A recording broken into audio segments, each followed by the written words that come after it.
Good afternoon, everybody. A little bit of a bonus stream here, I guess, as far as doing a little bit of work on some tweaking, I guess you could say, on the map build for Farming Simulator 19. Getting a little bit, getting some things done, I guess, kind of showcase that for tomorrow for the official casual playthrough for the map, as we usually do at 4 p.m. Eastern time, so feel free to tune into that. I guess you want to get into that too, but just kind of get a head start, I guess, on some of the things still need to do. Just tying up loose ends, I guess, on finishing getting the map out. So far, everything seems to be panning out, I guess, to be well on time, I guess, by the end of this month, going into that first week of June. So hoping, at least by the before the end of the first week of June, this map should be out there publicly. Everything seems to be lining up, like I said, I guess, as far as to be able to do so. So we're going to see how that works out for us. So I showed this for the last live stream, I guess, for Spline Design Studios Saturday. I started working on doing some modifications to one of our open barns, I guess, as far as to be able to put our bales into, based on what's installed in the map. So what I didn't finish up on is being able to get that into an i3D through Giants Editor, get it back into the map, and so on and so forth. I basically finished it up just by getting all of the heavy stuff redone with the model, I guess, in 3ds Max. So there's some tweaking to be done to the model, I guess, to be able to get it back into an be able to get that back into an i3D, get it back into the imported back into the map, and then test it through the map to make sure everything's working the way we want it. So I figured that was probably a good thing, since I got to do that anyway. Go ahead and just throw a stream up, and kind of show that whole process, at least anyway. I do have the stream raiders up. I don't think. Let me see if I got this up here. Let me see. I may not have to fix this here. I gotta check this out. That's one thing I've missed. I do have it running in the browser, but I don't think. Oh, that's not the one. That was on 9. Okay, so it's not. That's unfortunate. Let me see if I can fix that really quick. A little bit of stream editing here, just for a moment. Let's do. Go to a new window. Alright, let's see here. This might get a little wonky here for a moment, but not to worry. Yep, that's going to be a little wonky there, so let's bring this over here for a sec. Okay, it still didn't fix it. Bear with me. Get this straightened up here. Don't know why it's focusing on that one, but hold on a minute.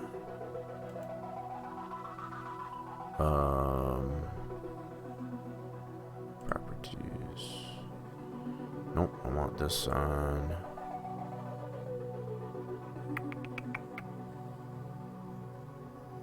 Okay, why is it not showing me it though? Hello? Okay, it's not even showing up in here. What's up with that?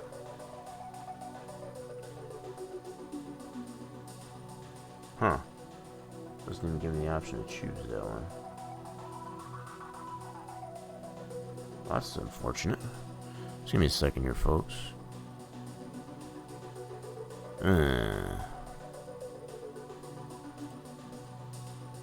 It's not even recognizing that window for some reason. Let's see if I go here. Will it do it then? Come on now. That's too bad. Huh. Window must match. Same type. Let's see if I can get this to populate here. Oh, there we go. Okay. I think we got it now. So I had to change the window priority there. Yeah. That's basically what we want there. So yeah, I do have the stream raiders going. Allow me to be your captain. I'll get the battle going if there's any interest in there. Exclamation point SC in the chat. I'll go back and forth to that. Like I said, if there is any interest, I guess, in being a one play the do some battles, I guess, on there. If you do have it. Nothing really to install. Just a matter of going to that web page with exclamation point SC in the chat. Like I said, search for the channel. J_Rock Nation, I guess, for the channel. Allow me to be the captain. We'll get the battle going, and then you get to put your units up on the battlefield, and we get to fight bosses and upgrade our units. So, yeah, feel free to let me know if you want to play that, and I'll go ahead and I'll keep this up for the duration of the stream. I'm going to leave the overlay off just to kind of remove, I guess, any clutter, I guess, on the screen, so I can show most of the process that I'm going through, I guess, as far as in 3ds Max, as well as Giants Editor and such. So, okay, let's bring this back over. There we go. Okay, I don't need that though. Just minimize that for now. Okay. Yeah, now we good. So let's go ahead and, so as I was saying, prior to that, I've got this model here for the, in fact, I got it focused in here on Giants Editor. So this is the model that we're we are trying to modify here. So basically what we did, and I showed that in the stream for Spawny Design Studio Saturday, as I mentioned this past Saturday, I got a bulk of the 3D modeling as far as the texture mapping of the model. We broke the model down enough so we can map it to the individual parts, and that much was done. I compiled that into an i3D, got it imported back to the map, and realized there's still some stretching in the texture on certain parts. That are mainly these posts here, as far as the uprights. So I've already gotten the front ones done here, I guess, as far as to get a lot of the texture stretching as far as the UV unwrap corrected on that. I still need to do it on these, the middle uprights here. There's one on either end. So that's where we're kind of at here. So that's what I've got populated here in 3ds Max. I have the rest of the model, as far as in its pieces, hidden in the scene. So, okay.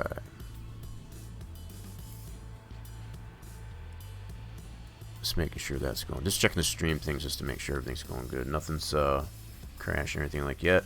I do have Giants Editor going, as well as 3ds Max, and a lot of times what will happen when I'm running those two applications in conjunction, I guess, with the simulation itself, all at the same time, with the amount of system resources that I have on the PC, it tends to bog it down a little bit. So it's like I get very nervous and anxious, I guess, about the fact that it does step on the quality of the stream. So I always have to. I'm always looking at that on the other monitor just to ensure that that's going solid. Alright, so what we need to do here, as far as the texture mapping, and I can kind of show really quick what we're dealing with here. It's a little bit easier, I guess, to see it in here than it is in the Giants Editor itself. Yeah, since I don't have, or do I? Let me double check this. I think I do have the model for this open barn in a separate. Yes, I do. So let me go ahead and open a new instance of this. So this will give you an idea of what we're dealing with in here. So I'm opening the open barn here, I guess, in its own instance here of Giants Editor. Hopefully this does a step on the stream. Opening this secondary instance of that. So far so good. Cool. Alright, so let's navigate to, I don't want the map. Should have this on my desktop in here. So there's that folder. There it is. So this is the barn by itself. Okay. Isolated out and giant center in the form of an i3D, which is what we need, I guess, to get it imported into the map. So let me see if I can focus this on here. I'm going to put a light source in here. And let's see if we can pivot this like so. That should be good there. So what I want to do is focus on what the texture looks like on these posts. So you can kind of see, in a way, when we look at this, you can see there's a lot of stretching of the texture onto the model mesh itself. That's what we want to correct. You can see these striations in here. We don't want that.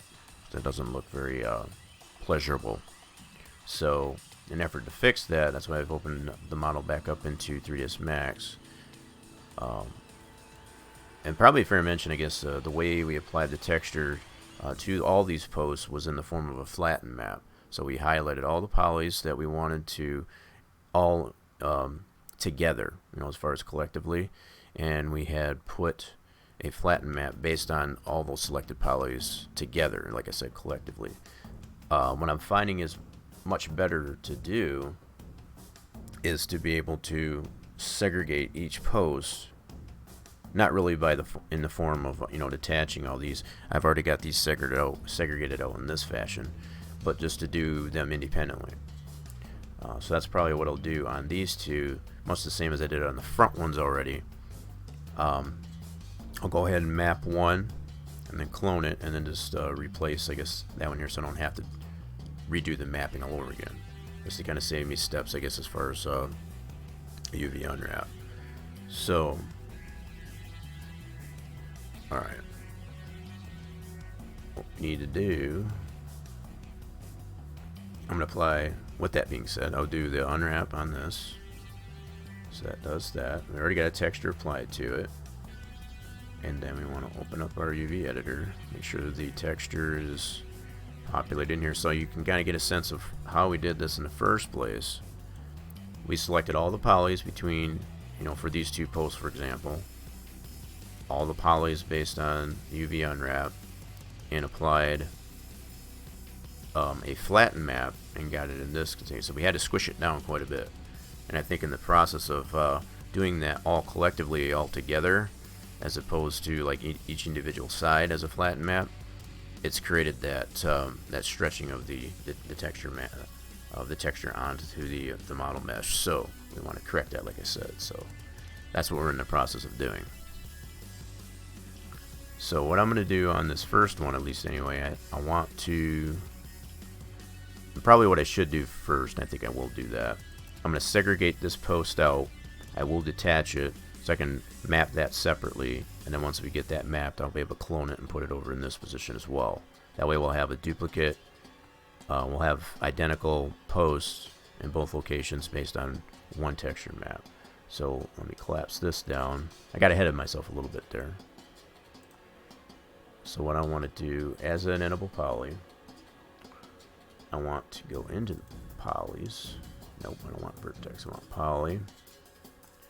Drag select all these so I can detach it and separate it out. So that's all selected. And then detach it. And I'm just going to leave it as an object. It doesn't really matter at this point. What I will end up doing before I delete this original transform name out is I'll copy that name before I collapse it out, clone it and such. And it'll make more sense, I guess, once I get to that point. So there is a means of being able to maintain the original name that I had and not needing to name it right there as a detached object there anyway. So let's go into this. Now we can do our unwrap. And I've got a little bit of a shortcut here. Instead of going all the way through the modifier list rollout, this one right here does all the steps for me, so it saves me a little bit of time. I want to be a little bit more efficient in that fashion. And I find that I use the UV unwrap quite a bit, so the fact that I've got it up here Just makes it a little bit more convenient to not have to go through a bunch of different steps, I guess, to get to it. So with that, UV under, now we can open up the edit UVW. Got ahead of myself the first time around there. So again, we still have all that flat mapping for that. So this one post now, not the both of them, but it's basically both posts are in the same orientation. It's just separated out now is all. So from here I can go into poly mode, select all these polys for this. In fact, that what I might do, again, I'm getting ahead of myself. This is what I did the first time around, is I collectively gathered up and drag selected all the polys for these posts together. What I want to do is do each side independently. So I'm going to step back here a little bit. So I'm going to go like this, grab all of this, for example. Make sure I have it all for that side, and then when I go here, I'm going to do a flatten map on that. I'm going to filter these out, so we don't, I only have what's in here is only going to be what's highlighted. Alright, so let's go to mapping. We'll do a flatten map. Okay, and we're going to rotate this because we want to keep this we want to keep this shape. The only thing is we want to rotate it down this way is all. Wait a minute, how did that turn on? How did you turn on? A hit points meter there. That was weird. I don't know how that turned on. I don't think I got a hotkey or anything for that, I don't believe. Anyway, turn that off. I don't want that to clutter up, I guess, as far as what I'm doing on the application here. So yeah, we need to rotate this one this way. We want to keep this this shape, but we want to get it vertical. So this is basically the bottom, that's the top, just like what I have highlighted here in the viewport, right? Okay, so we want to take this whole thing and put it over into the area where we want a texture map. So we're going to keep this orientation, keep this scale of those sides that we have selected, and we'll be able to just kind of neatly tuck it in, I guess, on this side of the texture. We don't want to put it anywhere else because this is what we want as the texture on these posts, right? Okay. Alrighty then. So with that side done, we're going to do each one of these sides by, independently by themselves, and just flatten map it. And this is what I've come to find is a better result. We tried just applying, collectively selecting all the polygons and then just trying to do a flat map on that, but we get that stretching of the texture onto the model, and it doesn't look, like I said, doesn't look very appealing. So we try to take a shorter route of being able to apply the flat mapping to the post, but it doesn't look very good. So we're finding it necessary to do each side, two sets of polys for each side of the post, flat map it that way and put it into that where we want it onto the texture anyway. Alright, so let's go into our editor. You can see those selected here. We're going to apply another flatten map. So ultimately what we're doing is we're still applying a flat mapping. It's just that we're breaking it down to the individual sides instead of collectively selecting all those polys and then do a flat mapping, because to remove all that stretching of the texture onto the model. Alright, so we want to rotate this one, keep this orientation, like I said, just like we did before. Whoops, I goofed up on there. I grabbed the wrong spot, so we want to drag this over here. I'm going to keep that scale and that size. I'm not going to change that. So this gap that we've got in here is basically, there's a gap in between. If we zoom in on this, there's a gap in between as far as the two different polys, I guess, on that to have this beam go through. So that's why we see that there, and we don't want to disturb that. So we're going to leave it there. So as far as trying to stitch these together, we don't want to do that. Just leave it like what it is. When we apply the flatten mapping to it, we want to maintain the scaling of those two polys, all those polys that we selected on that side, maintain. Again, this is to eliminate any additional and potential stretching of the texture onto the polys themselves. We don't want that. It's not appealing. Alright, so we'll do that. So now we can get a sense of what we're looking like here. We'll kind of render this really quick and see what we look like. Yes, that's definitely so much better. So you don't get the striations as we had previously, you know, of the texture onto the model. It's more spread out, you know, kind of uniformly spread out, I guess, across the polys, and that's what we want. You know, so you can kind of get a sense. So this right here, you can see, can kind of compare what's applied here and look at our texture. Here, let me filter this out here really quick. So if I go like this, you get a sense of what's on our texture. It's kind of got like a grungy, metalish, black metalish type of texture to it. This is what's being applied more uniformly onto the polys to which we're trying to apply this to now. So this is still the other polys we need to get. This is including what we've already done on top of what we still need to flatten map yet by turning that filter off. So, but I just want to show the texture and how that's presenting itself very nicely on these polys at this point now by doing it the way we do it. So now I'm going to turn to this side, and we'll go all these polys, and I don't have my overlay on, and it's not by choice, but I mean it's just I try to keep the viewing area, I guess, as far as on the stream, I guess, to be a little bit cleaner so that you can, everybody can see what's necessarily going on. But basically all I'm doing is I'm left clicking on all these individual polys to get the ones that I want to texture map. So I do the control left click or whatever to be able to select the polys that I want. So I want those two polys, which ultimately becomes just one poly. That's just split down the middle on a diagonal, and that's by design. Okay, so we got those selected. Go into our Edit UVW window. So once again, we got those selected. We want to do a flatten map on that, just like we've done the rest of them. That's going to put it down here. And again, we want to maintain the scale and the shape of that. We don't want to disturb that as much as possible. All we want to do is rotate it so we can get it on the vertical and put it into our texture in that orientation. Okay. So let's put this over. And if we overlap on any of these at all, it won't matter too much. Only because we're not considering to apply. I mean, I'm going to try and keep these nice and neat in here as much as possible with very minimal overlapping. But there's really no concern of poly overlap because we're not considering to apply ambient occlusion or anything to this. We've kind of done a lot of the grunge map and what have you into the into the texture itself. So there's no need to, I guess, add any additional shading through 3ds Max anyway. And let's see, so that's good there. So we got one more side to do. Let's turn this way. Now we'll get these sides.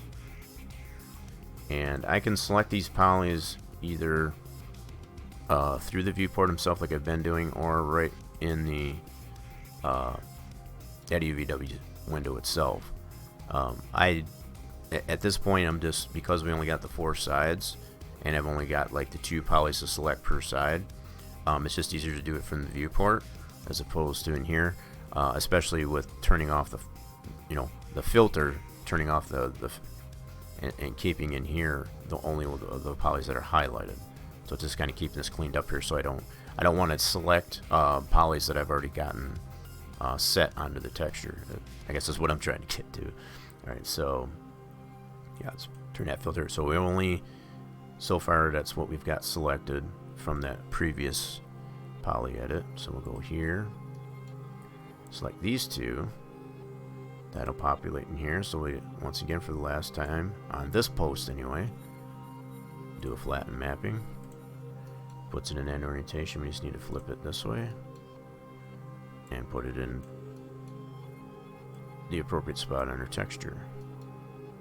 And you can kind of get a sense too, the polys that are in here as far as the scaling of it, and looking at it, how the size of it, I guess that's in the viewport, that's more of a 1-to-1, and we won't get that automatically should give you the indication that it's going to be less stretching as opposed to the way we did it initially. But like I said, we had taken the approach of seeing how it would look by being able to just select all those polys collectively, flat map them all together, and just, we didn't get a very good result. That's the bottom line. So this is why we're taking the next step, just to kind of correct all that stretching of the texture onto that. That's all. Okay. Right on. So let's do this. And that should be fine. Now if I do this, I can tell where all my polys are now. I've got all 4 sides more or less taken care of at this point. I'm not using this little strip here. It's kind of like a little buffer between the tan and the texture I actually want to be on the post. This is more just a solid color, doesn't have the grunge in it, and that's kind of by design. So I don't want to put anything in this little strip here between the bottom edge of the tan and over here. So if anything, I can always overlap this. That'll be no problem. Okay, so now we should have all those polys flat and mapped on this post.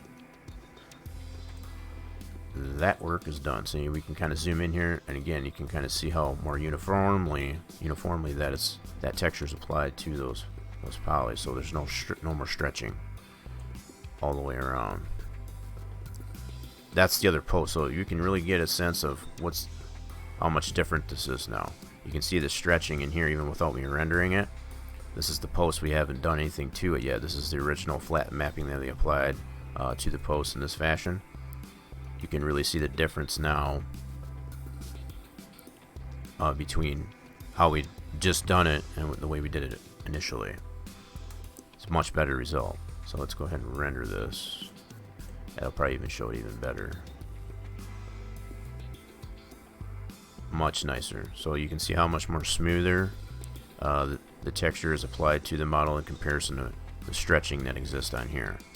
This is what we want to fix on this one. So probably what I'll end up doing, I'll collapse the UVW texture mapping to this one that we've got done now, and clone this post and basically clone it to this position here and just remove this one altogether, just so we have identical mappings on both posts. So that'll be the next step. Okay, so now just to make sure that I've gotten all the polys that I needed to, I'm going to do this. Whoops, I'm going to go to poly mode and just see that I've got everything. From what I can see in the wire for it right here, it does kind of conclude that I do have all that done. I do have some strips in here. What are those for? Let me check this out.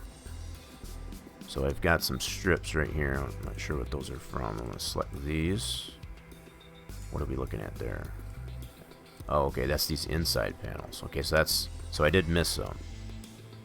These inside panels, so I need to do those yet too. No worries. So we'll do these independently as well. No problem there. So we'll select this one. That one looks like it's going to have 4 polys on each side of this middle piece. It's looking like. So we'll do that. Very good. So yeah, now that we've got all those selected, and that's just for one side. So we'll do a flatten mapping on that. And I'm going to keep the, for now at least anyway, I'm going to keep the filtering off so that it shows all the polys that are in this piece. Okay, so that's good there. So we'll flip it this way. Drag it over to here. And we can have it overlap pretty much anywhere in this location. So that it's got that gap in here. We don't want to change the integrity at all of the scaling. Just want to put it like right there. That should be good. So as long as it isn't hanging off our texture in this bounding area, then we're good to go. All right, so we got that one. Now we got to get this other side over here. Do the same thing. So we should have 4 polys here as well. Oh, you know what? I might have missed. I think there's more than 4. There must be 6 of them. There's another little sliver there, so I might have to do that over again. Not that big of a deal, but yeah, I think we definitely screwed up there. Okay, hold on. Yeah, it's looking like there's 3 on each side. I think there might even be. Yeah, there's 3 polys on either side of this this I-beam there. Yep. But there was only 2. So let's get that. And there's another little sliver right there. Yep. So I'll have to do that. I'll have to fix that on the other side too. Okay. So let's do a flat map. I think I'm still missing something here. So you get this little angle here. So I missed another sliver somewhere. That should be all nice and straight there, actually. So where did I miss the little sliver? Or did I? Oh, I see what I did. Dadgummit, I screwed that one up. Alright, let me do Control Z on that. In here, that'll put it back. I selected one too many polys there. Okay. So let's just. Oh my goodness, I screwed up that one. Alright, let me redo this one here really quick. Got a little damage repair here. Not a big deal. Oh, maybe not. Yeah, that's still good. Nope, that's still good. Alright, just making sure. Yeah, so what I had done was I selected a poly that we already had done.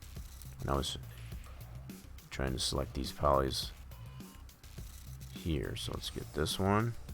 There should be 3 of them in here though. 3 polys. There's a little sliver. Okay, now I think we're good. Alright. And then this little sliver. There we go. I think we got it right.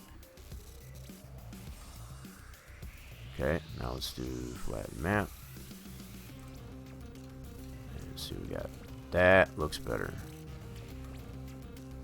No, it still looks like we missed a poly though. Dang it anyway.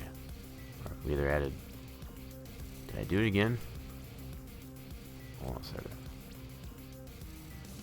Oh, but there's a poly missing it looks like there. Hold on. Zoom in on that.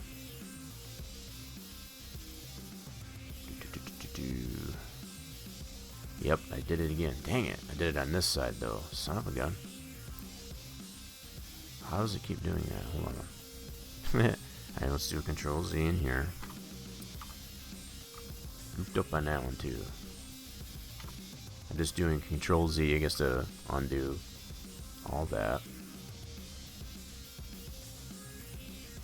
Alright, that still looks good. I don't know how in the world am I... Let me put on...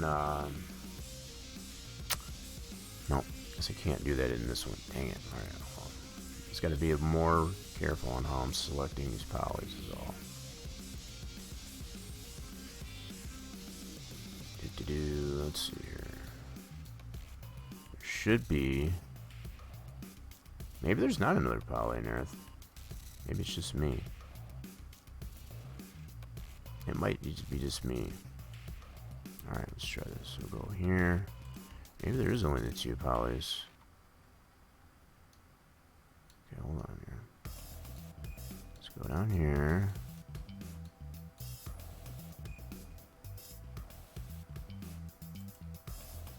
Alright, let's check this other side.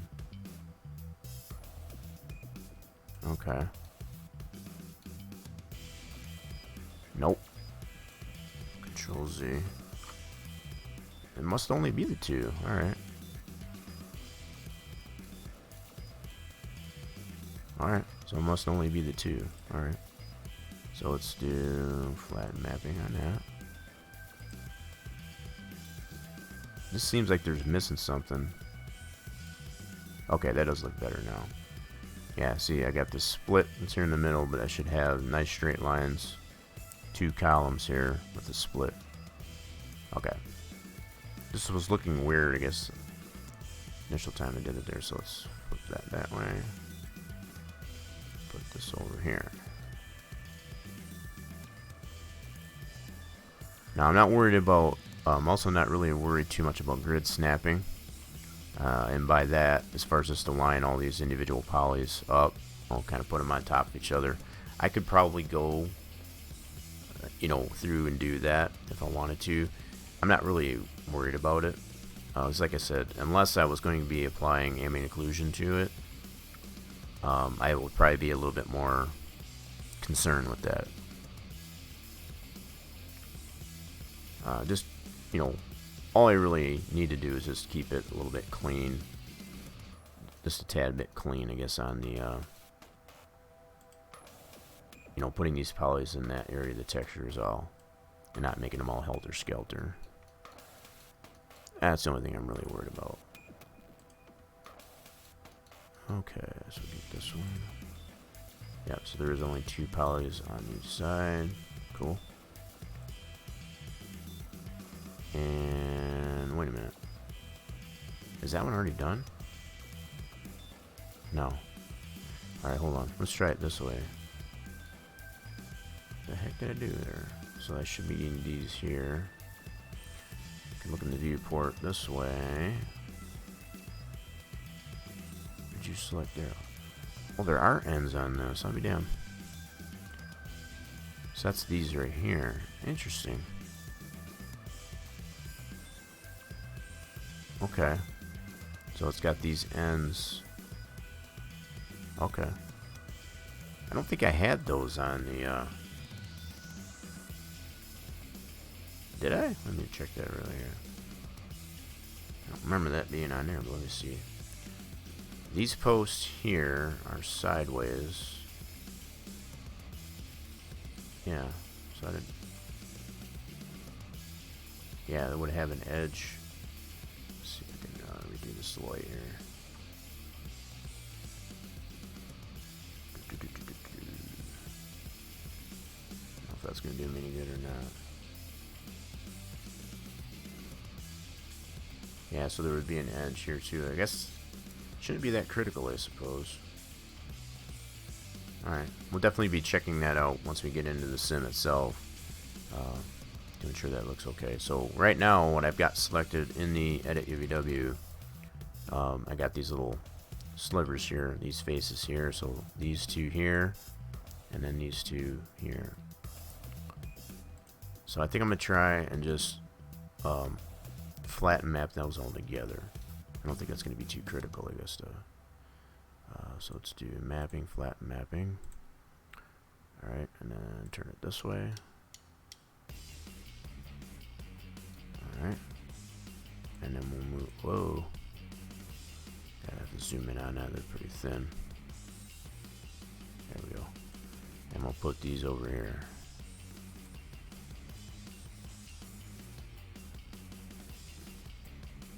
Oh, you dirty rotten thing. Yeah.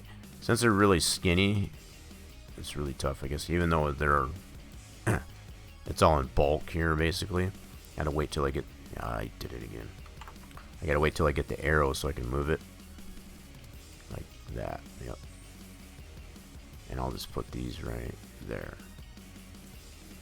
And again, I'm not worried about, you know, grid locking or grid snapping, I guess, all these polys for all the edges and stuff like that. I'm not.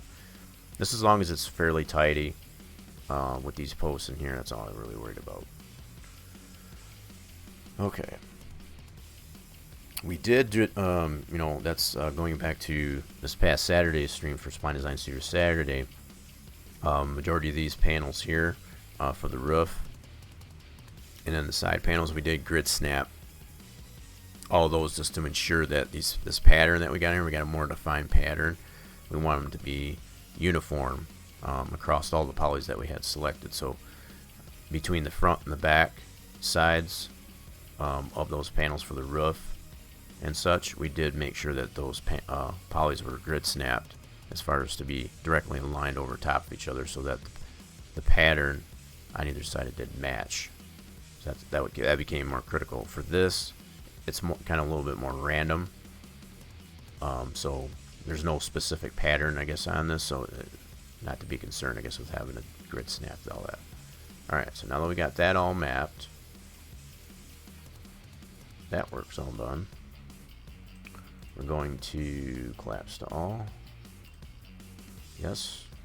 And now we got this piece all mapped by itself. I'm going to clone it. Actually, first, before I do that, I'm actually going to affect the pivot and center it on that. Okay. And then clone it. Do this as a copy. And again, I'll just do this as an object. And then we're going to put this over to this location. We're just going to line this up, clip it into this. If I really wanted to get critical, in fact, I could do that. Now that I say that, I'll probably talk myself right into it. I usually do that, talk myself right into it. So I'll go into this, and currently what we have in here is this by itself. This is part of the original model that we detached that post from. So what I'll do is I'll center this, back pivot, and center onto that post from that original model for the two posts. Now I've got a coordinate that I can line this piece up to. Now that's centered as well. So what I can do, let's get the X, copy that, go back to this one and paste that X to here, and that's all we should need to do. So we didn't, only thing we needed was the X, because all we did was slide it on that direction. We didn't mess with the Y or the Z. So it was just a matter of getting it from this point over to this X.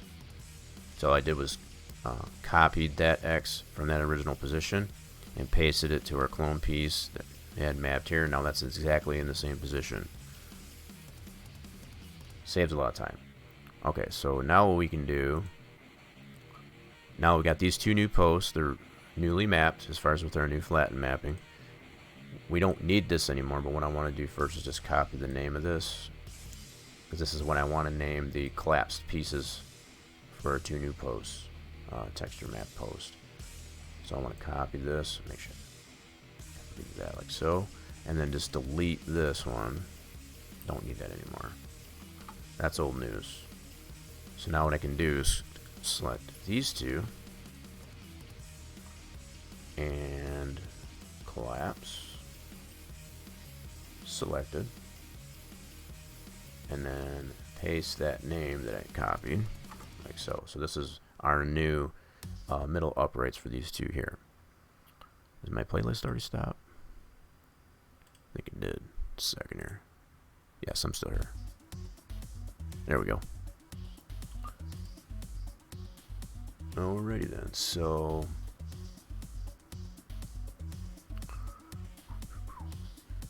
yep, now that we've got both of these collapsed, what I want to do is center this pivot.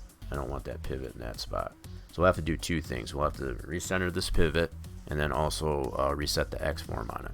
Because anytime you do detach pieces, I guess, from an original construct, like we did, we had the two posts that were centered. Usually in almost every case, every time you detach, I guess, something from an original appendage, you know, basically an appendage of an original piece, it's going to throw the X form, which is like a invisible bounding box around the object, as if you want to picture it that way. And I'll show this here in a second. That gets thrown off a kilter, so you have to reset that in order for once you export it out, I guess, and bring it into another program like Giant Setter that I will be. You want that to make you want to ensure, I guess, that positioning, I guess, of the model is going to be where it needs to be. Otherwise, it's going to be off. Almost 100% of the time, that's what's going to happen. So now we got this collapse. We don't need that anymore. I want to convert this back to an editable poly. Let's do that here. And then affect the pivot and center this between these two. So affect the pivot, center that. And then go into the X form and reset that. So go like this. Reset the X form. Now if we go to here, see how it's out of whack? Well, we don't want it to be in this orientation. That's gonna either rotate or whatever once we bring it into Giants Editor. We don't want that. So in order to reset this X form, because of all the detaching and reattaching, we need to get this so that it's a tight box around these two here. So what I'll do is I'll collapse this one, and then I'll go ahead and reapply a reset X form just to ensure that it did reset. So let's do reset selected. Now if we go into here, see, this is what we want to see. That's what we want. Nice tight box for the X form route that it takes it out of wonk or out of kilter. Okay, so we're going to collapse that one again, so we just confirm that that's good to go.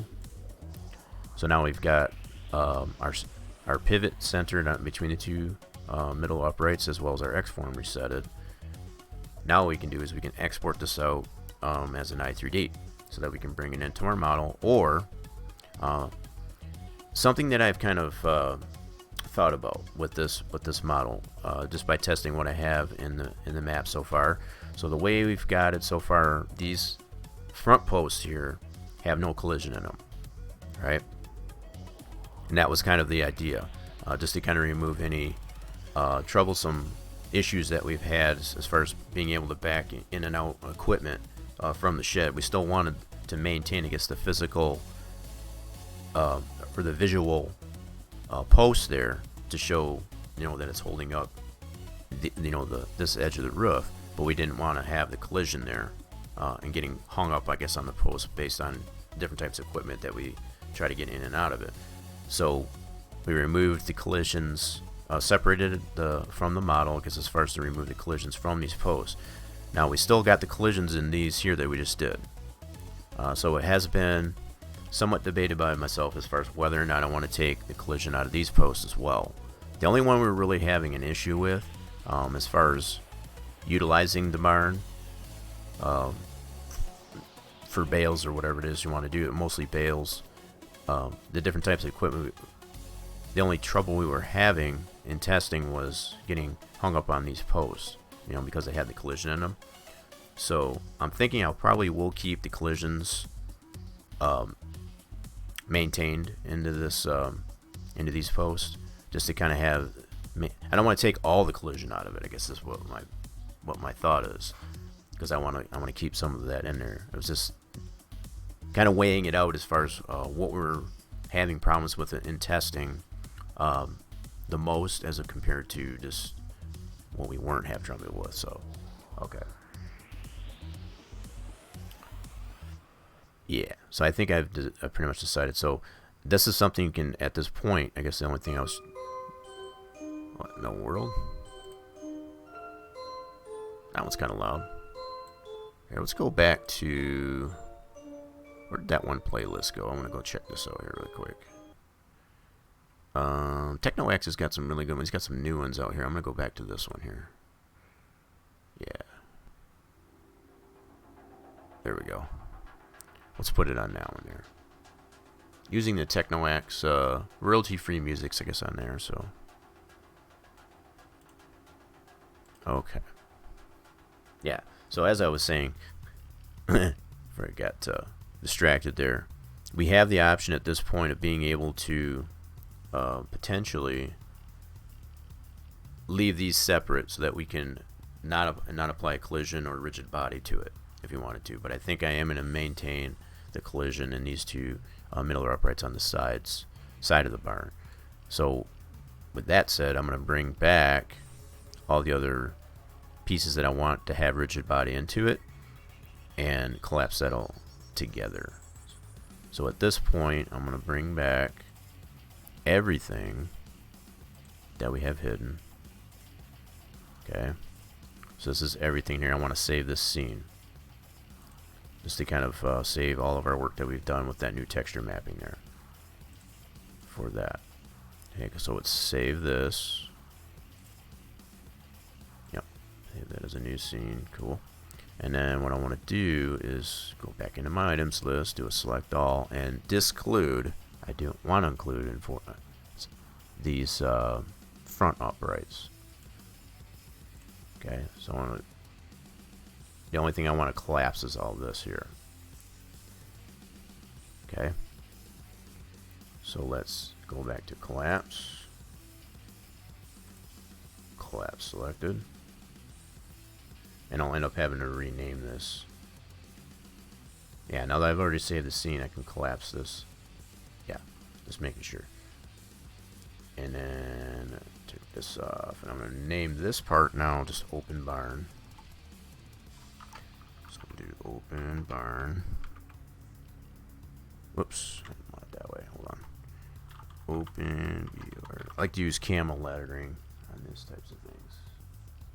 So that's good. So all this is going to be one piece using the same texture. All that's going to have a collision and a rigid body, whereas these front posts will continue not to. That's kind of what we want. So with that being collapsed, I can take out these front posts. We don't need those, and then all we want to export out is this piece with our new our newly textured middle post here.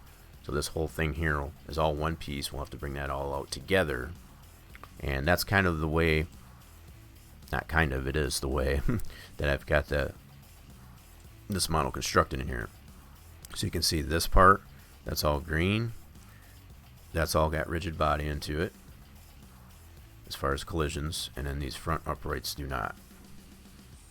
So it still gives you the visual aspect that is this side of the barn is being supported, just don't have the collisions or the rigid body into it is all.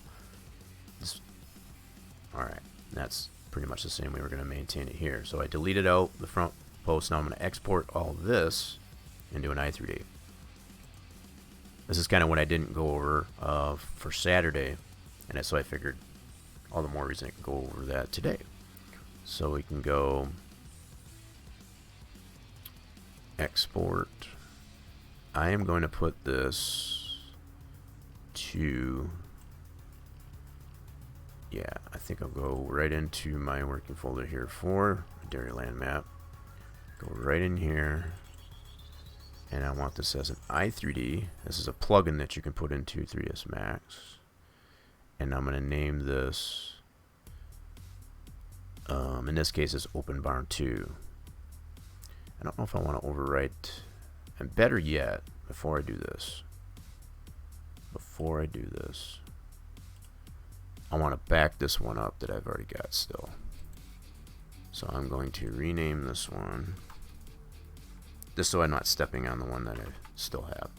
Just in case something goes not so good, I can always refer back to it. Alright. And it did change in here too. Cool. I wasn't sure if I was going to do that or not. So all I did was just back that i3D up that I had there previously. So what I'll do is I'll just select that. I'll just take the backup out of there, and this will be a fresh new Open Barn i3D. Okay, making sure that is i3D, and spit that out. Okay, now I've got a new. Let's bring that over here. So now I've got a new Open Barn i3D. I'm going to need to probably edit. Yes, I need to edit this for the texture path. I don't want it to read it from here. I want it to read like so. And then I want to change this. I can do this as far as the material name. I can do that right from 3ds Max itself. So it doesn't really matter, I guess, if I do it. Edit the i3D in Notepad++ like I am here, or I can actually apply a material name. If I bring up the material editor, I can actually apply it in here as well. So instead of this saying this 13 default, I can name the material right in here. So when I export it, I already have that in there, and I won't I wouldn't need to edit it here, but in most cases I usually have to edit the texture path anyway, so it doesn't really matter too much at this point. So we can do open barn map for this one. That'll have its own, instead of just being default 13, at least anyway. Alright, so we save that. And then what we can do,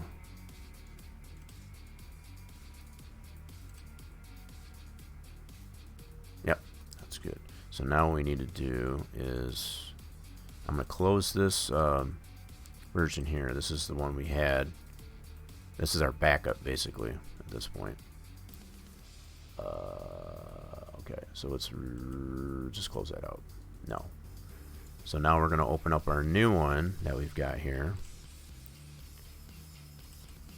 that we just created. So open this up. We shouldn't get any errors, hopefully. Hello? Yeah, this is what I was worried about, because as far as it's using quite a bit of resources, I guess, to be able to load these different instances of okay, there we go. There's our barn. We got no errors. That's good. Very good. So the only thing we're missing in this one, in this version here, are the front uprights. So what we'll have to do is export that from 3ds Max as well. So far we're good. We got the rigid body all in this. We're going to keep that. I'll get the front uprights, as far as these front supports here, exported out as another i3D so we can bring that into here. And I think, hold on a minute. Let me go to the map here. I believe what I did for this, I did. So I did put it in its own transform. I'll be able to do that post fact. Right. Okay. Just thinking ahead. So I have to make a transform for this. I can control which ones have a rigid body and which one don't. Right? Because otherwise, if I keep the rigid body in this shape here, if I apply that, if I put the uprights into that, it's going to have rigid body, and we don't want that. So that's why I had to make a separate transform for it to keep those independent of each other. So that's going to be another step I'll have to do. So right now we're good so far. What I could probably get away with is just bringing this into, in fact I might just do that. I'll take this model here that I've got and I'll bring that into the map and put this in place of what we got here. And then I can re-export that out in its entirety as a model by itself. And that's what I originally had. Getting back to what I got backed up here, I have everything self-included within that, so I'll be able to re-export all that out. So what I'll do is copy this to our map directory. Okay, so go into our map. Oops, let's bring this over here. So we go right into our map. So these we have them in our imports, textures, and open barn. And I'm going to paste that right into here. There. And I'm going to import this based on the textures that go. It's primarily just going to be this texture. This one's for the floor and this other location that I have focused on in the map. So that's totally separate material, I guess, as far as from the barn itself. That's this one here. Okay. So not worried about that. Yeah, so what I need to do with that, in the map directory location, I need to import and then navigate to that, not from here. Let's go to our documents.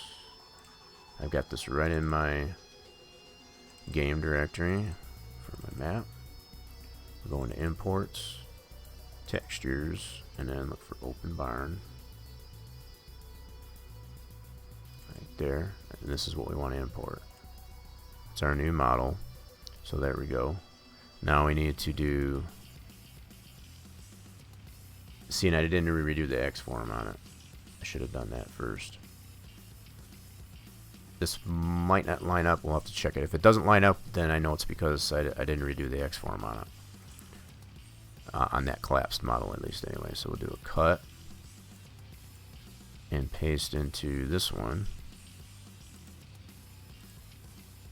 That's what I thought. See, this is what happens when you don't redo the X-form. That's 100% as far as like this. So I need to redo the X-form prior to export, so I can do that really quick. So I'm going to scrap this one. Need to fix that issue. This is what will happen though when you don't redo the X-form. When you collapse or detach, I guess, pieces, from their individual parts, this is what happens. The X-form gets out of whack. So I'm gonna go ahead and delete that. Go back into 3ds Max, and I want to reset this X-form on this. So what I need to do is, with this all collapsed, first thing I'll do is I'll make sure that the pivot is centered, which it is, just to double check it, and then go to the hammer, reset X-form. This is always the critical part, like I said, when you're editing the model from any degree, as far as to take individual pieces and collapse it together, or if you're taking individual pieces and detaching them, I guess as an appendage, I guess from original model, that X-form is always going to get thrown out of kilter, and you have to correct that.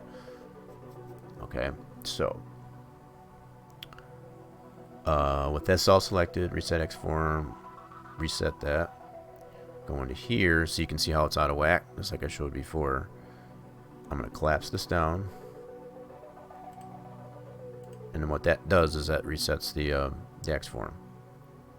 But just to confirm that it is, I can go back into here, reset X-form. That's exactly what we want to see, like that. So you can see how it was out of whack. Now it's nice, and that X-form, as far as this orange bounding box, is nice and square all around the whole model. And that's going to remove, I guess, all that added rotation that we had in there when we tried to bring it into the Giants editor. Okay, so we'll go ahead and collapse that down again.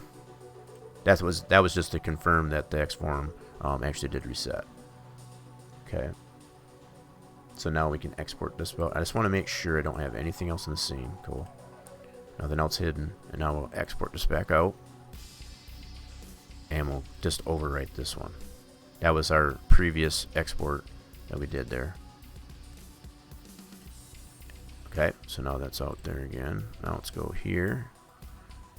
And I'll just edit this here. So I gotta at least redo the texture path and the material name.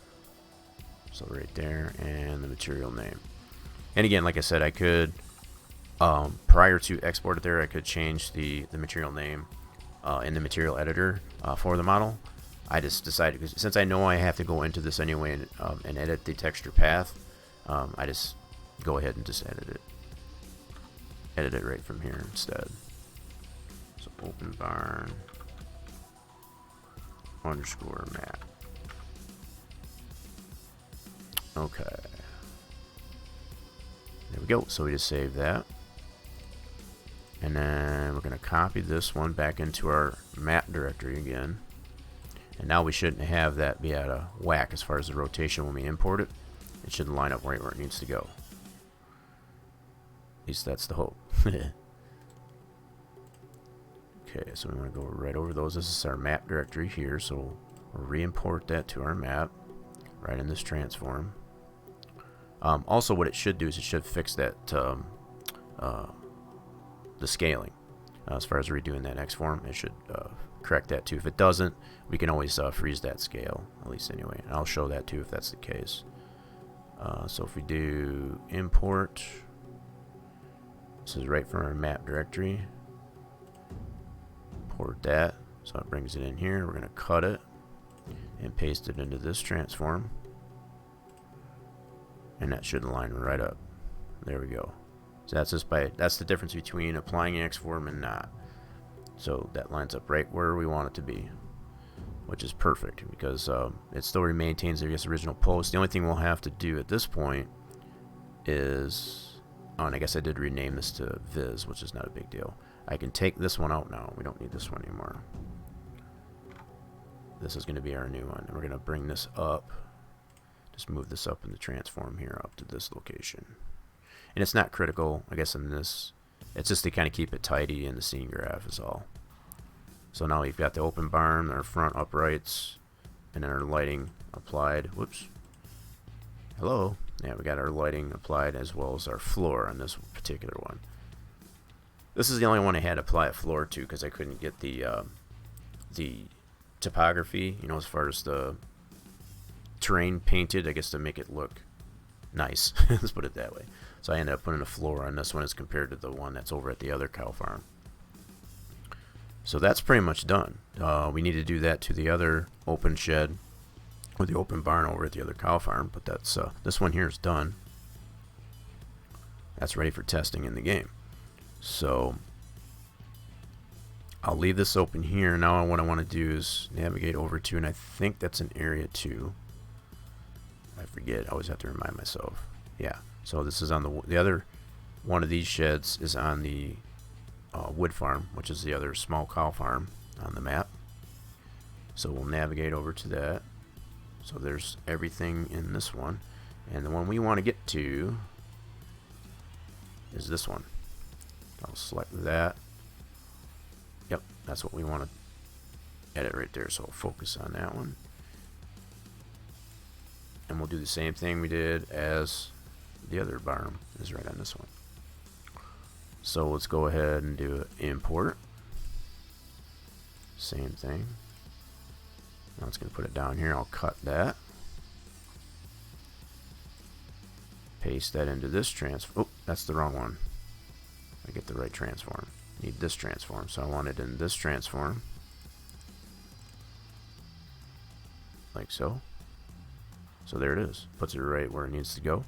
And that was the other advantage of being able to put it into a transform.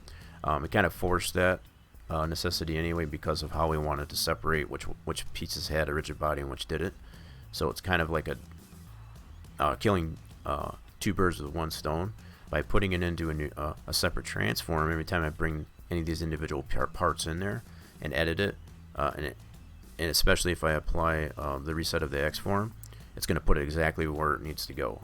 I don't have to mess with the translates on it at all.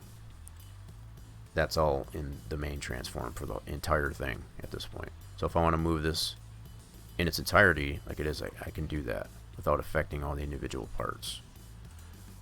That's kind of a nice thing, having its own separate transform at least anyway. Okay, so that's done. We can take out this original piece here. So what I'll do now is move this one up just like I did the other one, just to keep it tidy in the scene graph. And I want to rename this to, I'll just do _viz. That way I know what that is. So we've got the open barn transform as well as the viz for that part, and then the uprights. Okay, so we'll do that down here too. The other thing I want to look at too, I'll select this one here. It's got its own material. So the fact that when I went into the Notepad++ to edit the material name, it has its own material. As far as applied to that, both the uprights as well as the rest of the barn. And that's being selected on the other farm. But I want to rename this one so that they're matching. So we'll do this. There. So now both of those are going to be named open barn viz here and there. Cool. And that's all one piece. And that's pretty much it. Like I said, I did on Saturday for Spawn Design Studio Saturday. I did the bulk of all the work as far as to get it all segregated out so we could retexture it. Now it's just a matter of tweaking it. We did, just redid all that flat mapping for all of our posts to remove any of that texture stretching that was on it. So not painful at all, but it was something that definitely needed to get done just to kind of put a period, I guess, on this being completed. So from this point, I've already got the scene saved based on our new texture mapping and all that. I don't want to save this, right? So I'm going to go ahead and get out of this. I do not want to save that scene this way. So what I can do at this point is just go ahead and close that out. I'm going to get this prepped up there so we can actually test it in the sim itself and actually see what we look like. So for now, at least anyway, I'm going to go ahead and... Who's that coming in? Yeah. Jungle! How are we doing there, Jungle? How do I not follow you yet? What the fuck? Blame Alec. Yeah, we'll just blame Alec. That sounds good. How we doing there, Jungle? Hope you're doing well. Yeah, we'll just blame Alec. Oh, yeah. That's funny. Yeah, I kind of figured you were probably already following too, but I mean, we're only human. We've got IRL things to do. I don't blame. No qualms about it anyway. I know people get busy, and it's understandable. But I appreciate the follow, I guess, at this point. So now you don't have to worry anymore. Watching some TV? Nice. I'm glad you decided to tune in here. This was kind of an impromptu type of thing. This is some things that I need to get done. The last minute crunch time type of stuff. Wanting to get this map that I've been working on, I guess, for the better part of, I don't know how many months now. It's been since like September. I mean, it's really starting to come together, but my goal was to get it out. It's not like it's really an ironclad or set in stone thing, but my goal was to get this map out by the end of the month, by no later than the end of the week of the first week of June. And so far, it's just these little things that I need to edit with some of the stuff on the map that need to get addressed. So this is just one of them. So I figured I'm already doing this. I might as well just show this. This is kind of a continuation of the stream I had for Saturday, for Spline Design Studio Saturday. I already did all the grunt work as far as to get this the majority of this all retextured. I was able to export it out. I didn't show that process as far as getting it into an i3D and being able to import that i3D back into the map. So I figured I'd just continue that process that I carry that process, I guess, from Saturday. So we got it all done now. So all we got to do from this point is save the map. Let's go ahead and deselect that. We'll save the map at this point, and we'll be able to go test that. We don't need that in there anymore. I'll remember to take that out. Okay, so let's go to our actual map. And I always keep a backup, I guess, of the map, so if something goes terribly wrong when I do this save on the map here within the actual mods folder of the game directory itself, I've got something to fall back on. So until I confirm everything is working as it needs to from within the game, then I'll copy all this over, I guess, to my backup. I always like to leave a backup. So this will take a second or two to, I guess, to save. But that's very much important, I guess, to be able to save it so we can actually apply the changes that we've made to it. Otherwise, they won't be present, I guess, when we go into even our save game. So, alright, so with that map saved, I am going to go ahead and close this. I don't need to, but I find sometimes when I stream and keep the game running, I got 2 instances actually of Giants that I don't need this anymore. In fact, I'll exit out of this one, and I'm going to go ahead and close the map, and we're going to check our stuff. We don't need this in here anymore. We've already got once you get your i3ds imported to your map, you don't need the i3 anymore. So I'm just going to delete that. This is what we had copied from our working folder for our model. This is our backup, and this is what we just newly created. So once we confirm everything is good to go, I'll do some cleanup on here. I won't, like, for instance, I won't need to keep the backup. I'll just keep this new one. But also I want to be able to export out our new barn in its totality out to, and then overwrite this. But that's only after we confirm, I guess, everything's looking the way we want it to be once we check it in the sim itself. Okay, so let's bring this over here.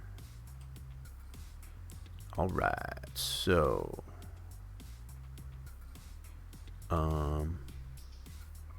just checking some things here to make sure I'm ready to go. I got that down, max is down, cool. Just freeing up resources so I can actually load this up in the game. It's kind of hit or miss depending on, I find sometimes if I leave max and Giants Editor open as well as the game, if I try to do that all at once, it tends to really chew up, I guess, the the system resources, and the quality of the stream itself tends to degrade. So sometimes it does that, sometimes it don't. I did do a fresh reboot prior to the start of stream, but I've been doing a lot of freaking editing across many other projects that I got going on besides what I'm working on here. So it's very possible that things can get, as far as the system resources can get hogged up here. So that's why. Only reason why I guess I make sure I close all that stuff before I go in here and test. I don't want anything to crash, that's for sure. That's always a bad thing. Alright, so let's give this a second to load.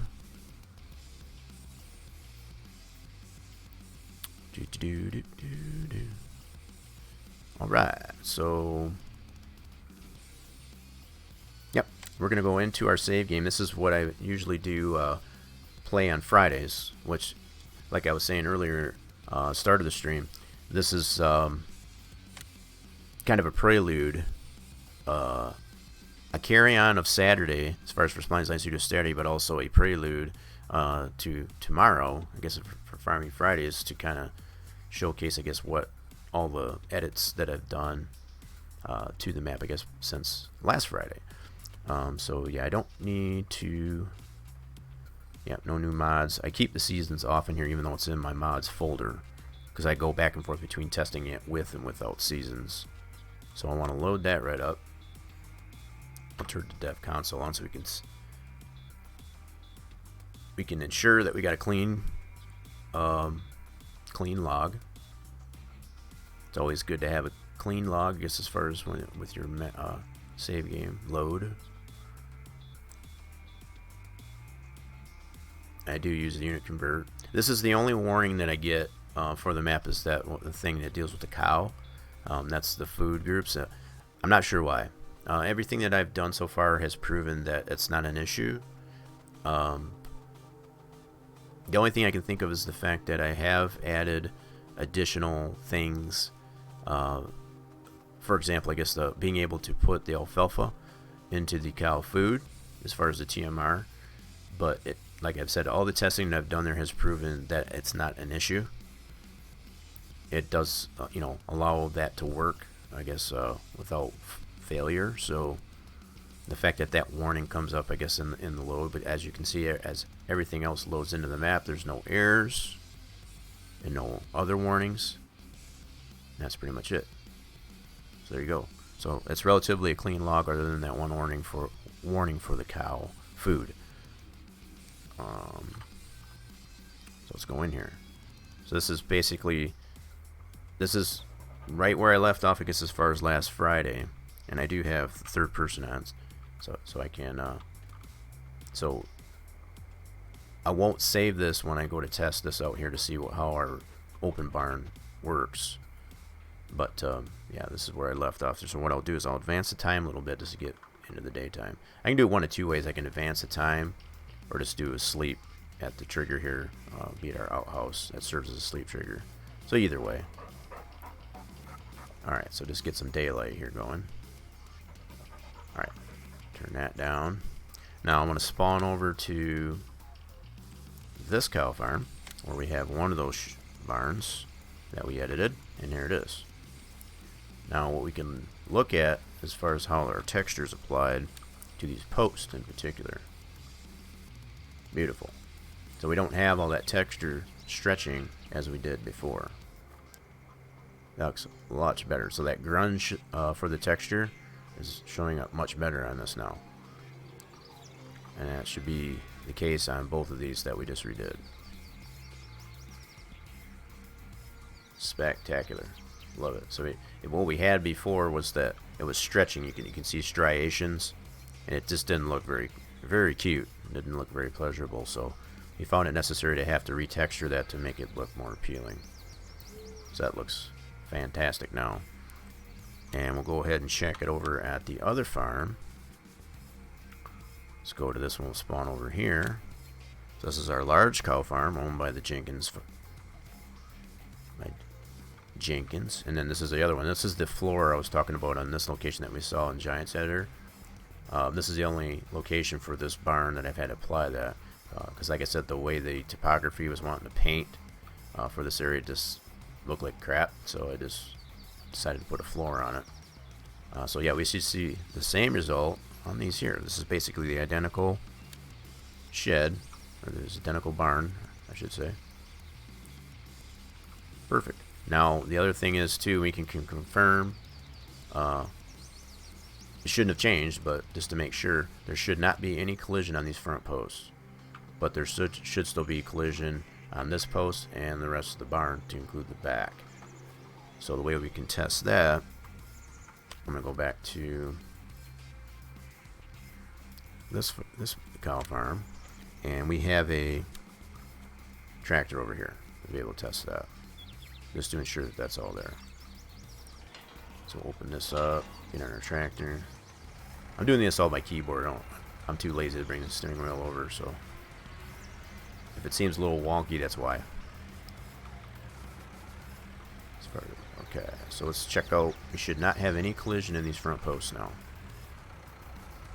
Perfect. This is what we wanted, so that we don't have to worry about, as we're getting, trying to back equipment in and out. We still have the visual there, I guess, for the post supporting the roof, but there's no collision in it. That's kind of by design. And I've also, prior to doing all this work that I've done, I've actually changed, prior to all this, like I said, as far as to extend the height of this. So you can get any one of the auto stackers, be it the Anderson or the Accrusen. You can get those in there very easily without it clipping onto the roof. As far as the lip on the front or as the rafters, it's plenty tall enough for it not to click on that. So between that being fixed as well as the collision on the post being removed, now you should still have collision on those middle posts that we've already retextured, so we'll test that too. And this will be the same. This will hold true, I guess, for the other barn that's on the other cow farm. So this one still has collision, as you can see, and that's the way we want it. We want to keep that collision here, and it's also got collision on the back. So if you go back here, so in order to put your bales up against that back wall, for example, and keep them nice and nice and snug, and they're not loose or whatever, so I want to maintain that rigid body and that collision on that part. So the only thing we removed collision on is the front post. So it's still got collision on the roof, but that's a little bit tougher to test. I mean, one way we can test it, check this out. This is one way you can test it. So I do have the easy development controls in here. Let's see if I can line myself up here well enough. So if I go into this tool, if I do a square bale, nope, I get forward a little bit. So what'll happen is that bale gets stuck up on the top of the roof. That's how I'll know it's got collision in it. Let's go up this way. Let's get under here a little bit better. So let's go 11, square bale. Dang it, I missed this again. Get a little bit closer. Don't be shy. Okay, put that. Are you kidding me? Is it going through that? It shouldn't be. Let's try it again. Try it again. Well, I'll be damned. Okay. That should be getting caught on the roof, but it must be high enough now. See, I know this is what it is. So when I had it at the previous elevation, as far as the previous height, it was getting stuck on the roof. But since I've moved it up, you can kind of watch when I do this. Here, let me do it this way. If I go up in the air like this, it's not very high. It's not like it's coming from way up in the sky when these drop. See? So it's just above you. So the fact that I lifted this roof up here, they don't get caught on the roof anymore, because the way the bale spawns in or whatever, it's below that. It's below that threshold, I guess, as far as where it was previously. So that's why it's not getting stuck on the roof. So there's no way to really, at this point, I guess, to test the collision on it, other than possibly, I can't super jump or anything onto it, but it does have rigid body on it. Let's just put it that way. As far as the rest of the building, rest of the barn. Alright, so that's all tested. That's good to go. I think we're solid on that. I think from this point, what I might do is just go ahead. I'll I want to go back into the Giants editor and extract that that barn out. Okay. Oh, missing some of the shadow, I guess, on that barn.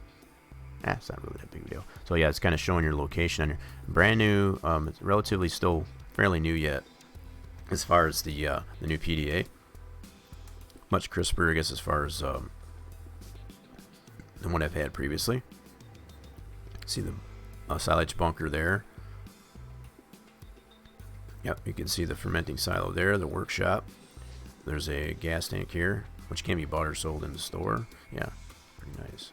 Anyway, so let's go ahead and get out of this. We don't want to save it. So I want to be able to continue where I left off last Friday. So, alright. Let's go from here. So what I want to do, like I said, is open up the map with the Giants editor. And I want to get that barn. I'm going to do some cleanup here, at least anyway. So in here, I don't need that backup anymore. I get a second for my monitor to refresh. That's one thing that I found with having the multiple monitors. It tends to have a, there we go. It has, you guys don't see it, but on my end, what it does is it tends to ghost in, I guess, any, a previous image, and that's only because of the multiple monitor setup. So it's nothing you guys see, but I do. So I have to wait a second before I can actually touch when I need to. All right, so I can delete these now. I don't need that anymore. And then what I'll do is when I extract out that barn in its entirety from the map, I'll just overwrite this. That way I have that that i3D as far as all, that barn all together. So let's go back into, we've already cleaned that out. Back into the map. Go to maps, map US. We'll get this loaded up. And like I said, all I want to do is get that that barn exported out. Okay, so I might have to point to that again. That happens. Yep, this is all from the mods directory of the game itself, so this will take a second or two to load. And that should be on the last location that I saved, which was at the small cow farm, I believe. And that's what we want. And we can export out either one. I'll probably just go ahead and export the one that's right there at the small cow farm because I don't need the floor, right? That's probably what I'll do. Oh, I didn't realize I changed. How did I change my scene? Really? How did I do that? Hold on a second. Let me go back to this one.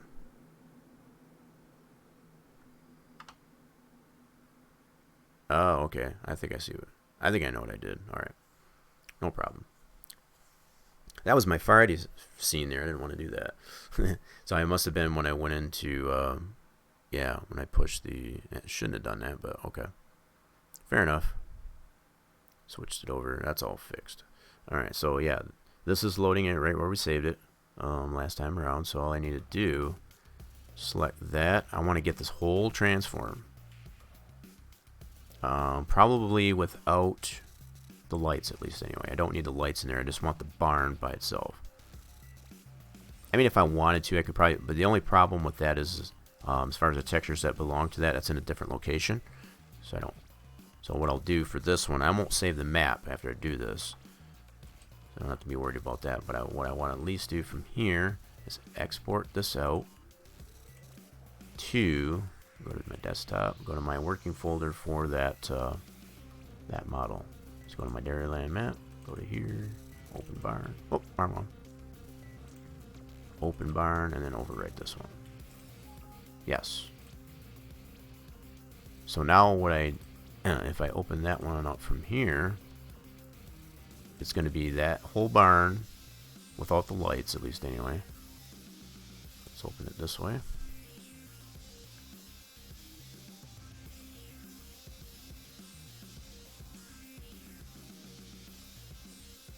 Alright, might have to point to it. Yep, this is the one I want to open. Okay, so the only thing it's probably going to do is it's going to have that translate. So when I exported it out from the map, that's to be expected, it's going to have this translate onto it, so I'll just zero that out and save it again. So I'll select it this way, I'll just zero it out, like so, and then save the i3D again. And for some reason this has got rotation in it too. Okay. Yeah, take all this and just zero it out. Oh, like so. Fantastic. So let's do a file, save as. Yep, right over that again. Cool. So now I got a fresh i3D of that. So if I ever want to make a placeable out of this, I have that option based on having this i3D for that. I just have to add the scripting and whatever for it to make it a placeable and so on and so forth. Whether I'll do that, I don't know. But okay, I can close this now. I have the option to be able to do that if I wanted to, though. So I don't need the map anymore. That's all we needed to do there. So we're done. No, I don't want to save that. You already got the map saved. Okay. Very good. Yeah, that went a little bit quicker than I thought, actually. I wasn't really sure how long that was going to take, but that was relatively painless. Did most of that for under 2 hours. That's pretty nice. Hour and a half. Pretty cool. For anybody that might be lurking in there, I appreciate the lurks for sure. I do have stream raiders going on, so if you want to do any stream raiders, you want to do any battles, let me know. I can definitely bring that up. In fact, I still do have it up. I can get a battle going here, and we can do some battles if there's any interest in that. I need to. I really need to get myself. I don't want to say it. Up in the ranks, I guess, as far as the stream captain goes. I've had it now for a good 3 weeks, and I'm pretty low on the totem pole when it comes to that. So that would necessarily help me out if you need to get some battles in. Anyway, let's check some things out here really quick. See what's going on. Oh, the social medias here. I want to kind of remind everybody too that yeah, in fact, I'll just kind of bring this over here. Feel free to come on the Discord, !social in the chat. This is where I announce, as far as when the streams are going live and what's happening on in between the streams. Definitely feel free, I guess, to come on in and see everything that's going on, I guess, in between streams. If I wouldn't have streamed this, otherwise I probably would have just posted in here. I guess as far as what's going on as far as either in the creative corner, brand new hype emote. I put posts like that in there. Other things that I'm working on, basically will get posted in here that I don't show in the stream. So there's a lounge in here if you want to chat in here. I guess about things going on in the world, or just anything in general. Yeah, feel free, I guess, to chime on in on the Discord. !social in the chat. In fact, I'll put that out there since the bot hasn't really done that yet. Kind of keep me company there, I guess, a little bit. But I also have our Spline Design Studios Facebook group page that you can sign up to. That can also be accessed from the website itself. So yeah, there's that. Alright, so I think what I'll do at this point is maybe do a little bit of gameplay.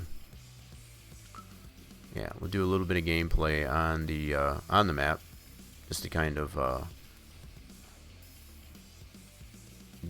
continue this prelude, I guess, to the one other thing I want to do. I gotta remind myself. I got some new audio commands, I guess, for those in chat to use. I need to get that in my commands. I guess I'll have to do that post stream. I haven't done that yet, so I'm slacking a little bit. I apologize. Okay, so I'm gonna keep. Let's see, let me bring the stream. I'll put this up, as well as we got a new stream boss. That's for sure. We got Steelcrafter has been the ones. I think that was you submitted, I guess, some bits to the channel. That was kind of nice. It kind of knocked Not as much as kinda. He did. He knocked Smart Alec was the previous stream boss, I guess, for the channel. Now we got Steelcrafter on there, so cool. All right, so I'm gonna go ahead and set this. I'm gonna bring the wheel over, and we'll do a little bit of gameplay with the map. I figure why not. I've already gone this far. Let's give me a moment here. I'll bring the map or the wheel over. I'm going to mute the mic for just a second while I do that.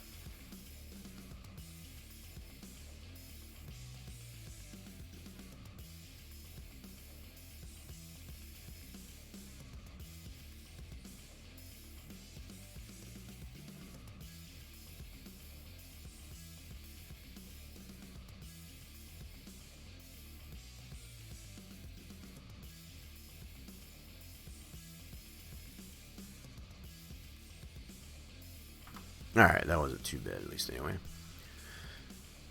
Otherwise, it gets a little bit noisy, I guess, as far as bringing all that stuff over. So, yeah, I figure I got a little bit extra time here. It took a little bit less than I thought it was, less time I was going to take, I guess, to do that. Just to kind of show the process, I guess, of editing that, that open barn, I guess. We wanted it there, too, so let's go ahead and load the game up. We'll do a little bit of testing on the map. Alright, so let's load it up. Yeah, so I'll keep the overlay, I guess, for the Stream Raiders up there just to kind of let everybody know. Got that going.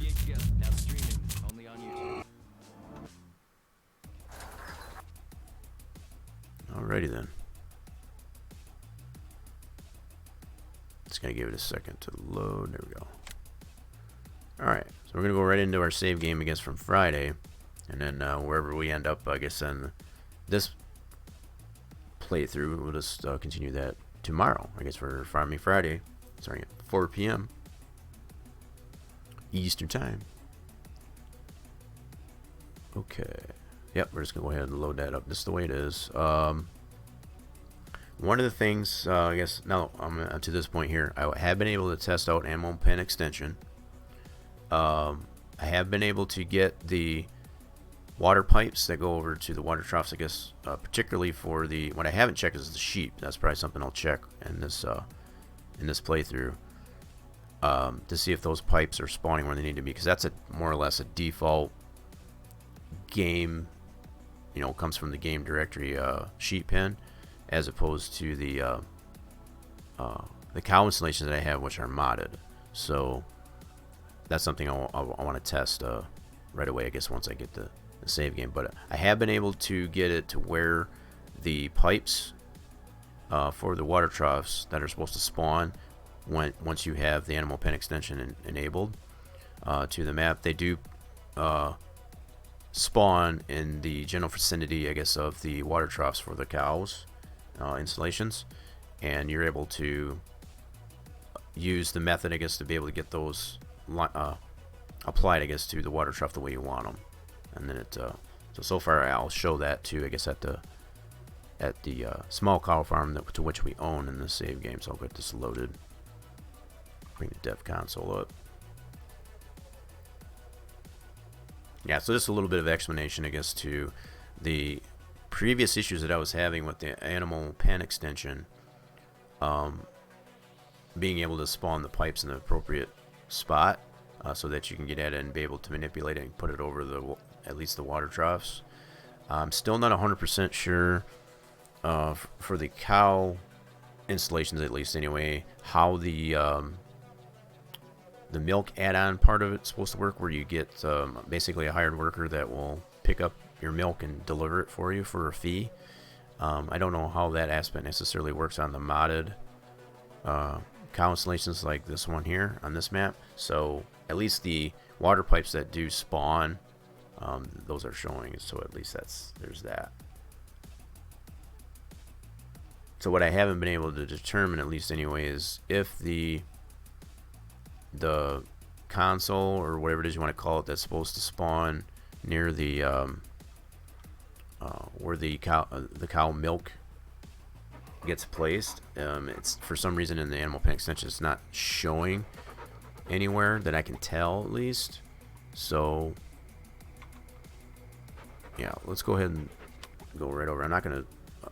I could probably do a sleep cycle. Do I have any contracts? I know I don't. In fact, I don't want to do that because I got my field growing here with soybeans. Yep. So let's see what our status is on that. We did plant these down, so we got that growing, and it is fertilized. So I don't want to speed up the time in an effort to. In fact, I got all the fertilization in there. Cool. We already did weed it.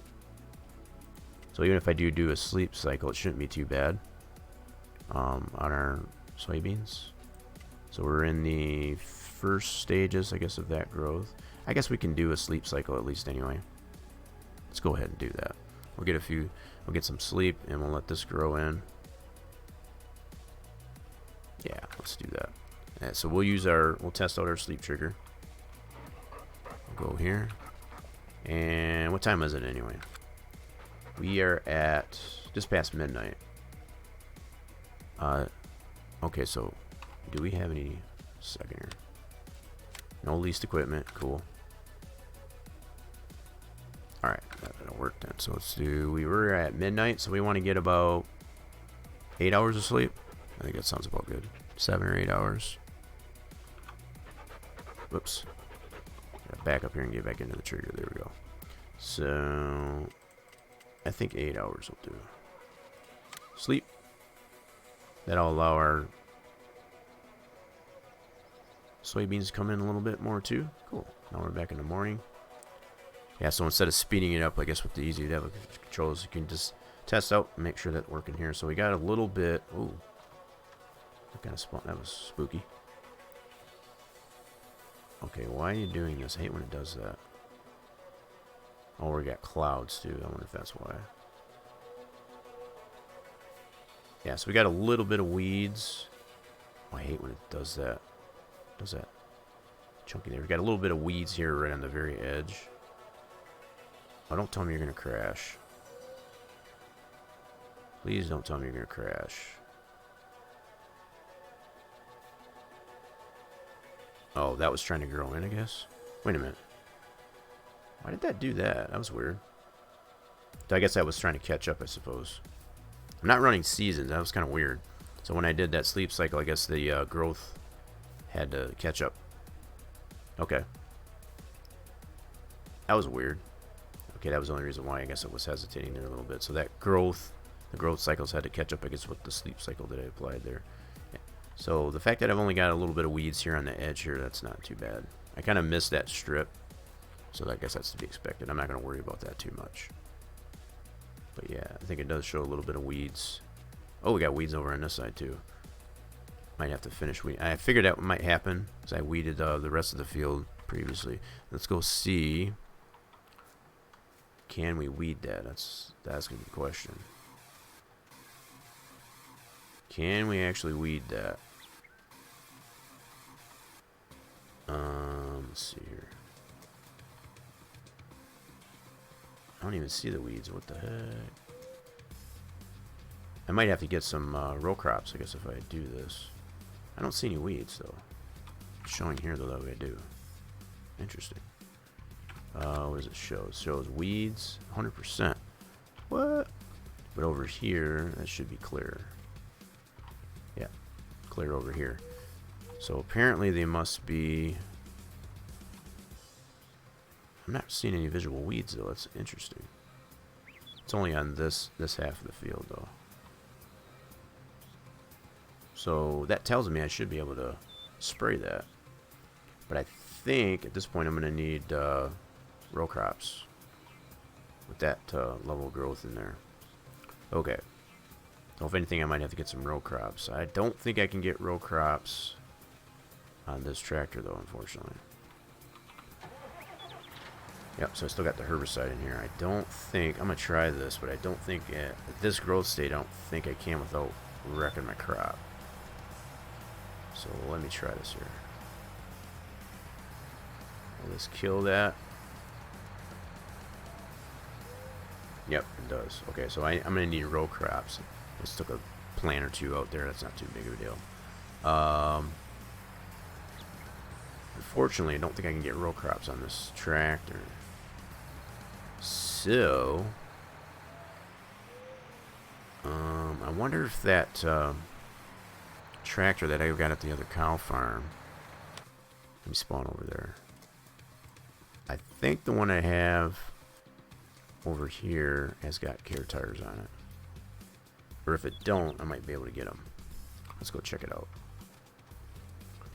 Let's go check that out. I don't want to forget about also checking out that I don't know if these are care tires or not. Or can I get care tires on this? Let's check this out.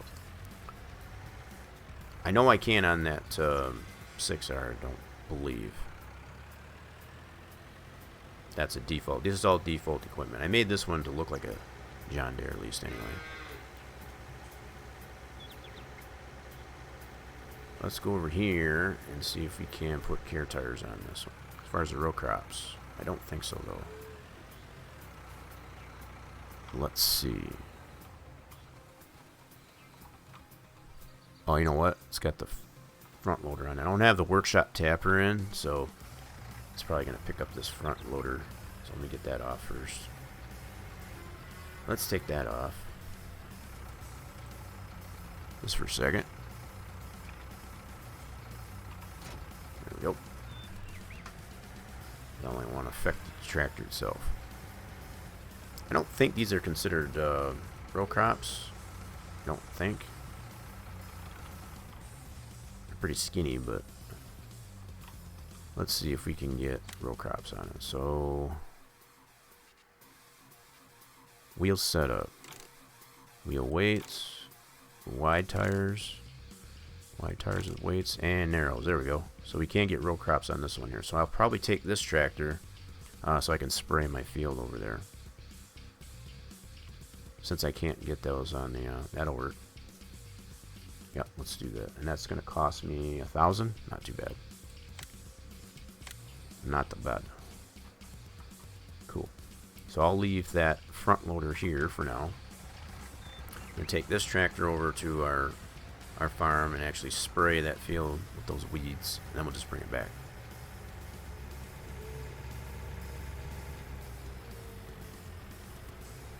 Yeah, since we can't put the row crops, like I said, on the 6R, which is kind of unfortunate, but no big deal. Just got to take this over to our farm and attach that sprayer to that so we can spray that little part of the field with our weeds.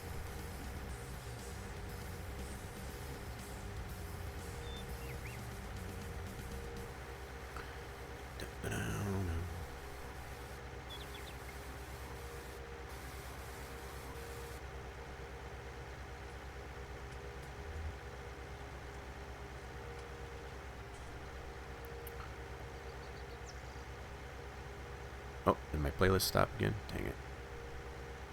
Might have to wake that up again. I'll wait till I get over to the farm. So I've got one fertilizer contract. You can see that that is still sitting there, I guess, on field 9. I'll probably do that myself.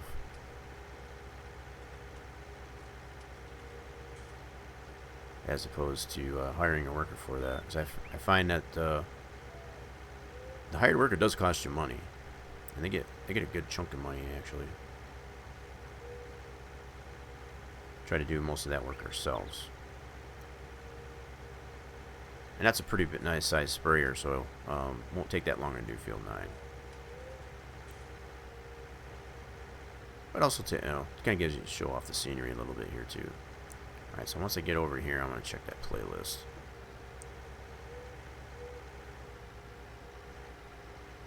Alrighty then.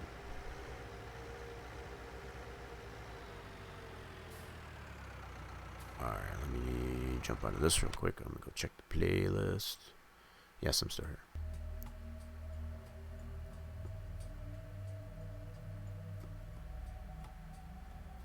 That's kind of a weird one here. Let me see if I can find another one here, actually. Let me check what other playlists he's got here. We have. I'm still in need of looking for something that's more appropriate for Farming Fridays, because the one that I did have, it's got way too many ads in it. There's way too many ads, so I don't know.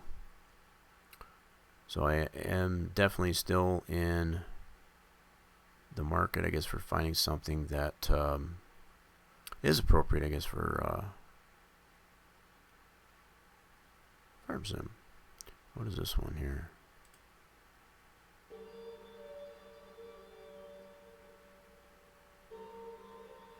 Might do this one. Just looking for something a little bit more upbeat. Let's try this one.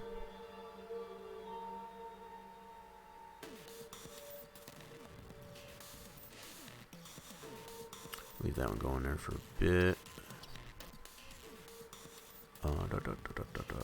Maybe this one. Yeah, that'll work. I can deal with this one.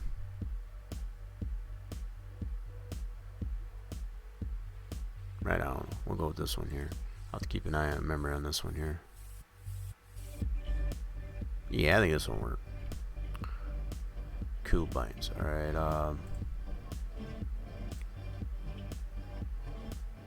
cool.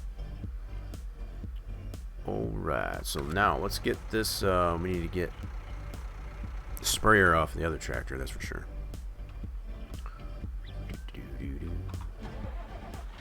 You get it off of this one so we can put it on that one.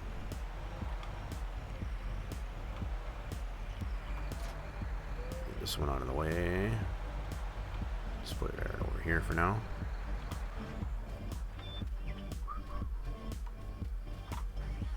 Alright, attach it to this one.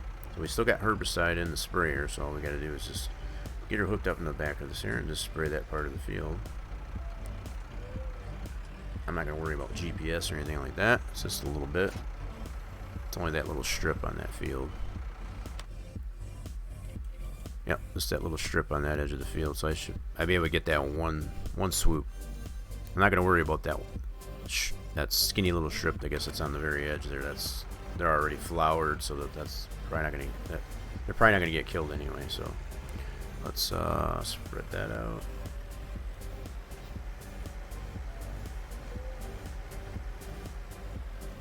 Yeah, we'll definitely be able to get this strip here in one swipe. Just make sure we're to the edge of the field. And if we get a little bit more of the field, that'll be alright. Okay. This ought to work. And like I said, I'm not worried about GPS or anything like that. It's just a small little strip here. Oop, and make sure we get that edge.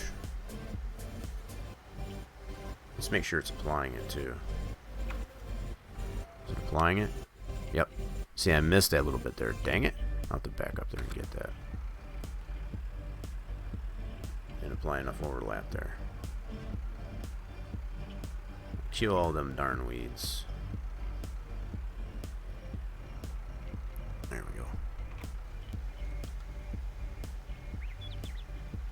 That's more like it. Now I'm spraying a lot of the field that's already been sprayed, but that's alright. Yeah, it's definitely killing the weeds though. They're obviously low enough over on this side as opposed to the other edge of the field for me to be able to spray them, get rid of them. Make sure I'm staying on that edge.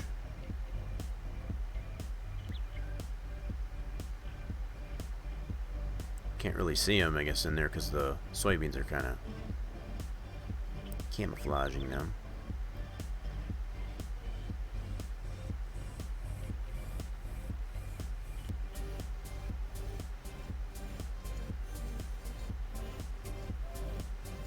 And I could have, if I wanted to, is just take that that Rubicon over there and done it that way too. I could have done that, but that one's borrowed equipment over there.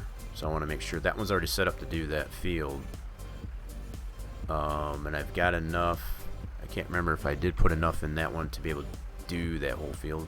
Can't remember how I did that. But I think I've got enough herbicide to be able to do it. So,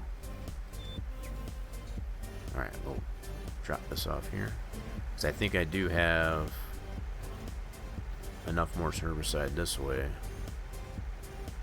Let's make sure that applied, actually. Dang it, I still got a strip there. How the hell did that happen? Oh well, that's good enough. That's gonna have to do.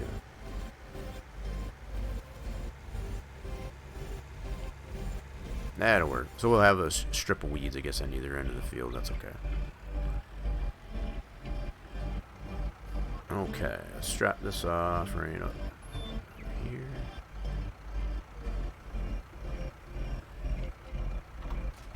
That works. Now,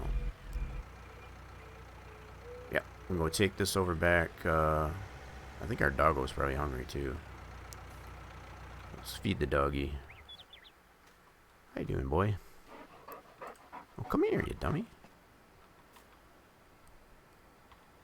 Oops. Yeah, a little delay there. I want to do... Good boy, now go home. I'm going to feed you. Let's give you some food. There you go. Uh-oh. Did the dog work out? What's up with you? Why are you running in slow motion? Here, come on over here. Come on. Come on. Good boy. I'll go home. Did you eat your food? Here, I'll give you some more. There you go. You're a good boy. Okay. Let's go take this back to small cow farm.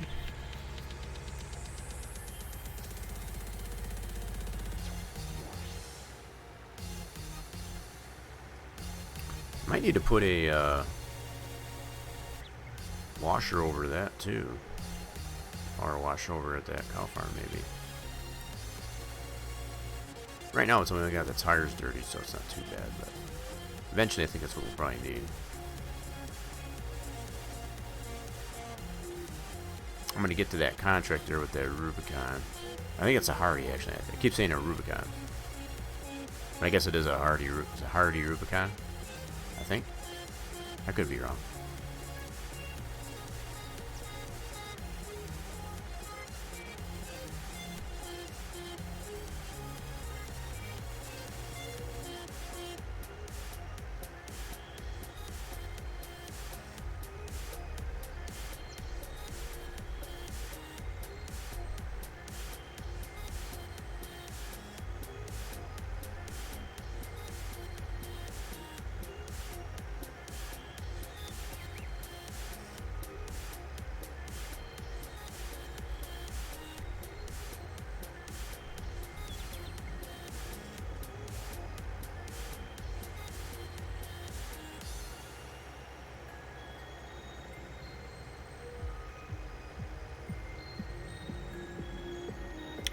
Yeah, something else I just remembered I wanted to check as I make my way back to the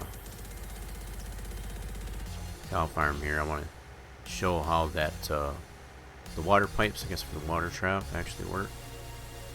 So I don't even need this waterway anymore. So this is kind of an advantage, I suppose, to having the animal pen extension applied. You can water your animals this way. So there's the valve, and there's the water spout. In fact, let's check our animals. Let's check our cows here and see if they need any water. Not really. They're a little bit low on everything else as far as the TMR and such, but yeah, we're working on it. They're still at 77%. They are still producing milk and such too, so that's kind of nice. They're not at full capacity, but they're 3/4 of the way there, I suppose. But yeah, this is kind of somewhat the advantage, I guess, to the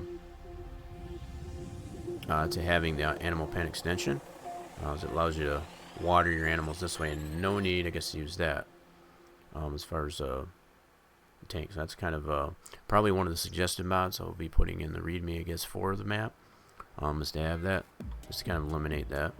Especially if you're going to play the map, I guess, without seasons, because you don't have the only other 2 places that you have access to water without playing with seasons is at the industrial park. You got a free water source over here, so if you got a pretty big water trailer, for example, you could probably fill that up to supplement, I guess, your chows, or go to co-op at the water tower. We got a great demand here. Let's see what we got going on here. So we got a great demand for wheat at the United Cooperative. So we do have the ability of being able to I think what I want to do, I want to go check out all these other animal installations and check out that water pipe. I have changed the foliage. Yeah, I think I said that right. As far as the grass that's around this thing here, it's now just a dense grass as far as the grass that's mowable. And that's just to kind of clean this up a little bit so it doesn't look so nasty. Otherwise, you would need like you know, a small lawnmower or something like that to kind of keep that manicured. So the rest of this over here is obviously still mowable. Yeah, so a lot of that's been cleaned up, I guess, in the map save. It won't apply, I guess, to this save game because of how the foliage layers work in the save game. So without doing a new save game, you know, that's... Alright, so let's put this back in the shed. I'll put that back in here. And I want to go spawn over to this other cow farm actually first. So let's go over here. I know that's what I said I want to do. So this is one that's we don't own yet, but it is here. So with that animal pen extension in here, it does give you the items here, I guess, to be able to put that in a position. So I'll go ahead and do that. Let's bring up the menu here. Yeah, so it gives you an option. So this is kind of what's nice about the animal pen extension. It allows you to set it up where you want it to be. Preferably you want to put it so that it's, you know, the spout is over the trough, and put the valve enough out of the way so you're not going to be running into it and such. But yeah, you just use these controls. This one's selected, so I'm going to put the valve over here, just using all my mouse here. Let's put the valve over here. And maybe even lower it a little bit, so the height. Scroll that down. Alright, and then to switch over to the spout, I need to use G. Just like you would on equipment, as far as to go from one implement to the next on a tractor. So we'll turn this here, and we want to rotate this one. So we do the right mouse, and it shows you the number of degrees. I'll put this at 180 and put that right about there. And I think we'll also, now because I got the third person deal in there, it only lets me go this way, so I can't go any other way but that. So we'll be able to switch from camera to camera. It's not going, this is the only movement I can get here, so that's the only downside, I guess, using the third person mod. But you would have more flexibility in your camera positions, you know, being able to go from as far as using the select camera, as far as the C, just by having that third person in there, I don't get as much control. So let's bring this down a little bit, and I'll move it a little bit more this way. There. So now we're over the water spout. So I want to confirm that. So do enter, and then it tells you can't be undone, and that's for sure. Once you set this, that's it. So we'll go ahead and do that.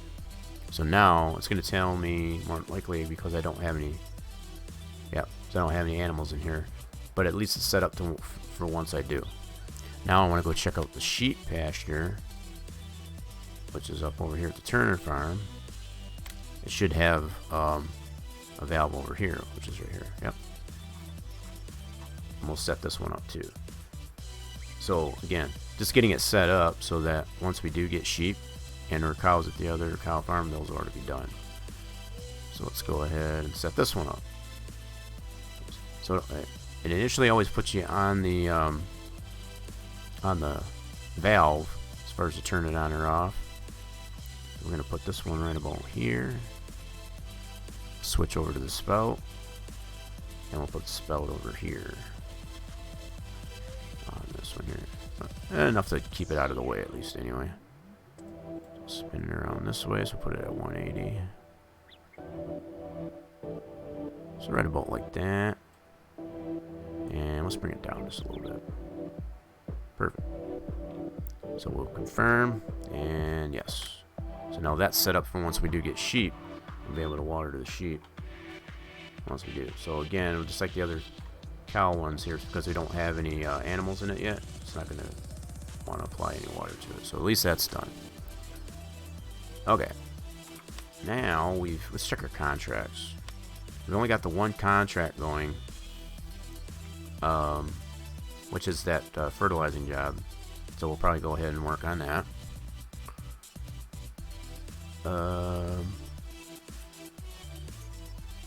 Yep, let's go ahead and do that. So we'll jump over to, let's turn that off. Whoops, wrong one. That one. Jump over to that fertilizer here. Whoops, didn't mean to do that. Let's expand this on here. So, okay, I don't have, this is not full. Okay. But I think I put just enough in here to be able to do this field, if I remember right. Because we got the field calculator here. I'm going to check this out. So I've got, this was in gallons. I think I'm pretty sure I put enough in here to do this entire field, if I remember right. So I'll be able to do this entire field with just what I have in this. So I only bought what I needed for this field. Let's put it that way. Looks like they's got corn going on here, huh? Is that what that is? Is that corn? Looks like it. So these are custom textures for the corn at this stage. Yeah. Custom textures for the corn on this map. Alright. Let's line this up.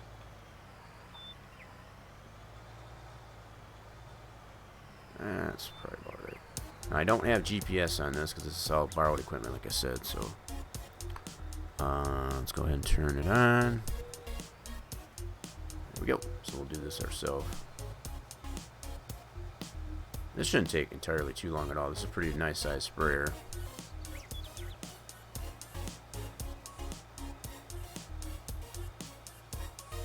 Let's spread it out a little bit there. There we go.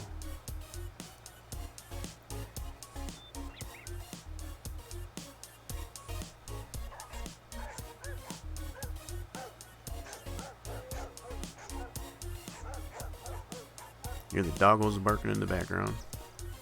That's also another custom sound I've mentioned, I guess, several times on the Friday streams.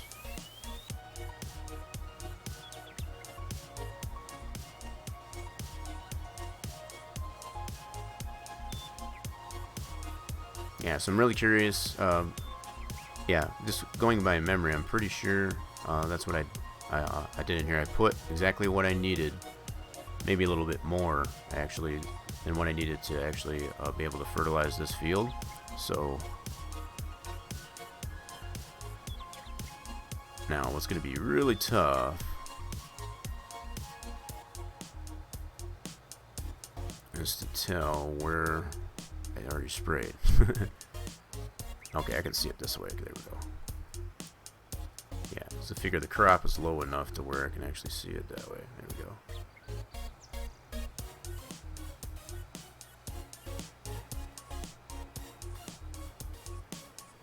Deal with the ditch there a little bit. I don't want too much overlap here. A little bit of overlap just to make sure I don't miss anything, but not that much. There we go.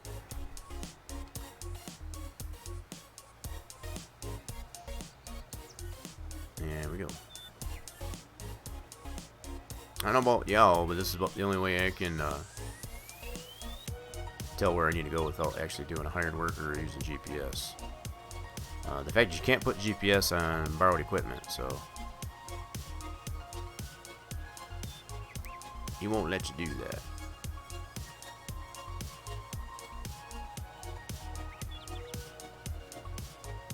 Yeah, so we'll see how close we get, I guess, as far as spraying this field, how much we do get left if we end up. We should need to refill.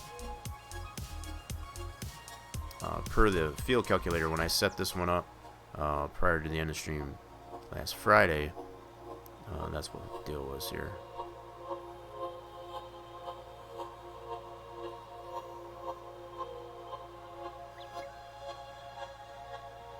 I'm wandering off a little bit.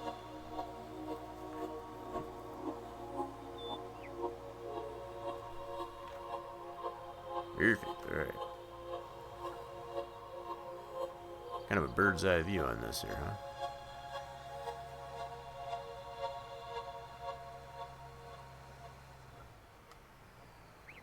Definitely with this sprayer won't take that all that much time, which is kind of nice.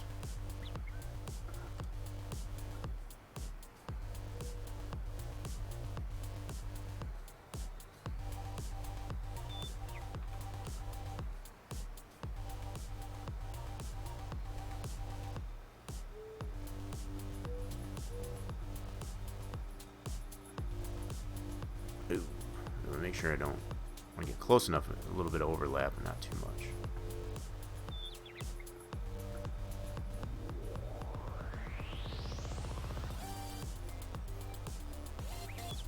Here, let me put a hired worker on this. Giggles here. I want to see how well he navigates this up here coming up.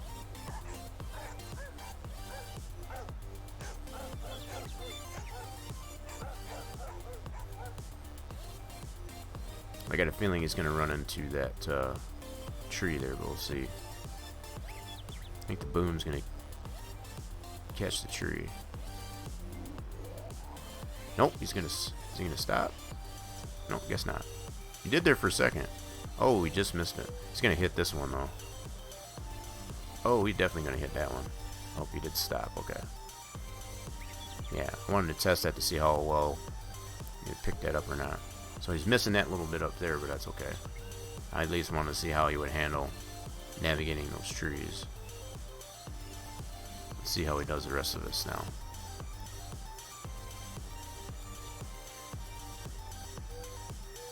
So far he's doing what I expect.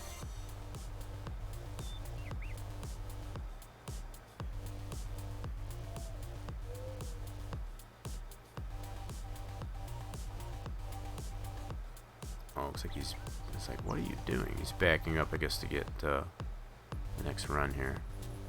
It's an interesting approach. He's taking his time on this, and he's making his money.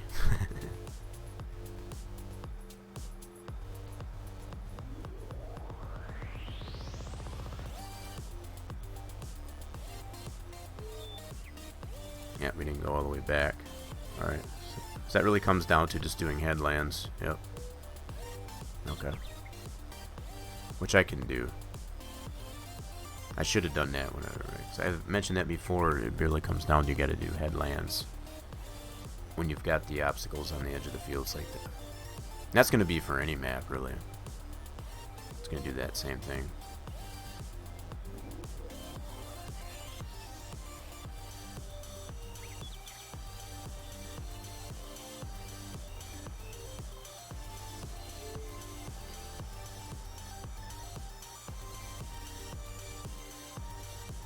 See how he navigates this one.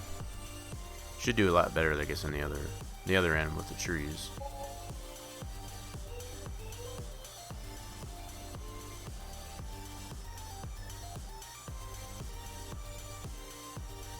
Oh, okay.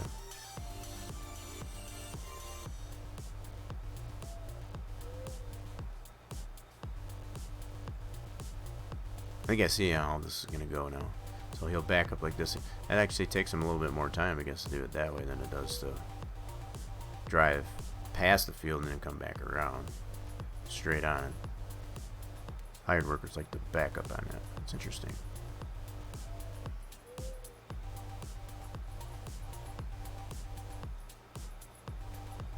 While he's doing that, I'm going to check and see what other contracts we got here. So far we're 48% complete on this one. We got some transporting, harvesting. I probably want to get some more baling jobs.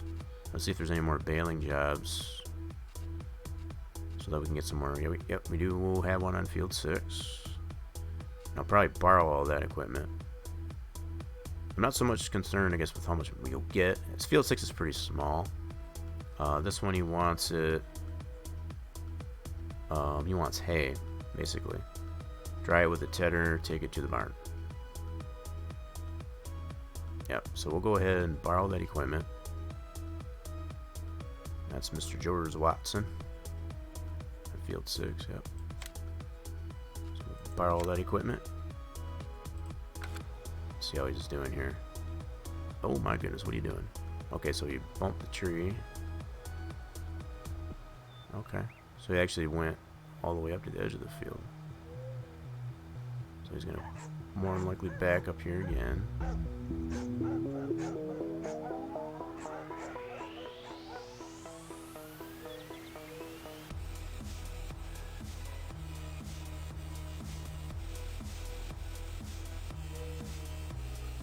Yep, he's just running over all those bushes there. It's funny.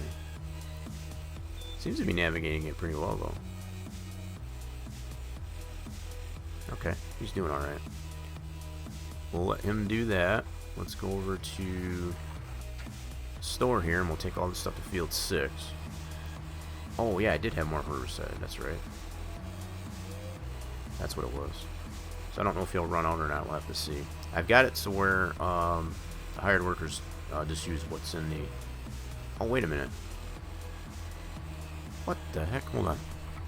I thought I had that set. Hold on. Hold on.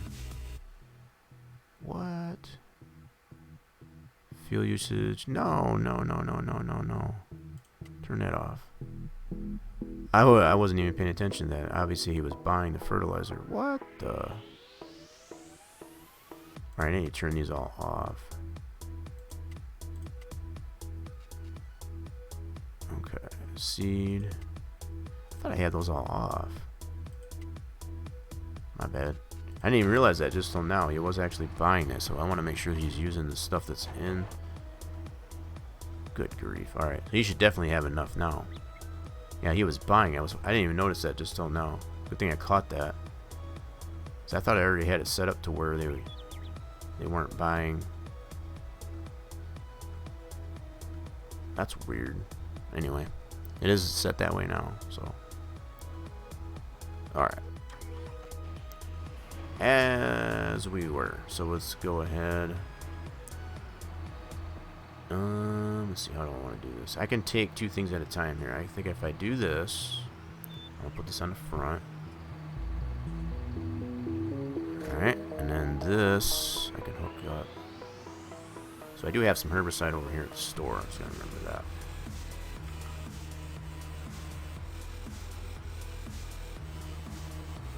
Alright, hook that up, and then I can take the old muddy. This may not work. Let's see if I can hook this up to the windrower here, or the tedder I should say. It's a little bit front heavy. I'm going to navigate it over here. Oh crap.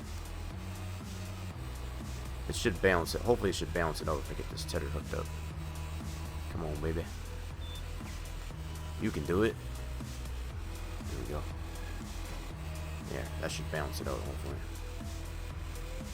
Cool. Let's go take this over to field 6.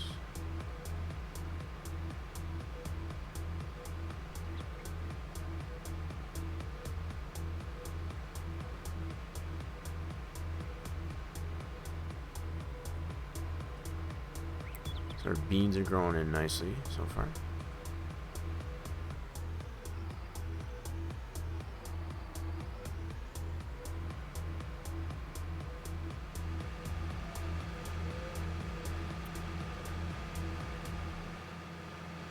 So I'm thinking I should... Whoa, I should be able... Damn it. This thing is all over the place. I should be able to TED it as I'm mowing it. If I do it this way. That's probably what I'll try and do. I don't know how well that'll work, but we'll find out.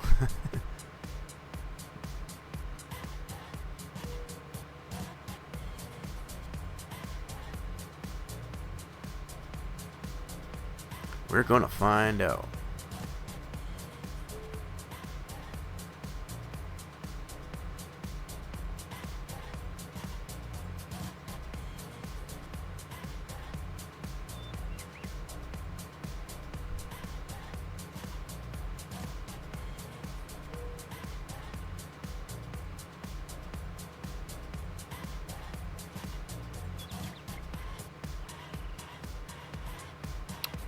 Almost there. So it's right up here by this dirt road on the left.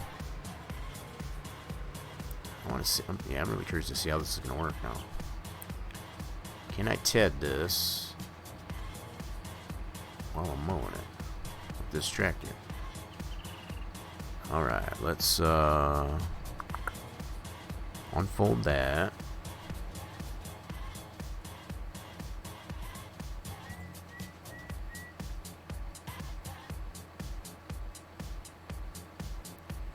Alright, then we'll go here, unfold that. Oh, I guess they're done over on field 9. Is he done, really? Check that out. Sure is. Yeah, he's got that little bit there, but I think, is the contract done? That's what we need to check. 94, so I'm going to have to finish that up. Got to get the remaining 6%. That's okay. Not too bad. Alright. Here, unfold this one.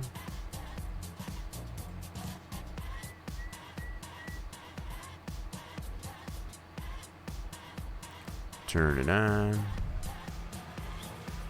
Turn it on.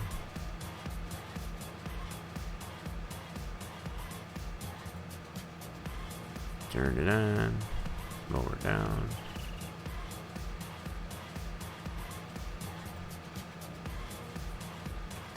Alright, how well is this going to work?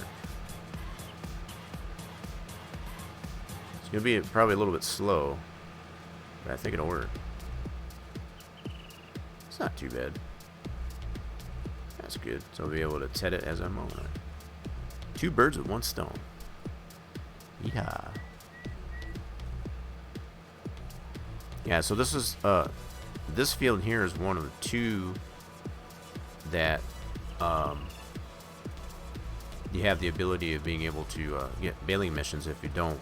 We've already bought the small cow farm, which comes with field 16, so we won't get any baling missions on that anymore. So the only field, until we buy this one, this is the only field we'll get baling missions on.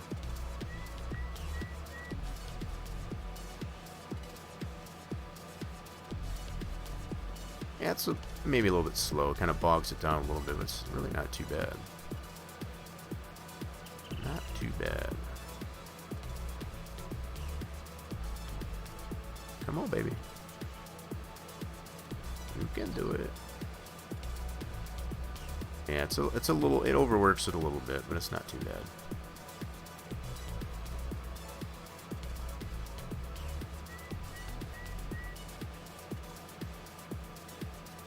I'm surprised it's doing this well, actually. I thought it would be like only like a couple mile an hour. It's slowing down here a little bit. It does have some terrain in here, so. Oh, come on, you can do it. You can do it.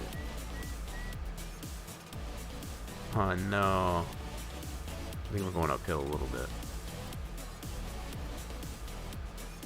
Oh, come on, you can do it.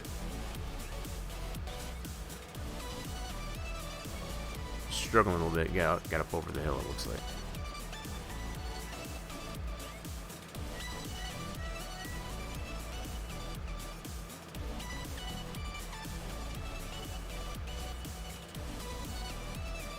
Yeah, we're definitely going to be going uphill this way, so I don't know. Let's see how this is going to work. Let's just see.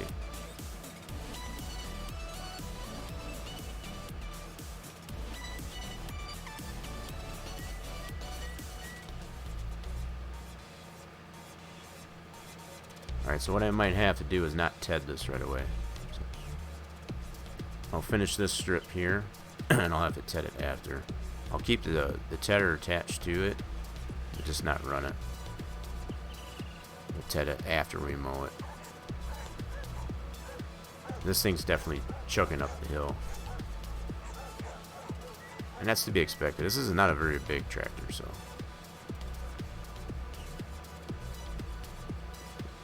It's doing pretty good, I guess. But the fact that it's going uphill slightly here too. Making it struggle a little bit.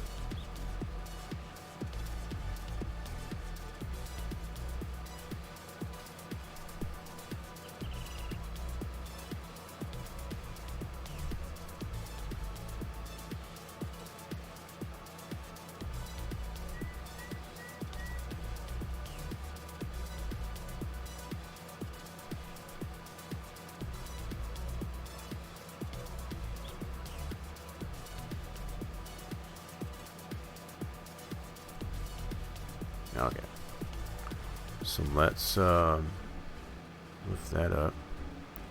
Let's turn this off. Alright, we're going to keep that attached, but we'll just do it after. We'll mow it first, and then we'll TED it. That's all. Not a big deal. Oh, crap.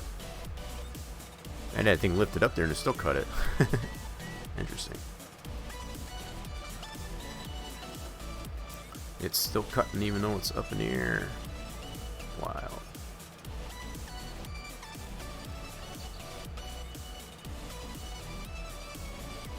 Okay. Come on. I'll line this up here a little bit better. Alright, let's go to this, that. Cool. Yeah, so we just won't TED it right away or whatever, just to maintain and get some power, I guess, in the tractor. Oh, missed a strip there. Dang it. Keeps missing that strip.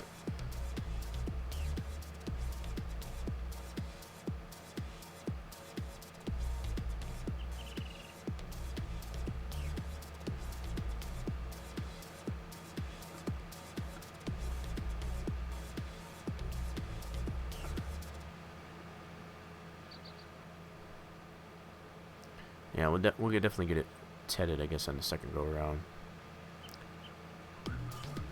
Keeping the implement on the back side of this, though, it keeps it balanced so it doesn't tip over, at least anyway. Kind of eliminates the need for a weight. Plus, it makes it, you know, kind of semi-ready, I guess, to just TED it right after we mow it. Without having to... Uh-oh, player stop. Dang it. I'll check it here. Come on, player, what's up? Da-da-da. Yes, I'm still here. There we go.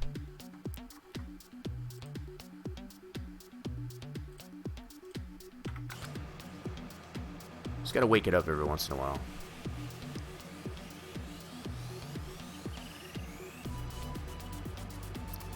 Man, this is still struggling up the hill even without having that on. Not as bad, though. A little bit more of a hill here than I thought, actually.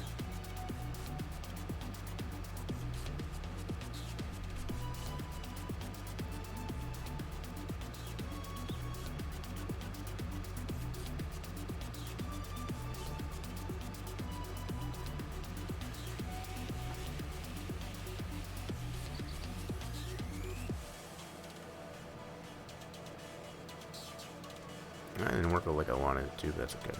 Just go this way.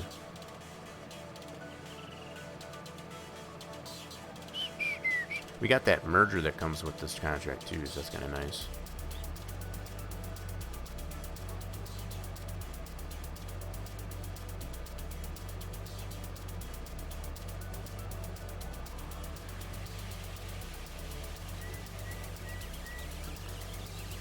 We going downhill.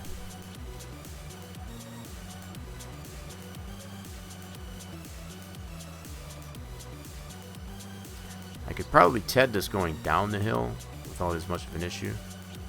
But I figured I'll just tet it all at once as opposed to going, turning the tedder on and off.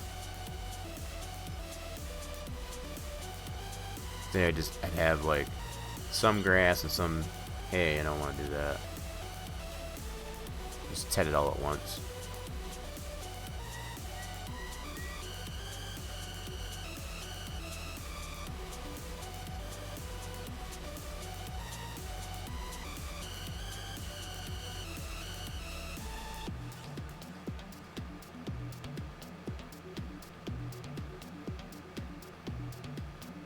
Yeah, so part of the reason why I wanted to take this contract is so I can potentially have some extra bales left over, I guess, to be able to feed the cows. I didn't really need any hay, but probably what I might do is try and only leave a part of this as grass, so I can have that for the cows. Keeping in mind too, field 16 we own, we can always use this borrowed equipment, I guess, to mow that field 16 for ourselves, so we have some grass. So I could do that too. So I could probably leave these as hay and still just mow the grass that we have in our field 16 that we own, just using this borrowed equipment, at least anyway. Take advantage of that. That's a possibility.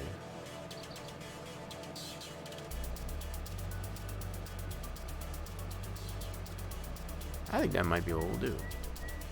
We'll take advantage of this borrowed equipment to mow our field 16. So we'll leave this all hay. So even any excess bales that we have as far as in completion of this contract, we'll just keep those as our own. So we'll probably get a good trailer's worth as far as the stacked bales anyway. That's what we got last time. 16 bales or so.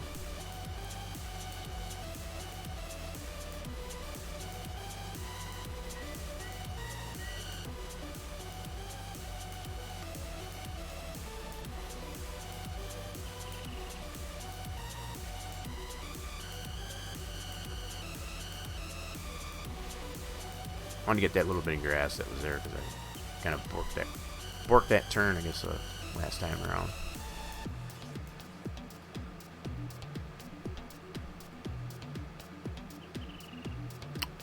And I'm starting to remember the last time we did this contract. We ended up with at least 23 bales left over or something like that. No, and I think that was when we had... Never mind. No, I'll take that back. So we had at least 16 bales. 8 bales on this one, and then we had 16, a whole trailer, I guess, on field 16. 16 that we already own now is a little bit bigger in this field, so... Yeah, that's what it was. So overall, between the two fields, we did baling contracts on 6 and 16. We had 23 bales. So that was pretty nice turnout, I guess, for those two contracts. And now that we own field 16, that's kind of up to us, I guess, as far as how we get that mowed and baled up and so on. So we're going to take advantage, I guess, of using this borrowed equipment on this contract to be able to start baling, mowing and baling, I guess, our grass over in our own field now at 16. So we'll just have to make sure we don't collect on the contract prior to finishing it. Because if we do that, then we lose all the borrowed equipment.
Yeah, definitely getting a little momentum going down the hill there, though.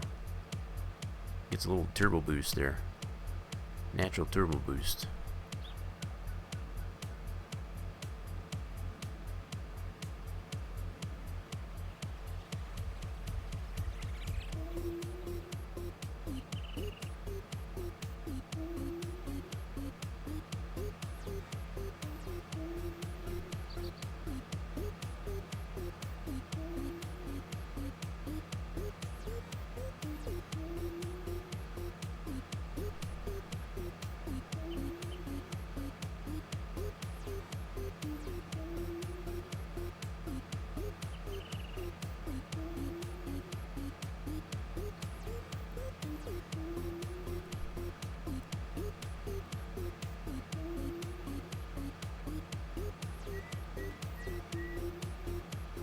Now I remember what it was now, I guess, as far as...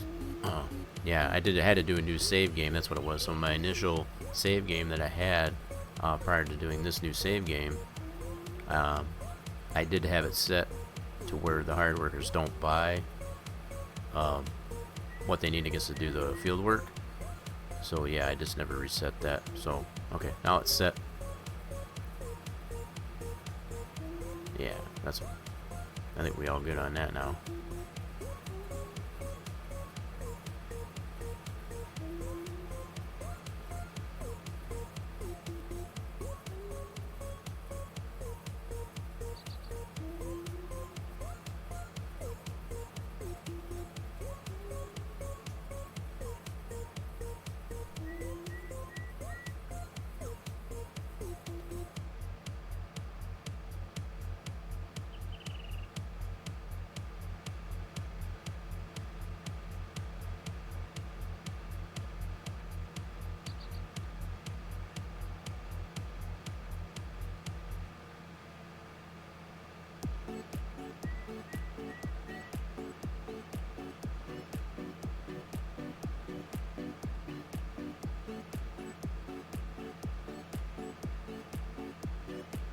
Just about done mowing it. Maybe two more runs, and then we'll start tedding it.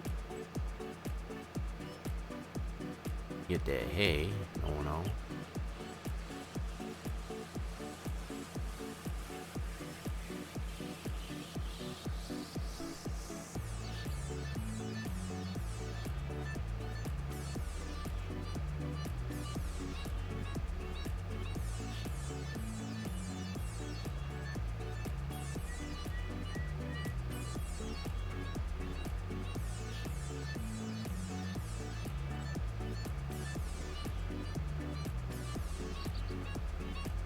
Get that turbo boost.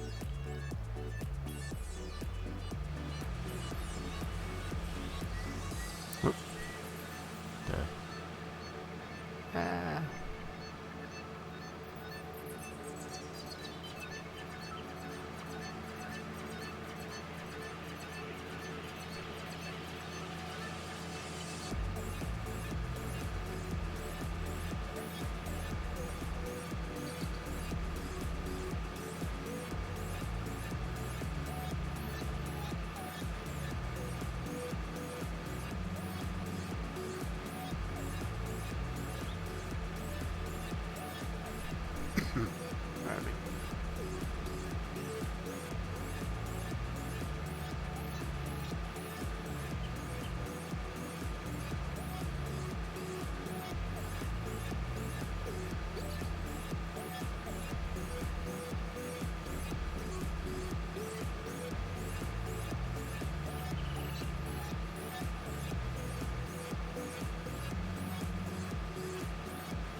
Going down the hill.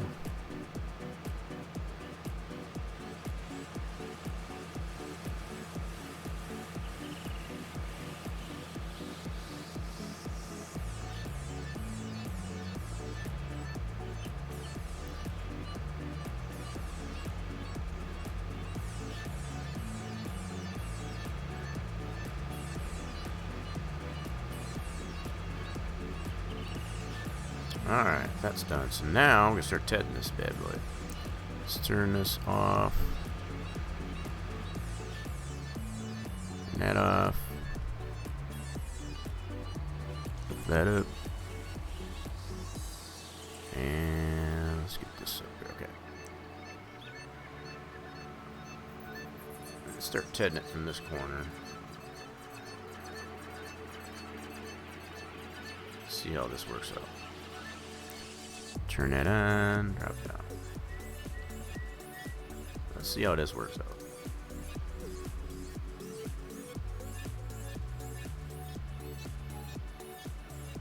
This should be pretty good.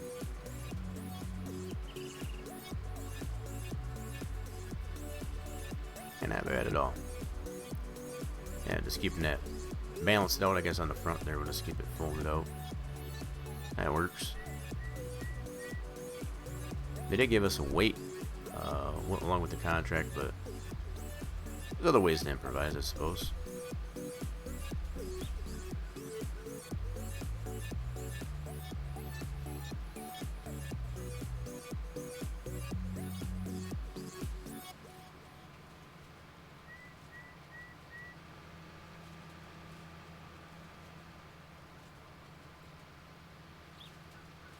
Hey everybody, COVID-19 has brought a lot of complicated feelings to the surface for many of us.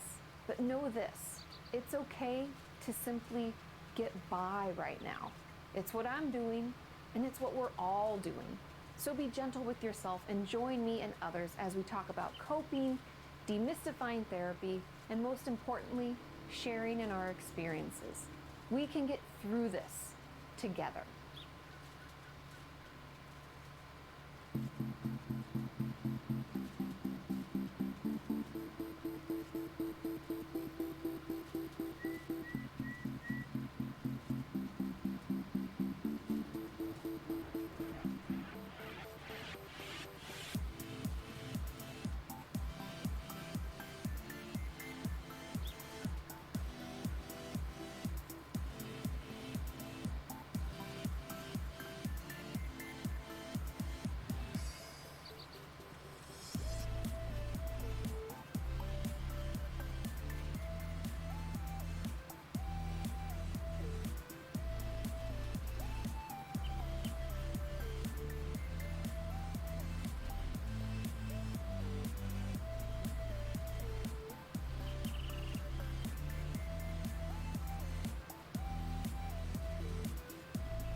Whoop, let's do it there.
Alright, in the show tunes, alright.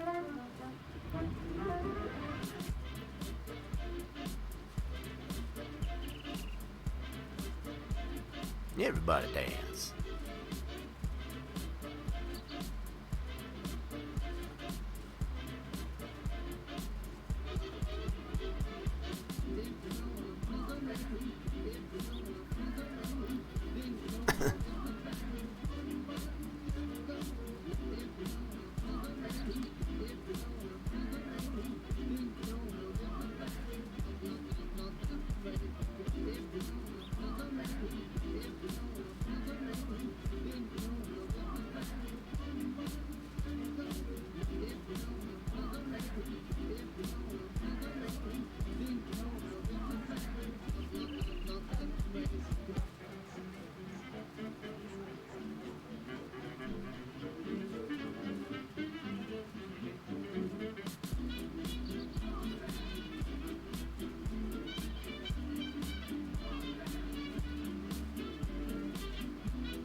Alright, so that's all done. Let's turn that on.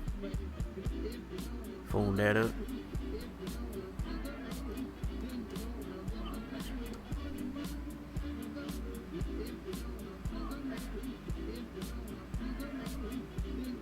I think what we'll do is we'll take our own tractor, and I guess we'll bring the gatherer down there so we can gather these up into piles. Park this over here. Alright, let's go to our tractor here. Actually, I thought of something too. I want to get that herbicide. I don't know if I can pick it up with the rest of that there. So while I go over here, oops, I might be able to get the rest of that herbicide at the store into this thing. So check that out.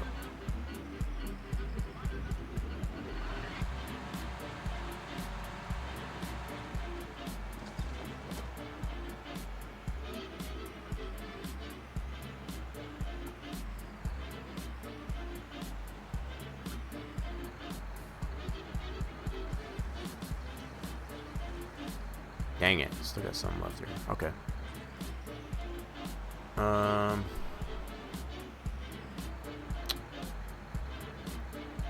much is left in that thing?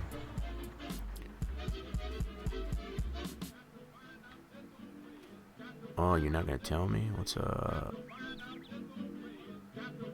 Why you not tell me? I wanna know how much is left in this bad boy. Wait a minute, do I got the... Huh? Wait a minute, do I got the super strength on? I don't think I do, but... No, it's off. So it's letting me carry this, so it must be not that heavy. There's probably not that much left in it then. It's not telling me how much is in here though. Yeah, bugger. Alright, let's see if we can carry this over to our... Oh crap. Alrighty then. It's letting me carry it, so it can't be too much in here. We'll just bring this over to the farm here.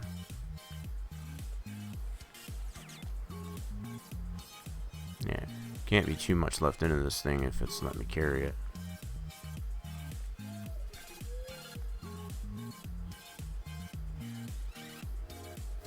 Alright, we'll go put this... Let's see. Oh crap, what am I gonna do there? Oh, that's the power washer, duh. Put this over here.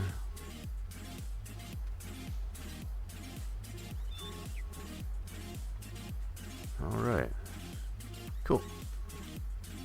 don't think we can lift this up though, I don't think. No. That's alright. Ooh, our soybeans are coming in here. Look at that. These are ready to harvest, but the rest of it's not done yet, so. Yep, still growing. You're ready then. Let them go. Tap back over here. Alright, so we got what we could. Put it that in here, so that's good. Take a shortcut this way this time.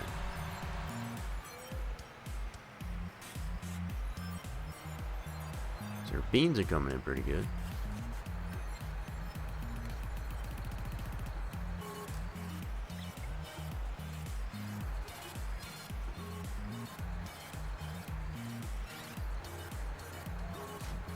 Alright, so we'll leave that right there. Actually no, take that back. We gotta go pick up that gatherer or merger or whatever it's called.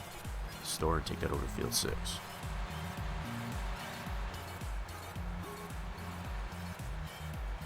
That'll be the next thing we gotta do in field 6 before we bale it.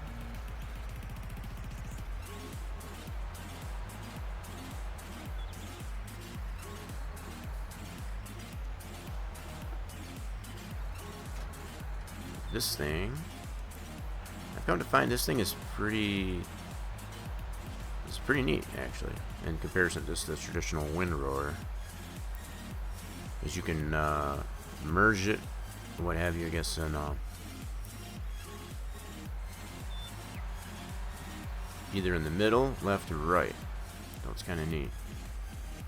We need to finish up that contract too. Get whatever herbicide we got left on. No, it should be fertilizer now. Take that back.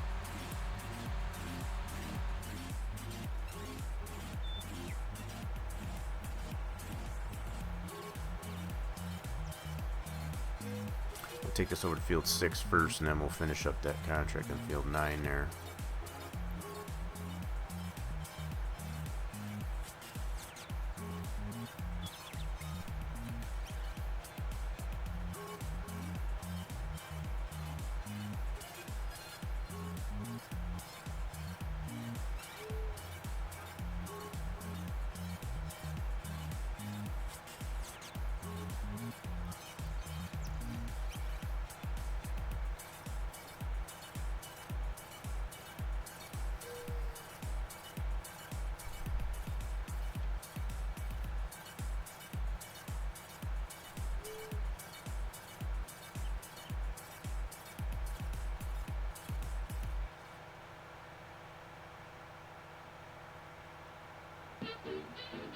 Okay, so we'll drop this off here. Let's go back over to field 9. This one here, we got a little bit here to finish up. Well, we're not gonna don't have that much fruit left, and we'll have a little bit left over, not that much. Alright, let's see, what did we miss here? So we got one little strip there.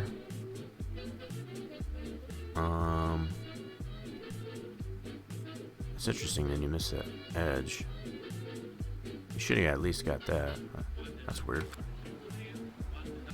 Why you not do that? Alright. Yeah, this is a hardy.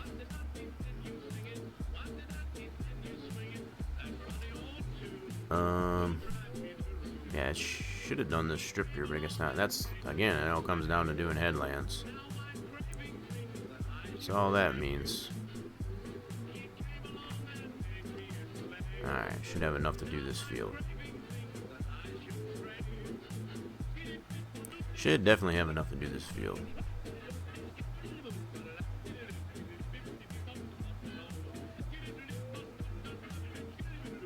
So I'm only going to do as much as it says before it says the contract is complete.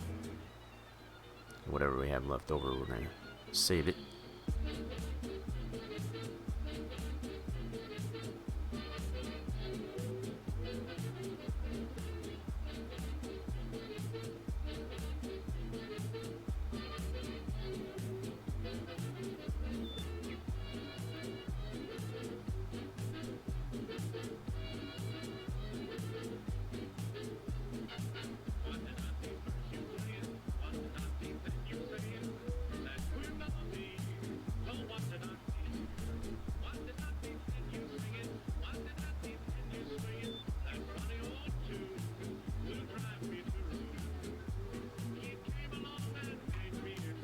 Alright, where do we have... Okay, so we got this right around the corner here, okay.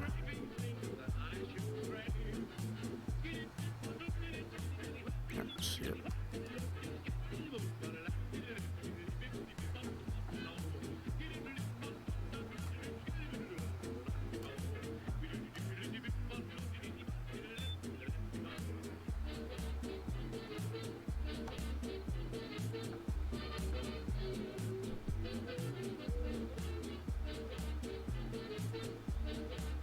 And it's done. Cool. That's all I'm doing.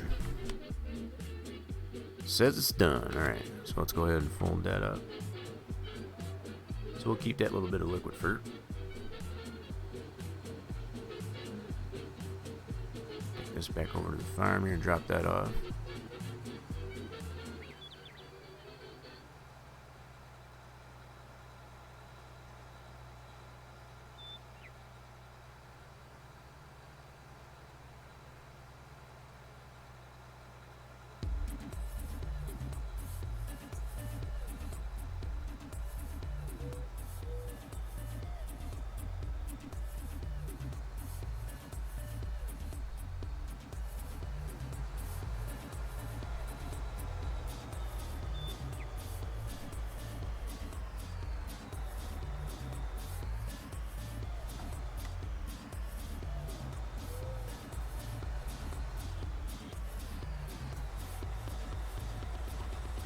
And of course you would put it there, wouldn't you? But right on top of the dog. What's the hell? Alright. So anyway, do we have any other fertilizing jobs? Contracts, I should say. Nope. Transporting, harvesting. That's already completed, so nope. No other ones. Okay, cool. Let's go ahead and collect on that one. Oops. Go ahead and collect on this one here. Yep. 26,000. Cool. So right now we've only got cultivating, transporting, and harvesting so far. So we're 20% done on this one here so far. Got a little bit of money in the bank. Cool. Come back over here and we'll start gathering this thing up here. Only thing is I gotta bring up this menu. Let's unfold it. Just gotta remember how.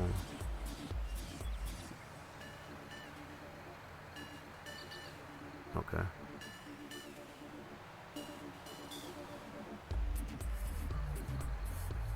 Okay, so the work mode, so we want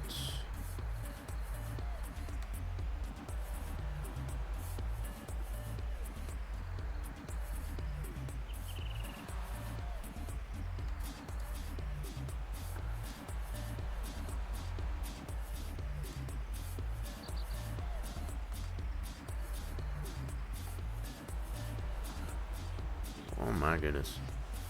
Alright, let's see here. We've got lower.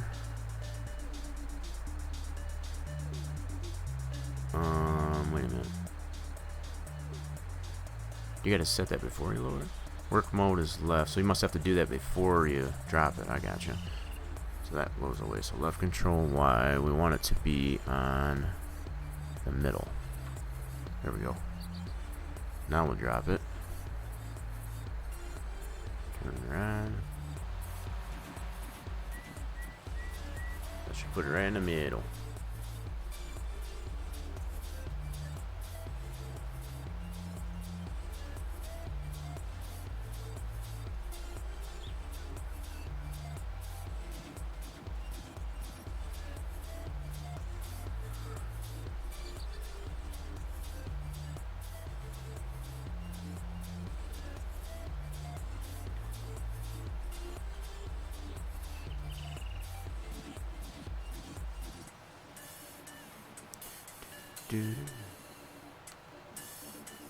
Caleb is cool. How we doing?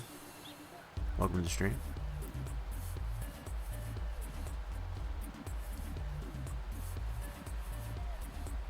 Hope you're doing well. Just merging up our hay here so we can bale it.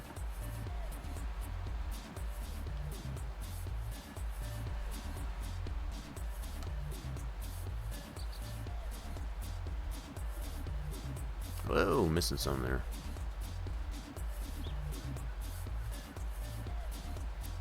I'm doing fantastic. Just doing a little bit of testing in here. Kind of did a little bit of editing, I guess, on the map.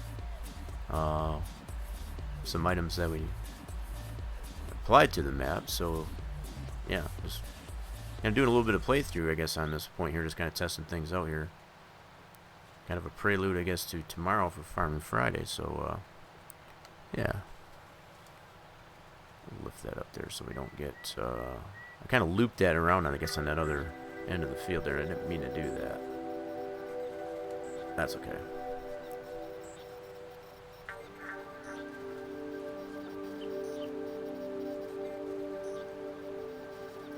Yeah, kind of out of the norm, I guess, for me on Thursday. I don't normally stream on Thursdays, but I had some work I was doing for the map I've been working on here as far as Dairyland. And if you do want to find out any more information, I guess, about development of the map, feel free, I guess, to I guess go for anybody. Exclamation point map in the chat. We'll take you to a page, I guess, as far as more information on the map. Kind of covers quite a bit. But if you have any other questions, I guess, about it, feel free to ask. Yeah, definitely has. Definitely has. I know there was a period of time there that I wasn't streaming all that much. So it's only been within the last half a year, maybe or so, that I've actually got back into streaming. So had some IRL things, I guess, happen. So it was kind of a little bit hectic, I suppose.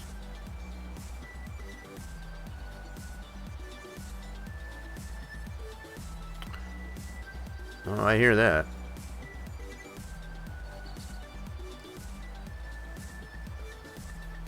Unfortunately for me, the job that I have, that usually it's not considered essential enough, I guess, to be working during these times, I guess, with the lockdowns and such. So I just spend more time, I guess, working on the map and whatever for Farm Sim, and as well as playing through it, you know, testing it out. Kind of fills my time.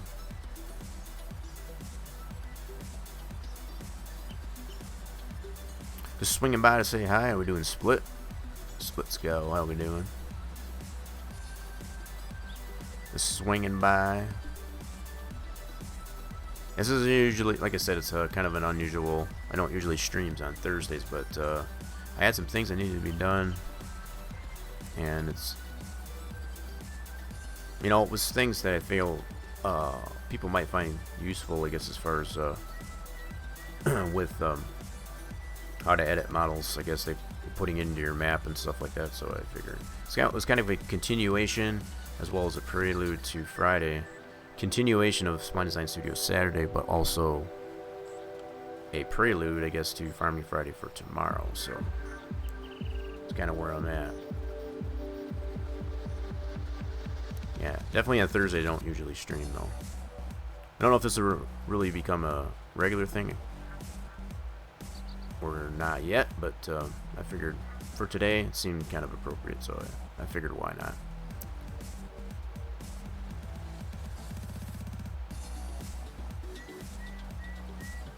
It gives me a chance, I guess, to showcase the map somewhat, and as well as just to kind of do some testing on it. Make sure there isn't any other. So far, I haven't found any other really major problems with the map. Just some really minor stuff that I want to button up, like that open barn that I worked on earlier part of the stream, and get that into the map and get it all done. So that much is done. It's just those little details like that. There's some other things I want to potentially get done too, but they're not really all that involved, I suppose.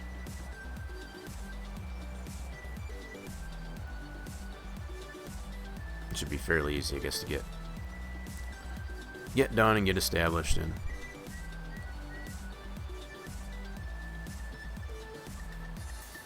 I'm really liking this machine though. This kind of beats the pants, I guess, of a traditional windrower, where you can actually control as far as what where it drops. I guess the swath. It's kind of like having the Big M mower without actually having the Big M mower, I suppose. Taking advantage of all this borrowed equipment, that's for sure. We're borrowing all this equipment to do this contract on this field for another farmer.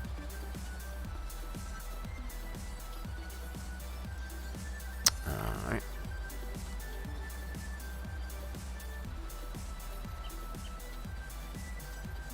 I guess this is what they call a merger and or gatherer. And yeah, I gotta say, it's a pretty cool tool. It's one of the newer tools that they have in FarmSim 19.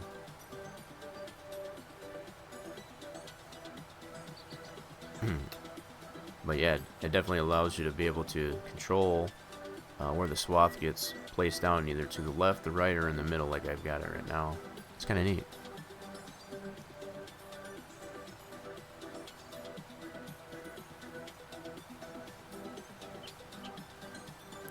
Kind of bumped into the tree there.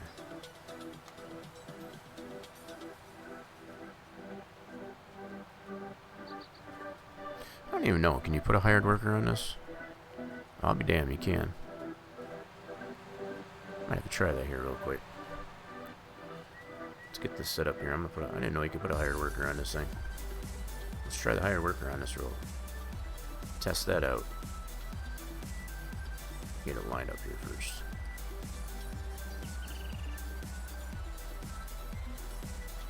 Let's see how this works. Oh, no. Going crooked there. Gotta put him in a straight line. Easy there, killer. I think he turned it off. Yeah, he did.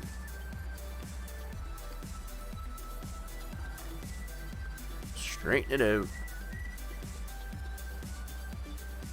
Okay, let's try that.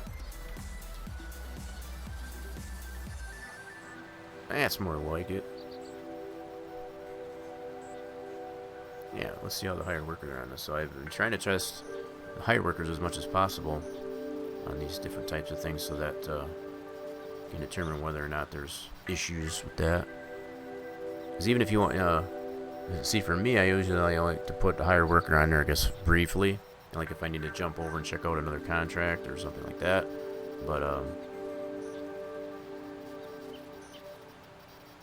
yeah, he's just going in a straight line. He's doing alright. Now on this end it shouldn't seem to be so much of a problem, but it's probably on that other end that has the trees and the ditch. I want to see how he works that out. There we go. Yeah, he's not doing too bad so far. I guess I was running pretty straight lines too up until that very end there. He kind of merged into my other swath there, but yeah. So I got this all on a hired worker. So let's see how he navigates, I guess, this end of the field as far as with the trees there.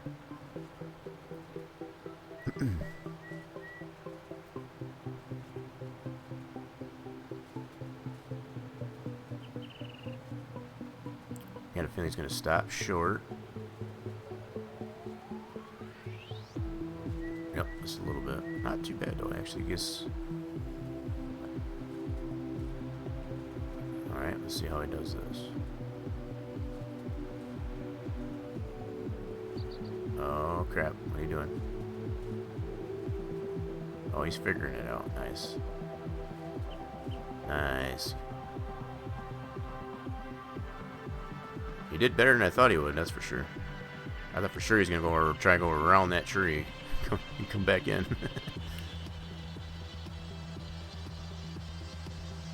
Yep, did good there. Okay. Alright, while he's doing that, I'm going to take this tractor. I'm going to go get the baler. I got to drop this stuff off, though. I don't need this stuff. Actually, I can probably just take this with me. I want to keep this stuff. I'll probably go. I don't want to do this. I could probably drop this off at our farm because I want to use this borrowed equipment to mow our grass on our own field. Let's go here. Hold on. Fold that up. There we go. Let's do that. So I think this stuff will leave at our... I don't know if I want to take this right over to the cow farm. I could probably do that. Maybe I'll do that. I'll take it right over to the small cow farm on field 16, so I can use it there.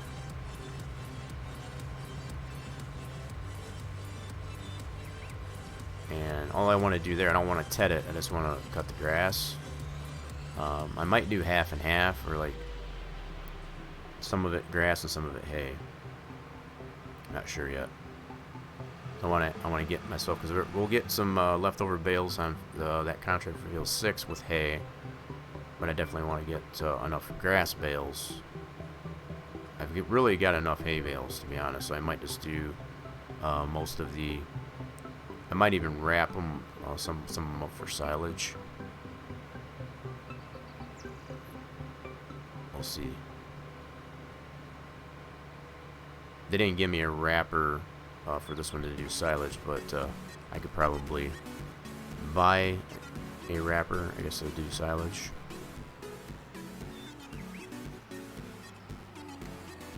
As far as today, or just in general? Because for today, it hasn't only been a few hours. But as far as in general, I've been playing Farm Sim since Farm Sim 50. As far back as that. Yeah, so in general, I've been playing Farm Sim as far back as Farm Simulator 15. So yeah, I'm going to drop this off at field 16 here. So yeah, see, I got my hay bales and some straw bales. This is the open barn, I guess, we edited at the very beginning of the stream. Ran that through our modeling program and edited what we needed to.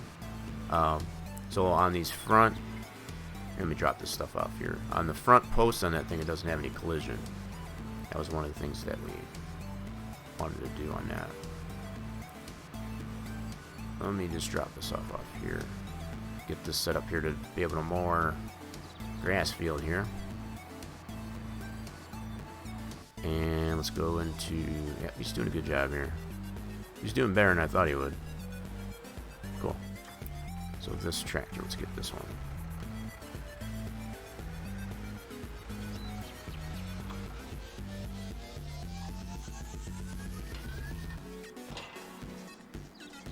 Oh, I guess I took the side door. That's fine.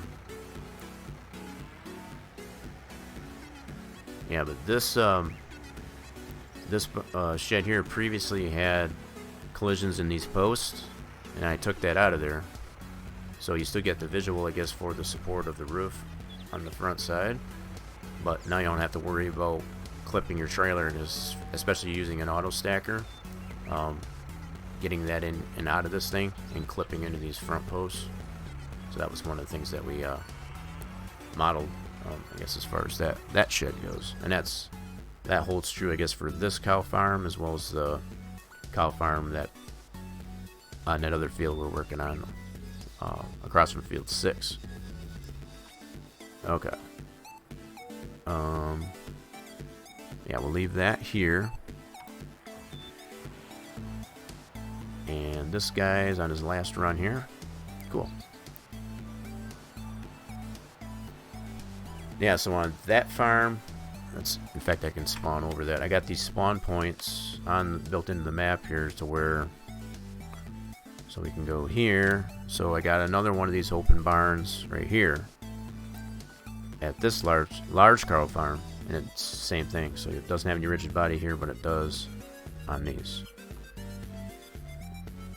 But yeah, that was something we edited. That's where we started the stream off, as far as editing that and getting it into our map. And now there it is. Yep. So that dude's done over on the field 6. And he didn't do too bad of a job, actually, considering with all those trees there. He did a lot better than I thought he would. What I am going to do is on this end here, just so I can gather this up a little bit better. On this end here, I'm going to go ahead and gather it in the middle. I think he did a fantastic job, though, actually. Let's turn this back on and just gather this up in one row on this end. This so it's away from the trees a little bit.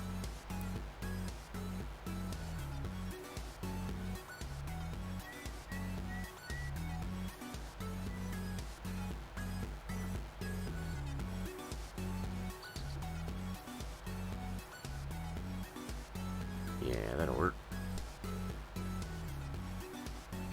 Now, let's see how we did on the other end. Yeah, that'll work a little bit better there. And let's see, we missed some bits here. That's not too bad. So we got some right here we missed here too. Let's gather this up. Now my playlist stopped again. Dadgummit. Let's fix it. Yes, I'm still here. Thank you very much. Alright. Okay, let's gather this little bit up here. We'll put that right in the middle, so let's drop that down. Yeah, so we got this little bit on the edge here that I missed. Put that into a swath here.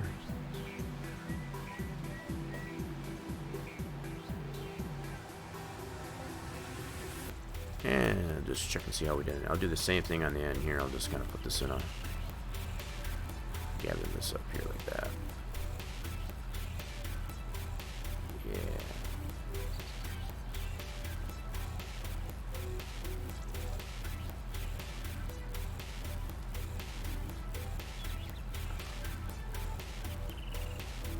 Let's get this one a little bit better. I'll go all the way down this line and just kind of move it over a little bit. It's not so close to the field edge. No fault of the hard worker. He did what he could do there, but let's kind of move it away from that edge of the field. Oh, that'll work.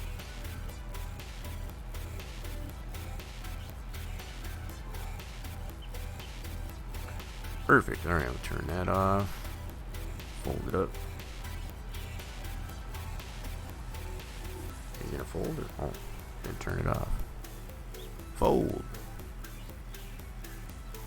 Hello? There we go. Say, why aren't you folding? Pretty nifty little tool roll. Okay, so this... I don't really... Yeah, I guess I could probably use this too. I'll take this over to the other cow farm too with the other equipment. The mower and the tedder. I don't... Like I said, I'm not going to ted it. Whoops, I'm not going to ted that field, but... So I can at least put the gatherer as I'm mowing it. I might just use this tractor too, I don't know. Because that one doesn't seem to be able to handle tedding and mowing at the same time. It's just not powerful enough. So I'll probably use this tractor. It's got a little bit more power. I'll put the mower on the front of this and then gather it while I'm mowing it, as I'm mowing it. Again, it kind of serves as like having that Big M mower without actually having that Big M motor, that Big M motor. Mower. Yeah, words are hard. Yeah, it's like $400 and some odd thousand, I guess, to get that Big M mower. So we're gonna take advantage of using this borrowed equipment, I guess, to serve that same purpose as that on our field 16 here. But I think that is what I'll do. I'll put the mower on the front of this tractor. That's ours. And that way I'll be able to mow and gather or merge it at the same time. That'll definitely work better.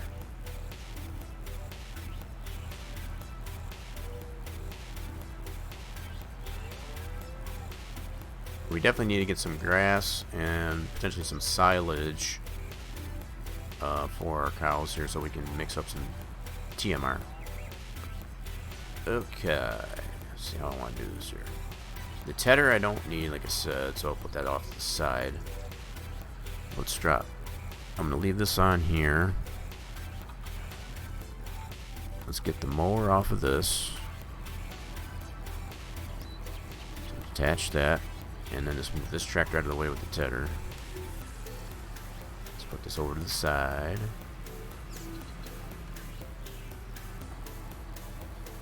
Right. And then put the mower on the front of the John Deere here. Yep. PTO on the front. Nice.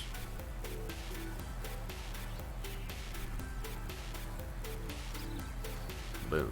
There we go. Alright. So this should be able to handle mowing and merging at the same time. Alright, so let's unfold that.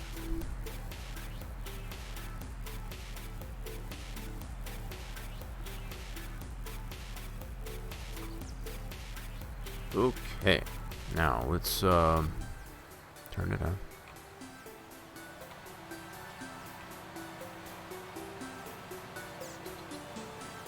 Turn that on.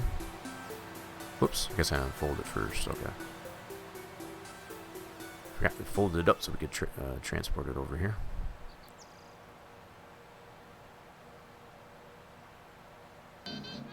Oh, back to the show tunes.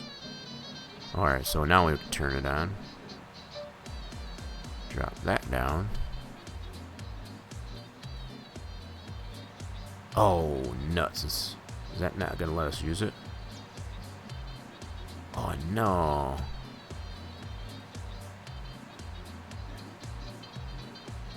That part of the... Okay, hold on. I think I know what's going on. Hold on. Let's drop this down.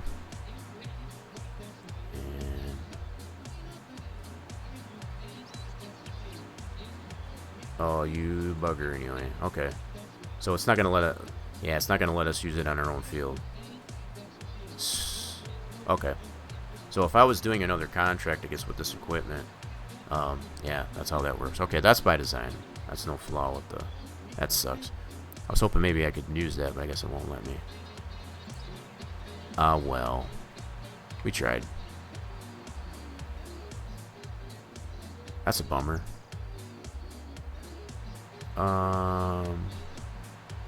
Okay then. Turn all this stuff off.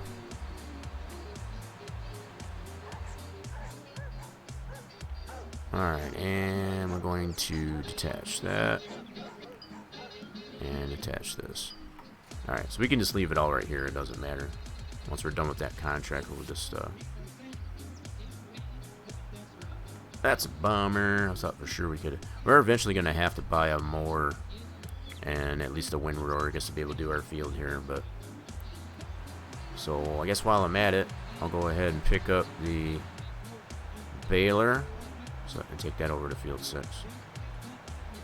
That's at the store.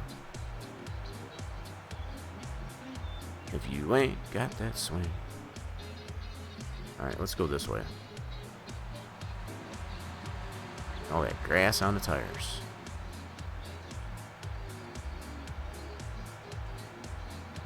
Some messy grass. Alright, so let's go to the store and pick up that baler. Take it over to field 6, like I said. And then the only other thing after we bale it, we have to bring over the auto stacker.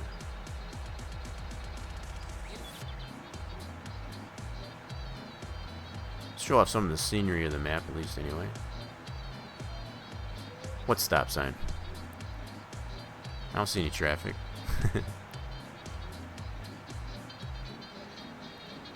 Something I am considering doing with the road signs, I noticed the font that I used on the road signs isn't exactly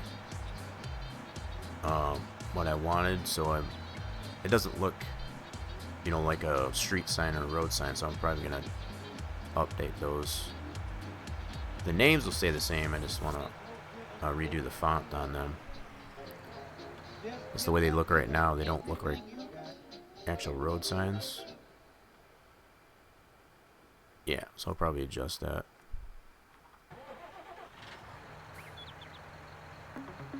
Yep, that's something else I consider doing, at least anyway. Let's go this way. So we can either go this way or go on to the left and go through our, just take a shortcut through the farm, but again, just taking a scenic route.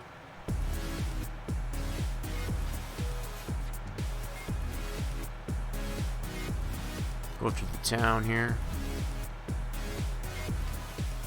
Man, we need to get some maintenance on this bugger. Just noticing that. Let's take it over to the shop and get some maintenance. Whoa, wrong turn. Let's get some maintenance on this. Take it to the back here and get some maintenance on it.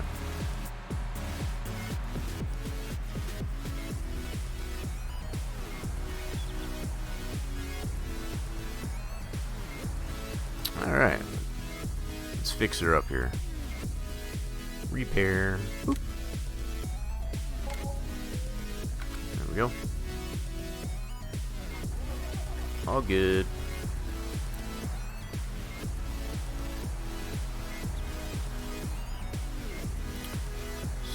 Okay. Oh yeah, gotta go to the store and pick up the baler. Go to the front, pick up the baler.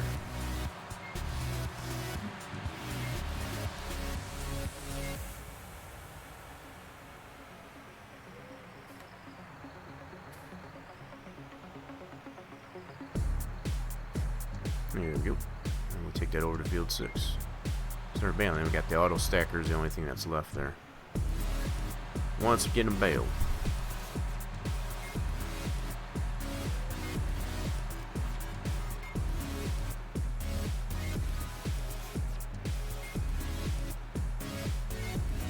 So our soybeans are growing in pretty good. It's pretty nice. Got that one strip that's already ready to harvest though. We gotta wait for the rest of it to grow in though.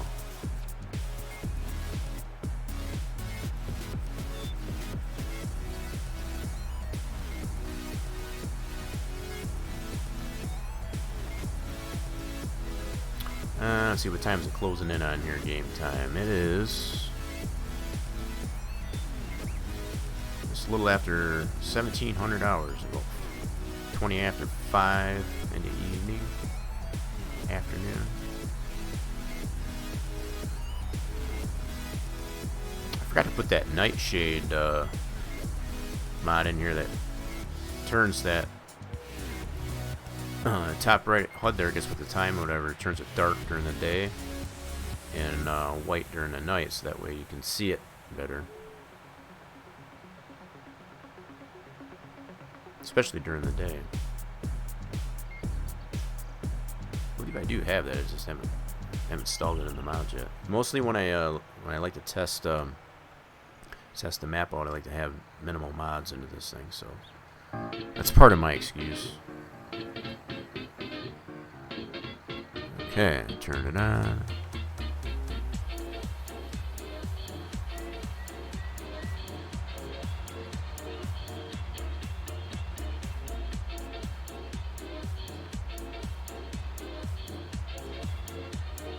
That's part of the reason why I wanted to gather it up here, so it was a little bit easier to pick that all up.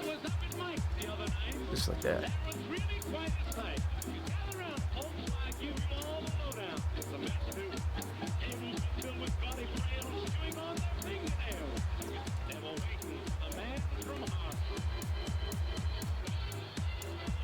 Put the cruise control on. There we go.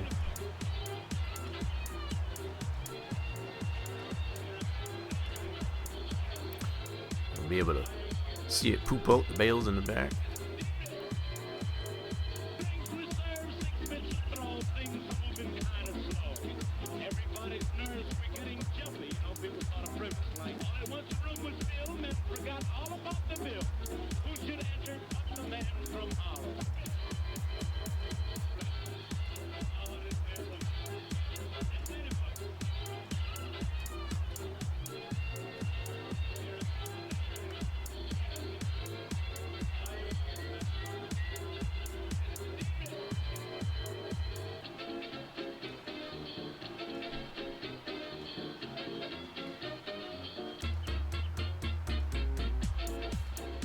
Kind of a bouncy tune. Give it a 9 out of 10.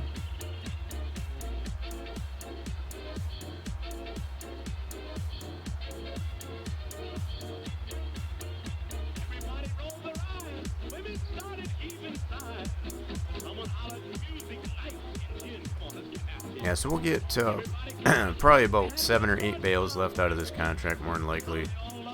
So that'll put into our stock, I guess, of hay bales, I guess, for our own cows. What's kind of nice about doing these contracts is they usually have some residual for you to keep.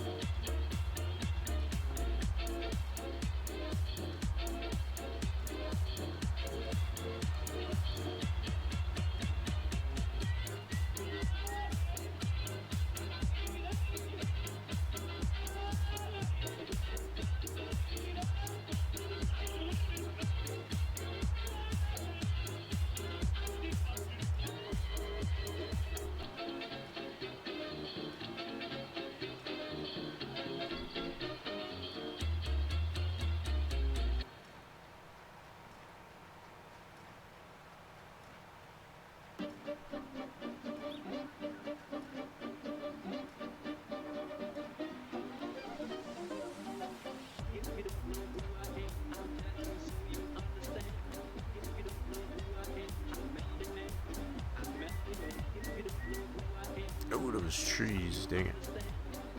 Kind of blocked my view there a little bit.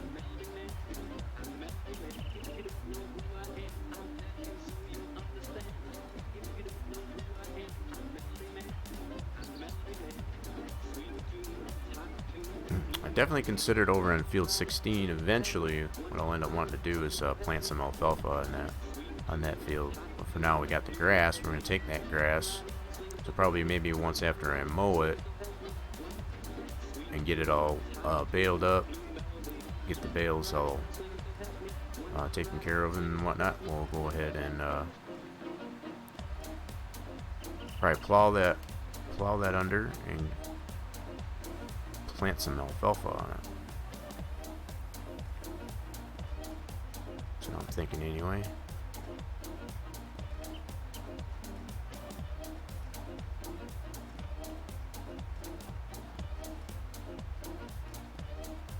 And then we'll always have this field here to fall back on. It gets as far as to have some grass.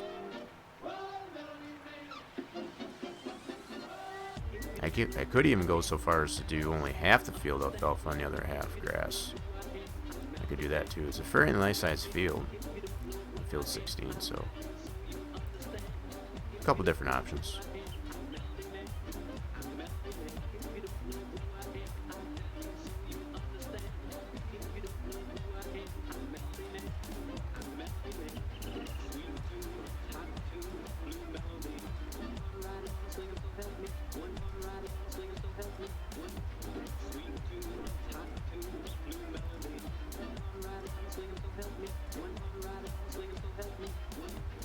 I'm starting to get a little bit hungry though, that's for sure. I'm getting past the dinner time. Just looking at the time there. I didn't expect to really go this much longer. I usually don't, like I said, don't usually stream on Thursday, so I didn't have much of a game plan. It was just like, just felt it appropriate. I was already doing some work on here. I figured just to fire up the stream. Excuse me.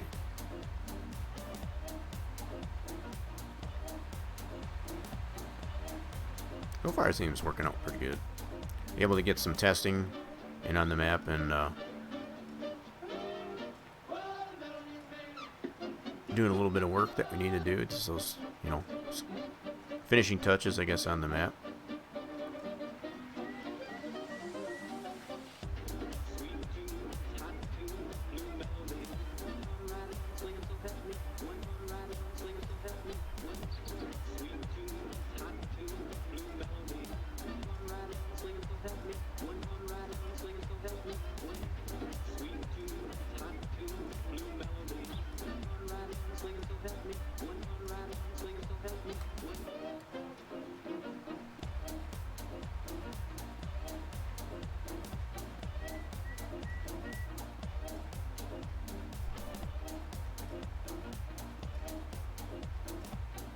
Got those couple strips over on that other end of the field there. I gotta get those.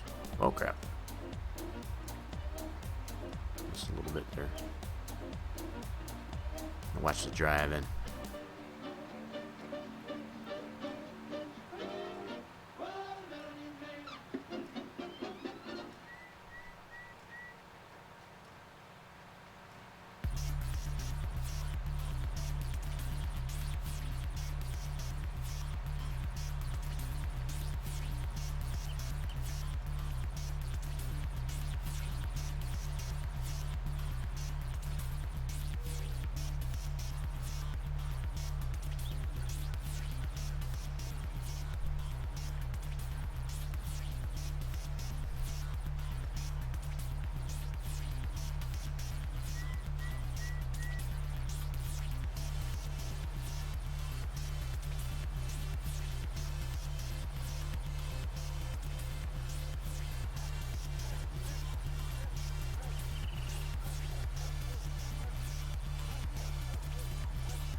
I'm gonna work my way over to this, miss this over here.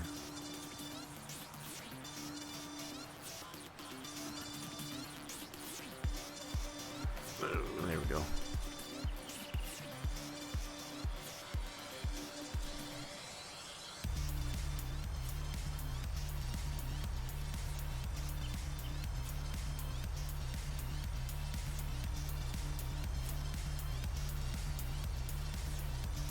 It's that little bit right there too by the ditch.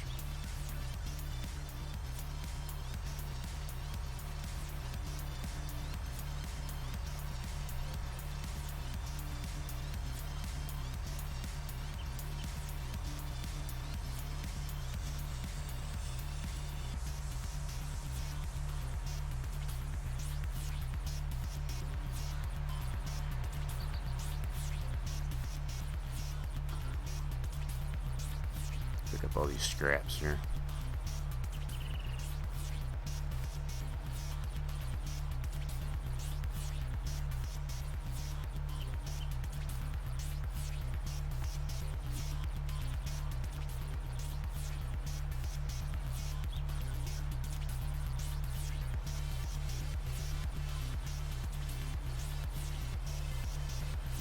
I want to leave that scraps on the field.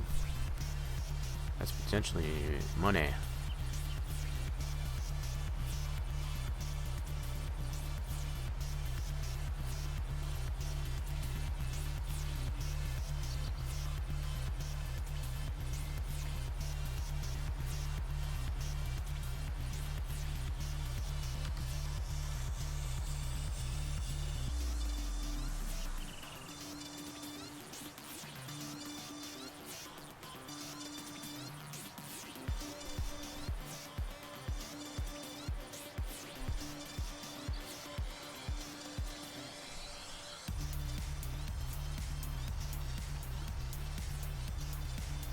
Yeah, I saw I missed this little bit over here. I'm gonna grab that.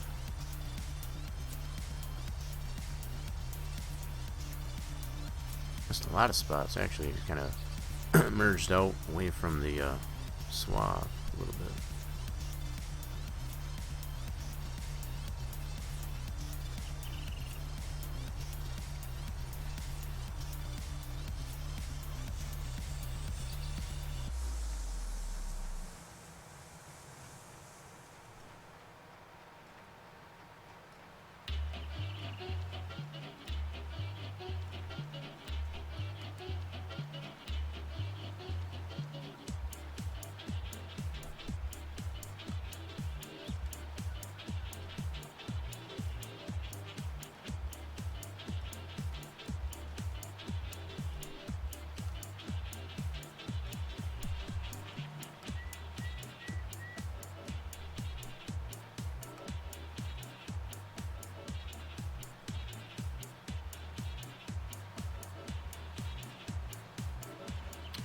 Back on track.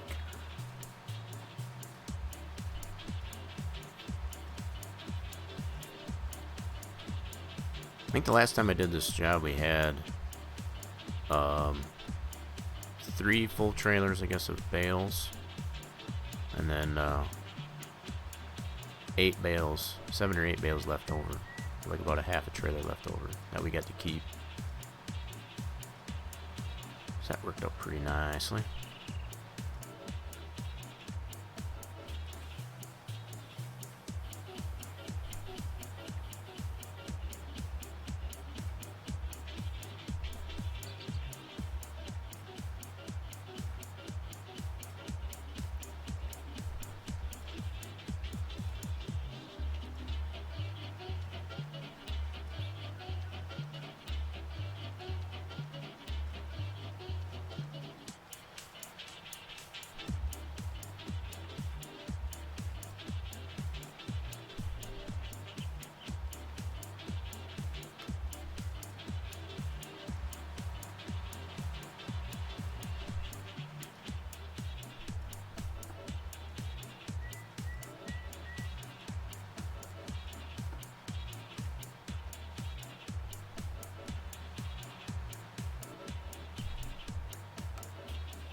Yeah, can't really put a hired worker on this. Not on this one.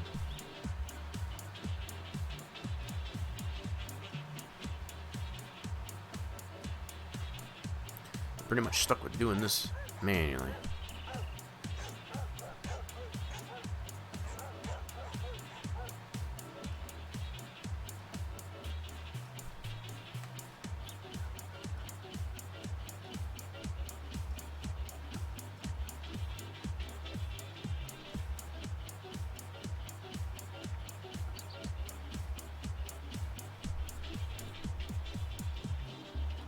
Dang it, I still missed a little strip right there. What the heck?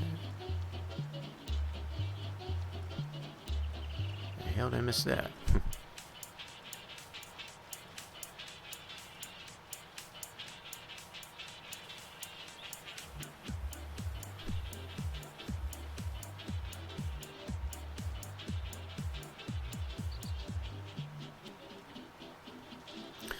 Kind of what I want to be able to test again is again using that auto stacker, I guess, to put the bales we get to keep off this contract.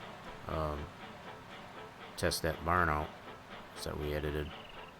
That's part of the reason why I want to take this baling contract.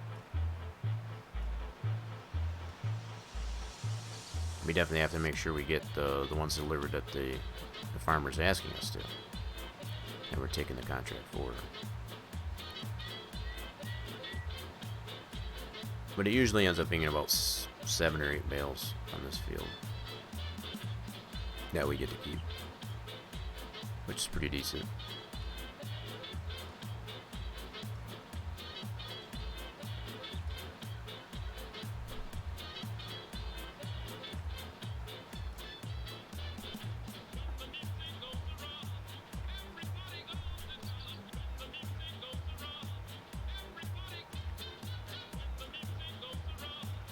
Alright, so we got half a bale. I don't know if we got enough scraps left on the field here to be able to fill up this last bale here.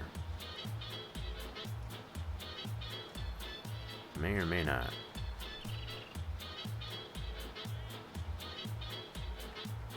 You cannot spit out partial bales out of this thing. That's the only thing that stinks.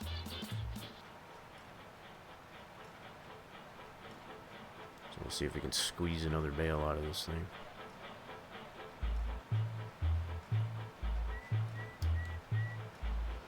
We got enough scraps on the field here to be able to do that.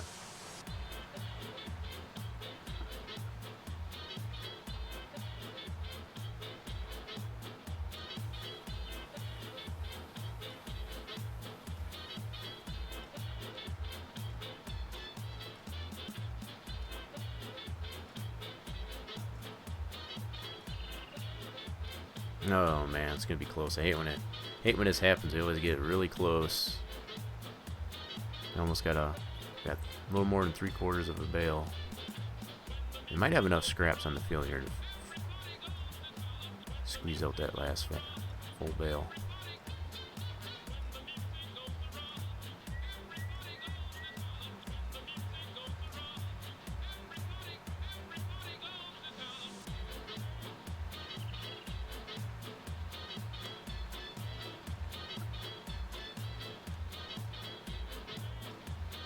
It's gonna be awful damn close, is all I know.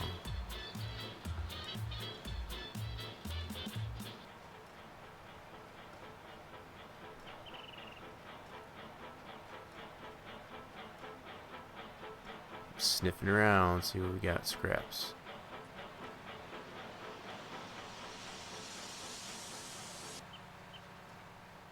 We got some more in this corner over here, hopefully. Oh, I see some right there.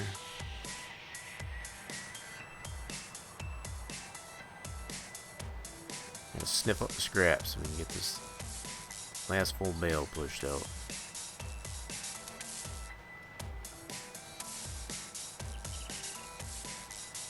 Yeah, I think there's a little bit more in this corner.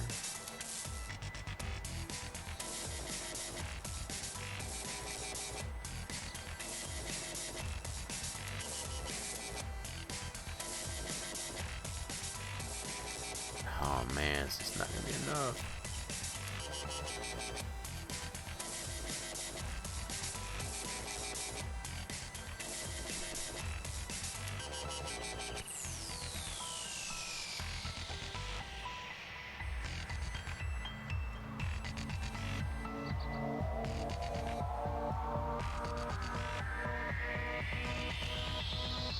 I don't think it's gonna be enough. We got another 19% fill it. I don't think we're gonna find enough on this field to be able to fill that bale up, unfortunately.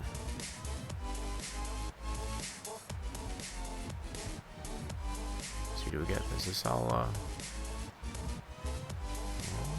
Wait a minute. Wait a minute. Spoke too soon. No, that's just the field edge. Dang it. Yep, that's gonna be it. Hate when that happens, though. Alright, so we're just not gonna be able to get that bale completed at all. Okay, so let's spit this out, what we do have in here. Turn that off. Spit them out. Yep, so we just got a partial bale in there. Alright, fold that up. Now we just need to go get the auto stacker.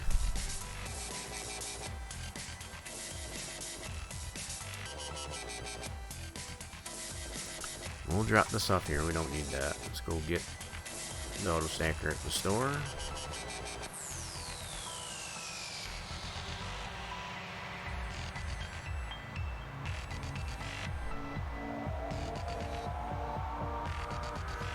Now, if I was smart, I would have probably changed the store delivery point, I guess, to that field, but I didn't, so again, I guess it's just kind of in a way, I guess, of not taking full advantage, I guess, of all the mods and just testing it out, even if you didn't play it with that. So, but that's one of the mods I do suggest, I guess, for the gameplay of the map is the store deliveries. It's a lifesaver when it comes to just being able to get all the equipment, especially doing contracts, to be able to have them delivered right to the field that you're working on. So that field we fertilized there, that corn's coming up pretty nice. Ooh, there's all our soybean. Nice. Soybean looks like it's all ready. We'll get to that later. I'm pretty sure I got the withering off. I better check that. Let me check that really quick. I think I've got withering off. Plant withering is off. Cool. Plant destruction is on. Okay. We don't want to be driving through our fields, otherwise we'll destroy it. Gonna play it somewhat realistically anyway. Shortcut through here.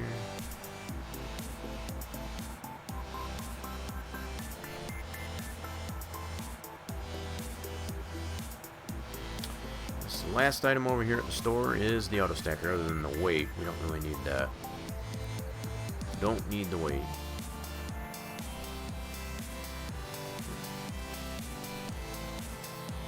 Let's go stack some bales in field 6 now. Then we'll have to take them over to the barn, which is at the northeast of the map.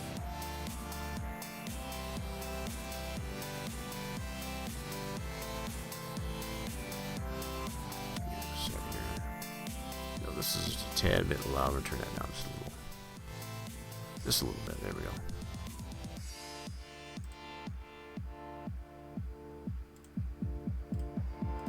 Okay. That's better.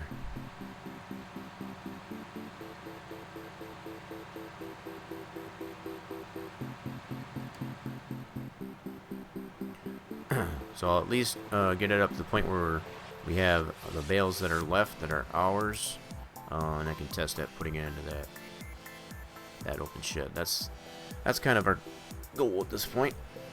I want to be able to test that open barn, I guess, completely out. And using this auto stacker is really going to be a ultimate test to see how we can get in and out of that thing without getting hung up on the roof and or the roof of the barn and the posts on the front of it. So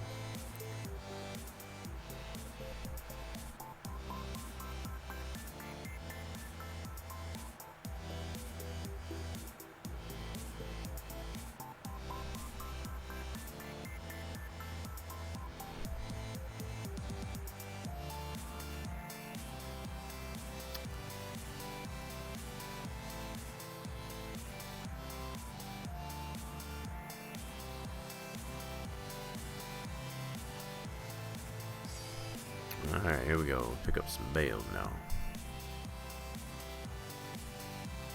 Get out and fold it. Now these first sets of bales that we pick up, we're going to actually have to deliver it to the barn. Get down to how many we'll have left, I guess, to be able to keep.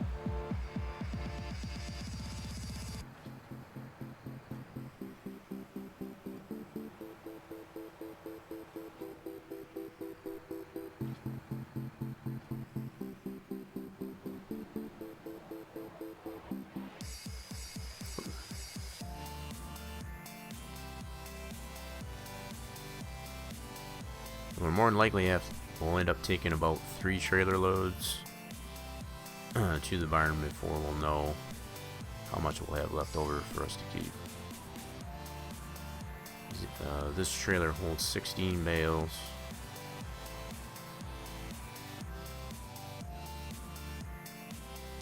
Oh, it's starting to get dark out.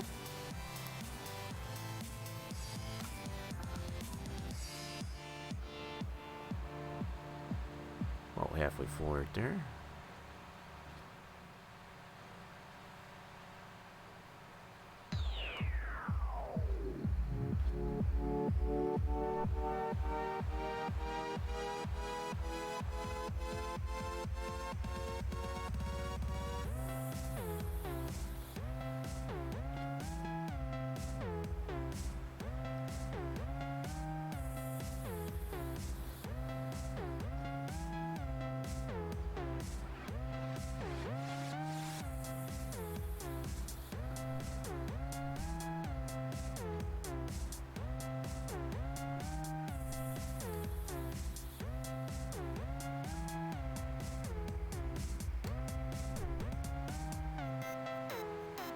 Oh, totally missed it.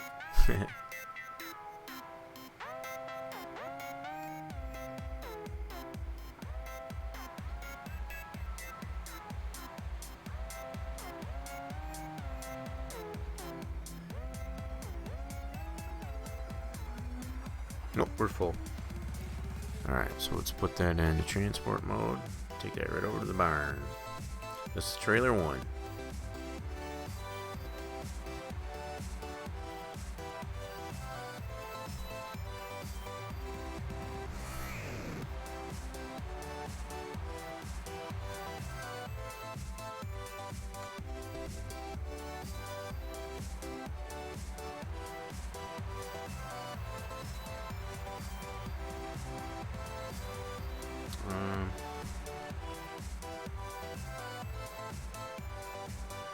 Oh crap, I knew I was going to do that.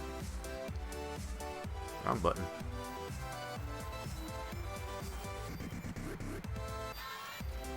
Wrong button.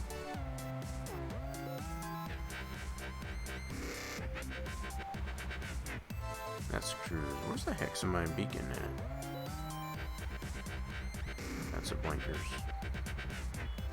That's the horn. Where's my beacons at? There's the beacons. Alright. Too many buttons.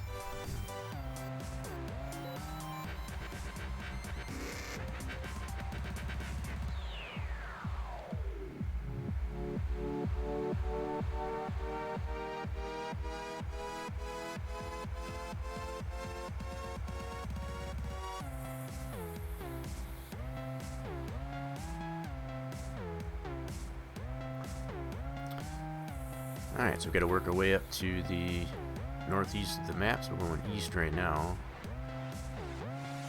So once we get to the last road, I guess, towards the edge of the map, we'll make a left and go north up to the barn, where we need to sell these.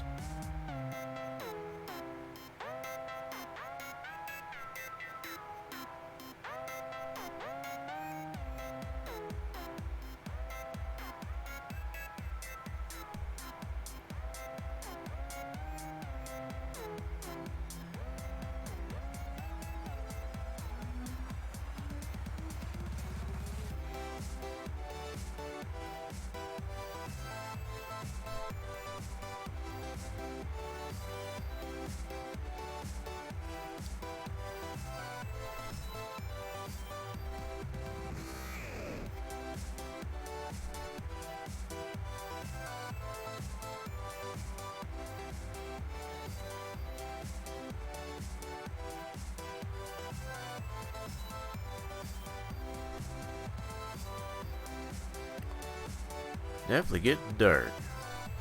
Okay, so we got this first road, and I get to the second road there. So it'll be just past the farm there on the left.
Here we are. So this shed here takes the loose stuff. This thing over here takes the bales.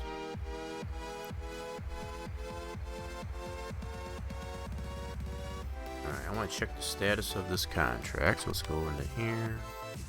So right now we are still 20% complete. That's only because we mowed it and whatever. So once we drop these off, that percentage should go up. That's what we're looking for. That should go up to like 30%, I believe. Maybe a little more.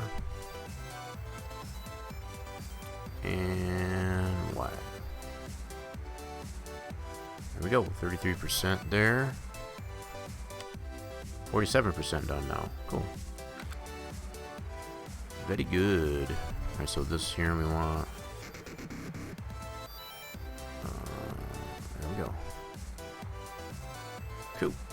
That works. Get our next load.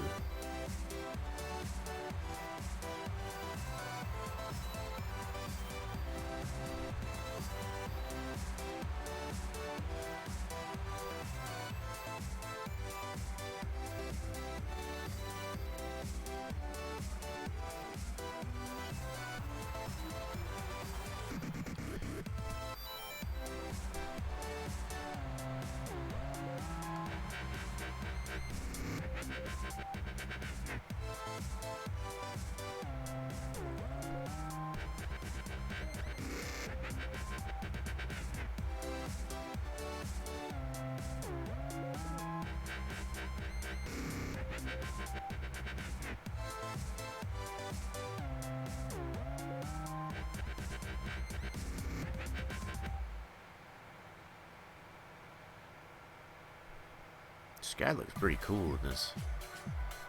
It's not even using seasons. It's pretty neat.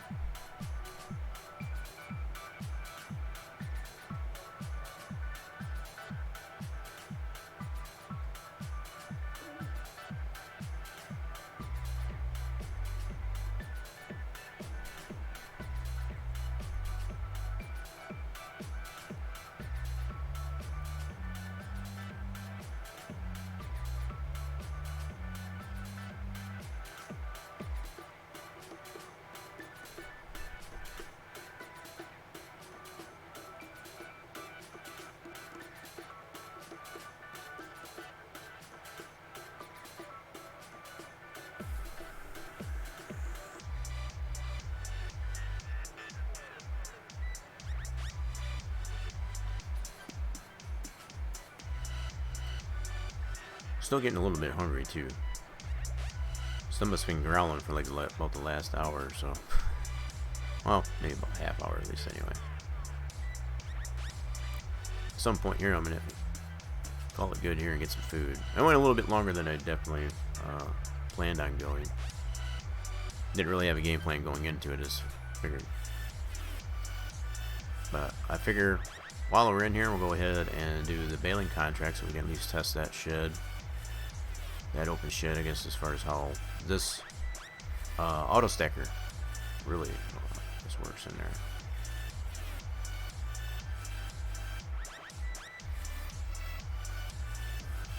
Some more lights. There we go. Getting darker.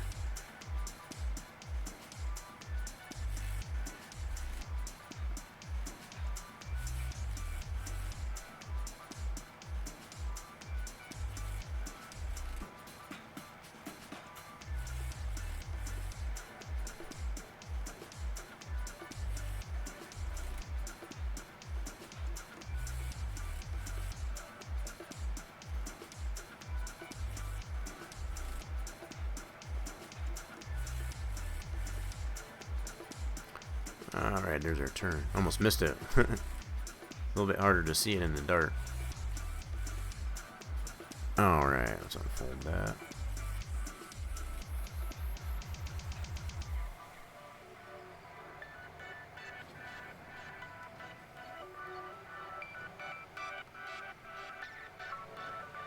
You can see the silhouettes of them. Oh crap. Oh crap. Crap, crap. How they got out of whack like that, but anyway. Alright, we'll do it this way then.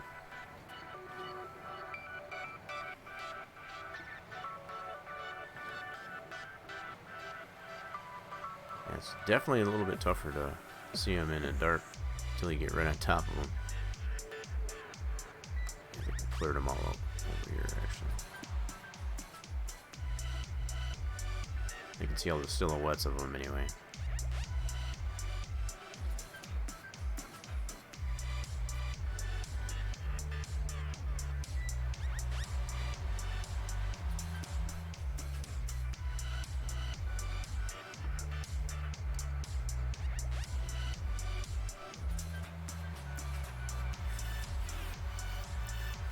This would be the second trailer.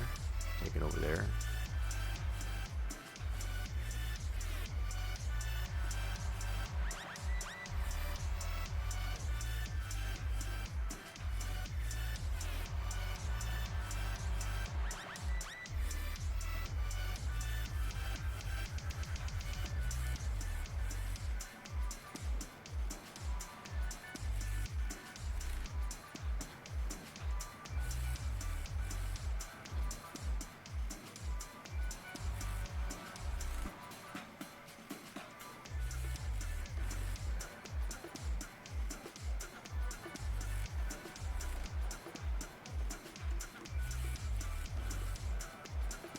And we're full.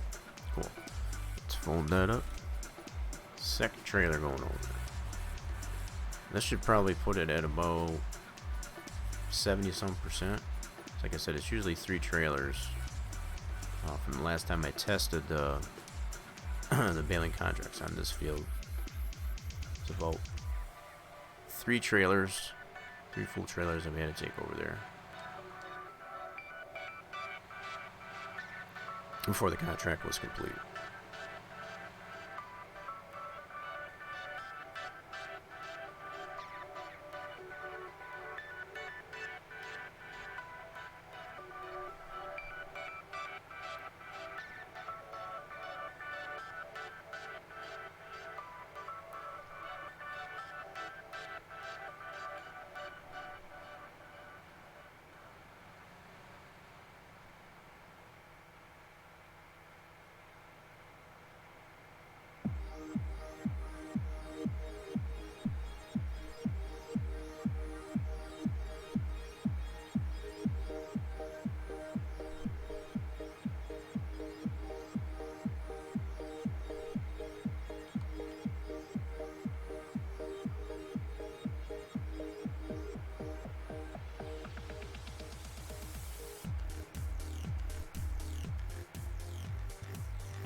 I'm gonna be really surprised. I'm trying to just trying to think while I'm on my way here. I don't think this is gonna get to 100%. I think it was 3 trailers. 3 trailers before it got to 100%. We'll find out here in a second.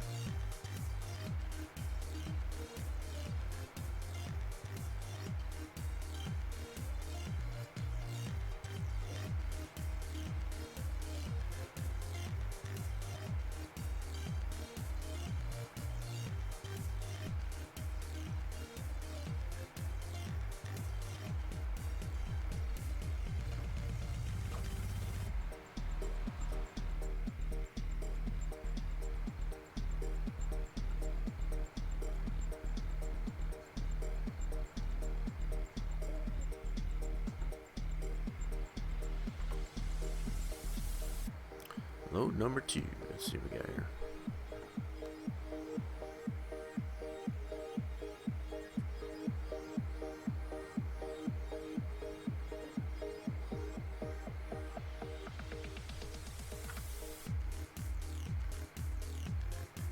$67%. Okay. I thought it was something gonna be somewhere around 70.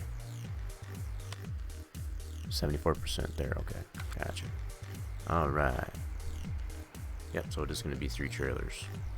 1 more trailer that we need to deliver there.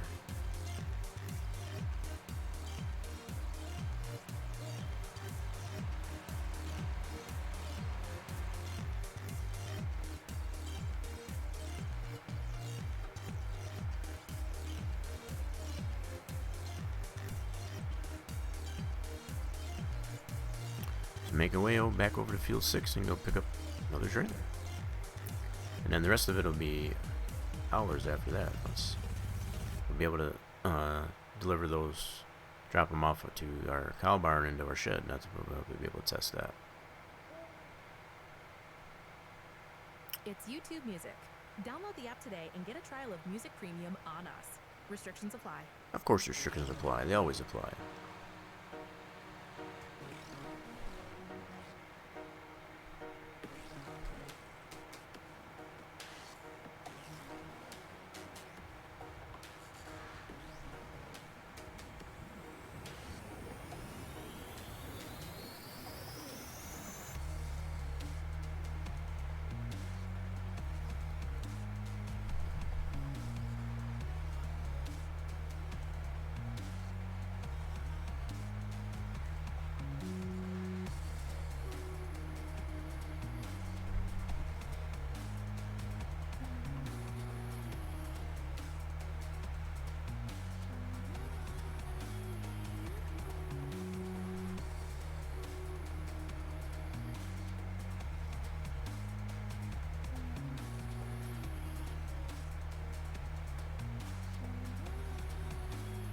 If I really wanted to, I could probably cut through fields and stuff like that, but I generally do like to lay the map out realistically, I guess, as far as that goes.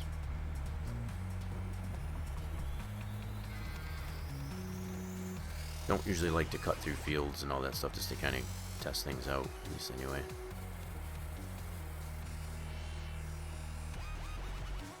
Kind of gives you a sense of how much time it would take, I guess, to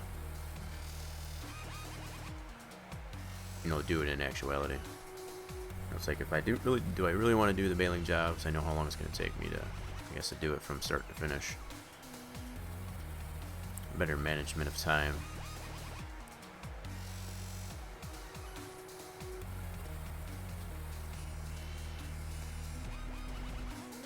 So far up to this point, it's probably taken us about 45 minutes, I guess, to do this baling job.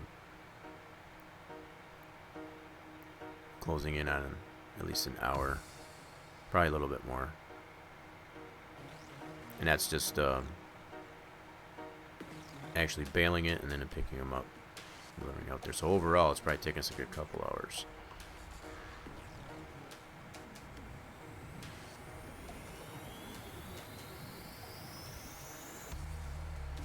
Yeah, give or take. Whoa, that's my turn.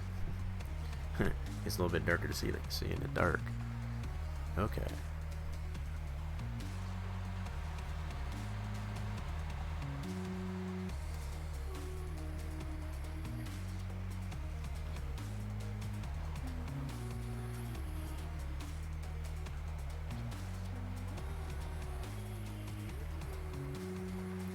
until I can see is the silhouette of the bales.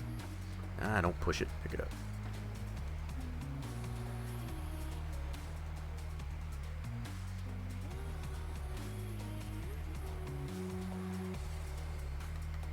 Oh, we got a couple here. We got this one here.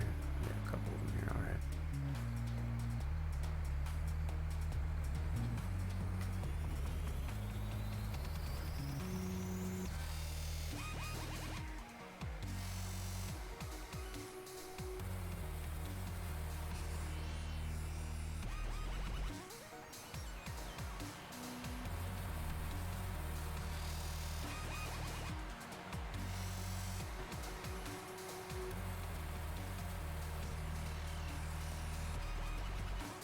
Oh, you dirty rat. There we go.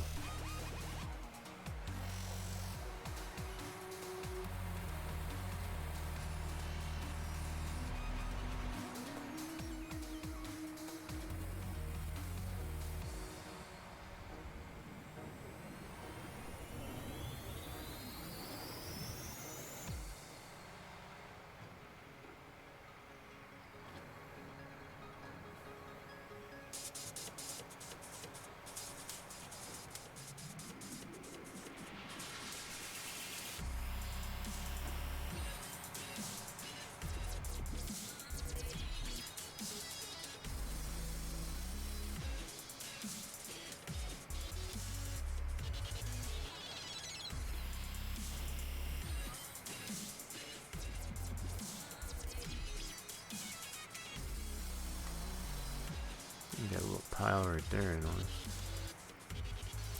Not enough to really finish up that bale, but that partial bale we got in the baler itself. But, oh, well. Oh, we are full. Oh wait, that makes us full. Cool, that makes us full. All right, there we go. All right, this should be our last one. So the rest of this that's out here should be ours. That might be more than 7 or 8 bales. So. All right.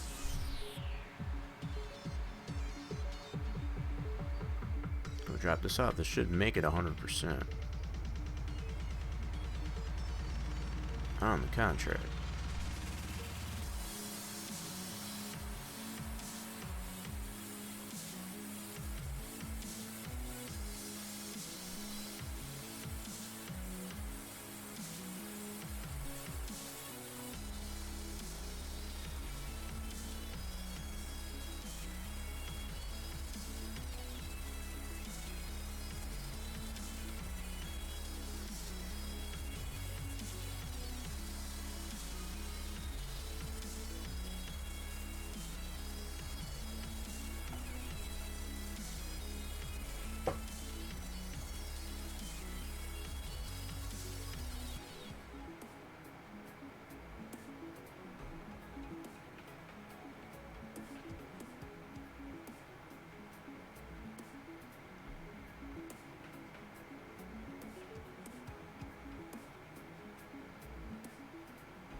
Alright, this should be our last load.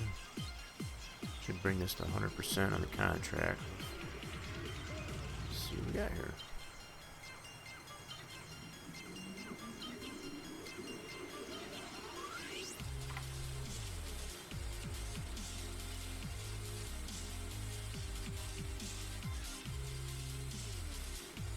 So we're at 74%.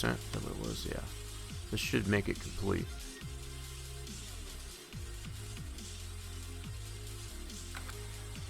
Here we go. Yep, contract is finished. So all the rest of it that's on the field is ours. Spectacular. Yep, that one is complete. Good deal. So we get $8,302, I guess, for our trouble. Doing that contract for the farmer. For Mr. Watson.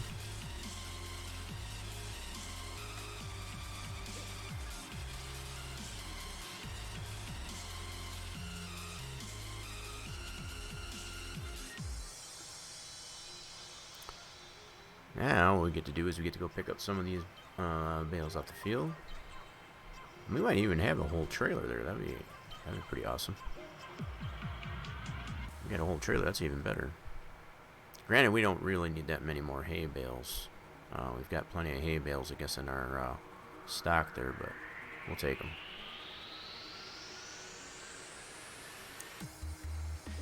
We'll definitely need them down the road, that's for sure.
Right.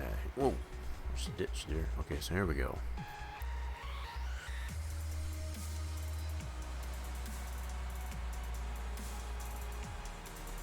All these bales left on the field are all ours. I think that's going to be pretty much a whole trailer. Let's see here. Maybe not quite. Pretty close though.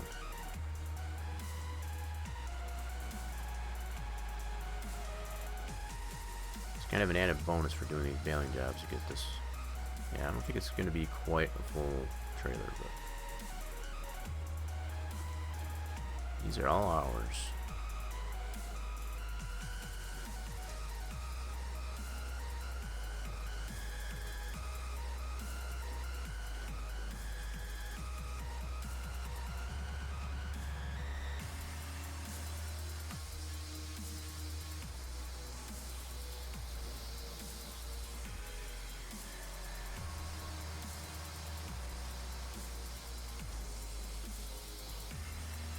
There's 7 bales right there. So I was about right. Well, 7 or 8 bales. So we're gonna have about 9 bales. Not too bad.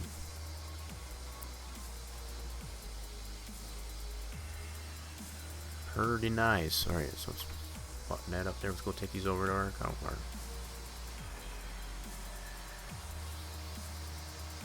Yep, it's a little bit more than half of the trailer. That seems to be holding true, I guess, the last time I did a baling contract there. Okay, so this would be the final test. Bring it to true full circle, I guess, as far as everything else we've tested with the shed so far. As far as like, this is going to be the ultimate test here to see how well it works with this auto stacker, as far as to be able to back it up in there, not catch on the roof, as well as being able to get in and out of it, I guess. And with those collisions removed on those front posts there, in theory at least anyway, it's going to make it a lot easier.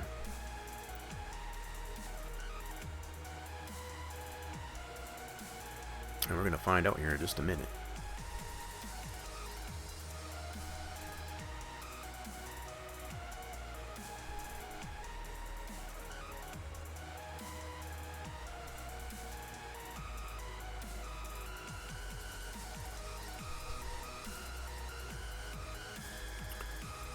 Alright, let's go this way on the driveway.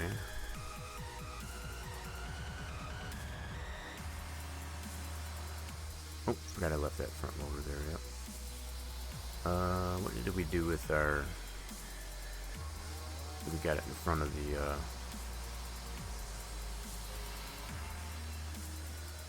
yeah, right up over here, so we gotta make sure we pick up that front loader. Okay, so let's go ahead and unload this. That in that position, we'll back it up in there. This is going to be the ultimate test.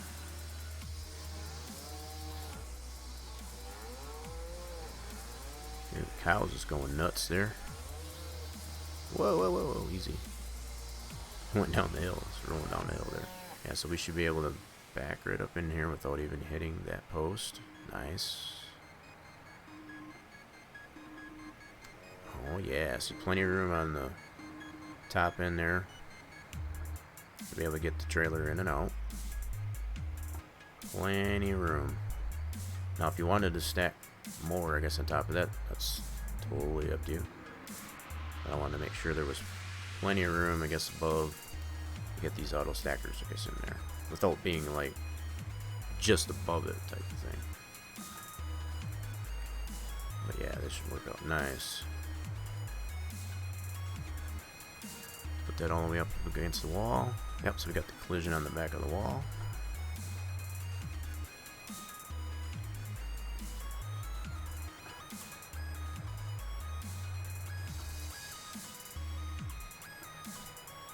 Yep, so no matter where we put it,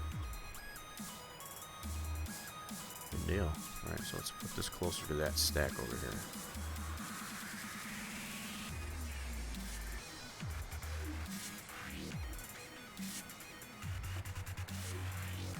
Yeah, because the other problem with having that post with the collisions on it was always catching on that carriage there, I guess, as far as to pick the bales up.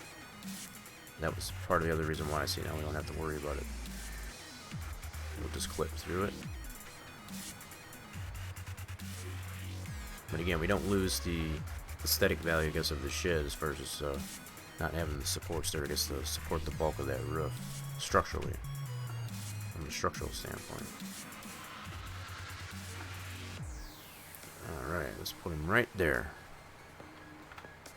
There we go. Fantastic. Yep, plenty of room both ways anyway. That was the whole idea. That was the whole purpose of that test there. Cool deal. Alright, so now we're just going to do a little bit of cleanup here. So all this equipment, that'll go away, I guess, once we collect on that contract. So we'll just go ahead and detach that. So get out of our tractor here. We need to go pick up that front loader. Let's do that. Attach it back to this. Eventually I'll end up getting a power washer, I guess, up on this farm. So we can wash the equipment here. Eventually. Let's pick this up. And we'll put this back in the shed. Okay.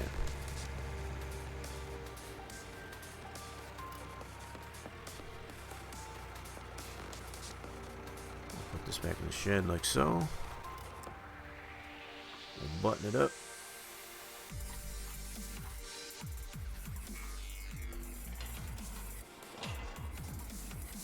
Okay, then button that up. And we'll go ahead and collect on that contract. Now that we're done with that, since we can't do anything more with that. So we'll collect our $8,302. And that puts it in the bank. So we're just under $150,000. Cool. Good deal. Well, folks, that's pretty much all I wanted to go over. I'll at least test that shed completely out from start to finish. As far as the modeling that we did in our modeling program, I guess, to get it to where we need it to, and it's actually going to function very nicely on this map, I feel. As far as being able to use the auto stackers, or even if you wanted to use the front loader, I guess, get them in and out, and so on. As well as any other equipment. So, I appreciate everybody that stuck around, I guess, for what I had going on here for this little bit of test session here. It's not my normal stream time, I guess, as far as like that, but I will be streaming tomorrow, starting at 4 p.m. Eastern time, I guess, for Farming Fridays, and we'll be doing much more of this same testing and work on the map. Just continuing where we left off here. I'm gonna go ahead and save this as I say that, so that I don't lose any of that work. So go ahead and save that. And quit out of that.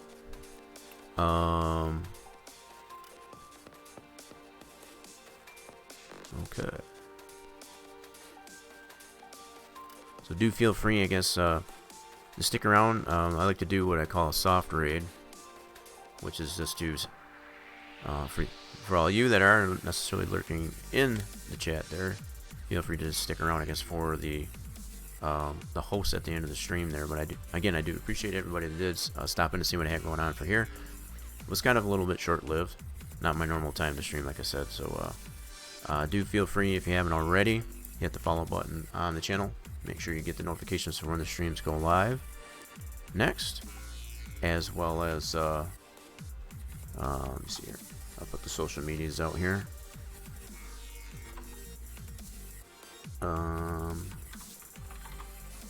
Yeah, there we go. Thanks, you bot. So yeah, the social medias, I guess, are out there, and it's obviously okay. Yeah, earning yourself units of fluid even as you're lurking in the chat too. So again, thank you everybody, I guess, for sticking around, I guess, for this little test, I guess, for the prelude of the Farming Friday for tomorrow, starting at 4 p.m. Eastern time. Do hope to see you then. But as for right now, we'll call it good. Stick around for the host at the end of the stream. So bye for now.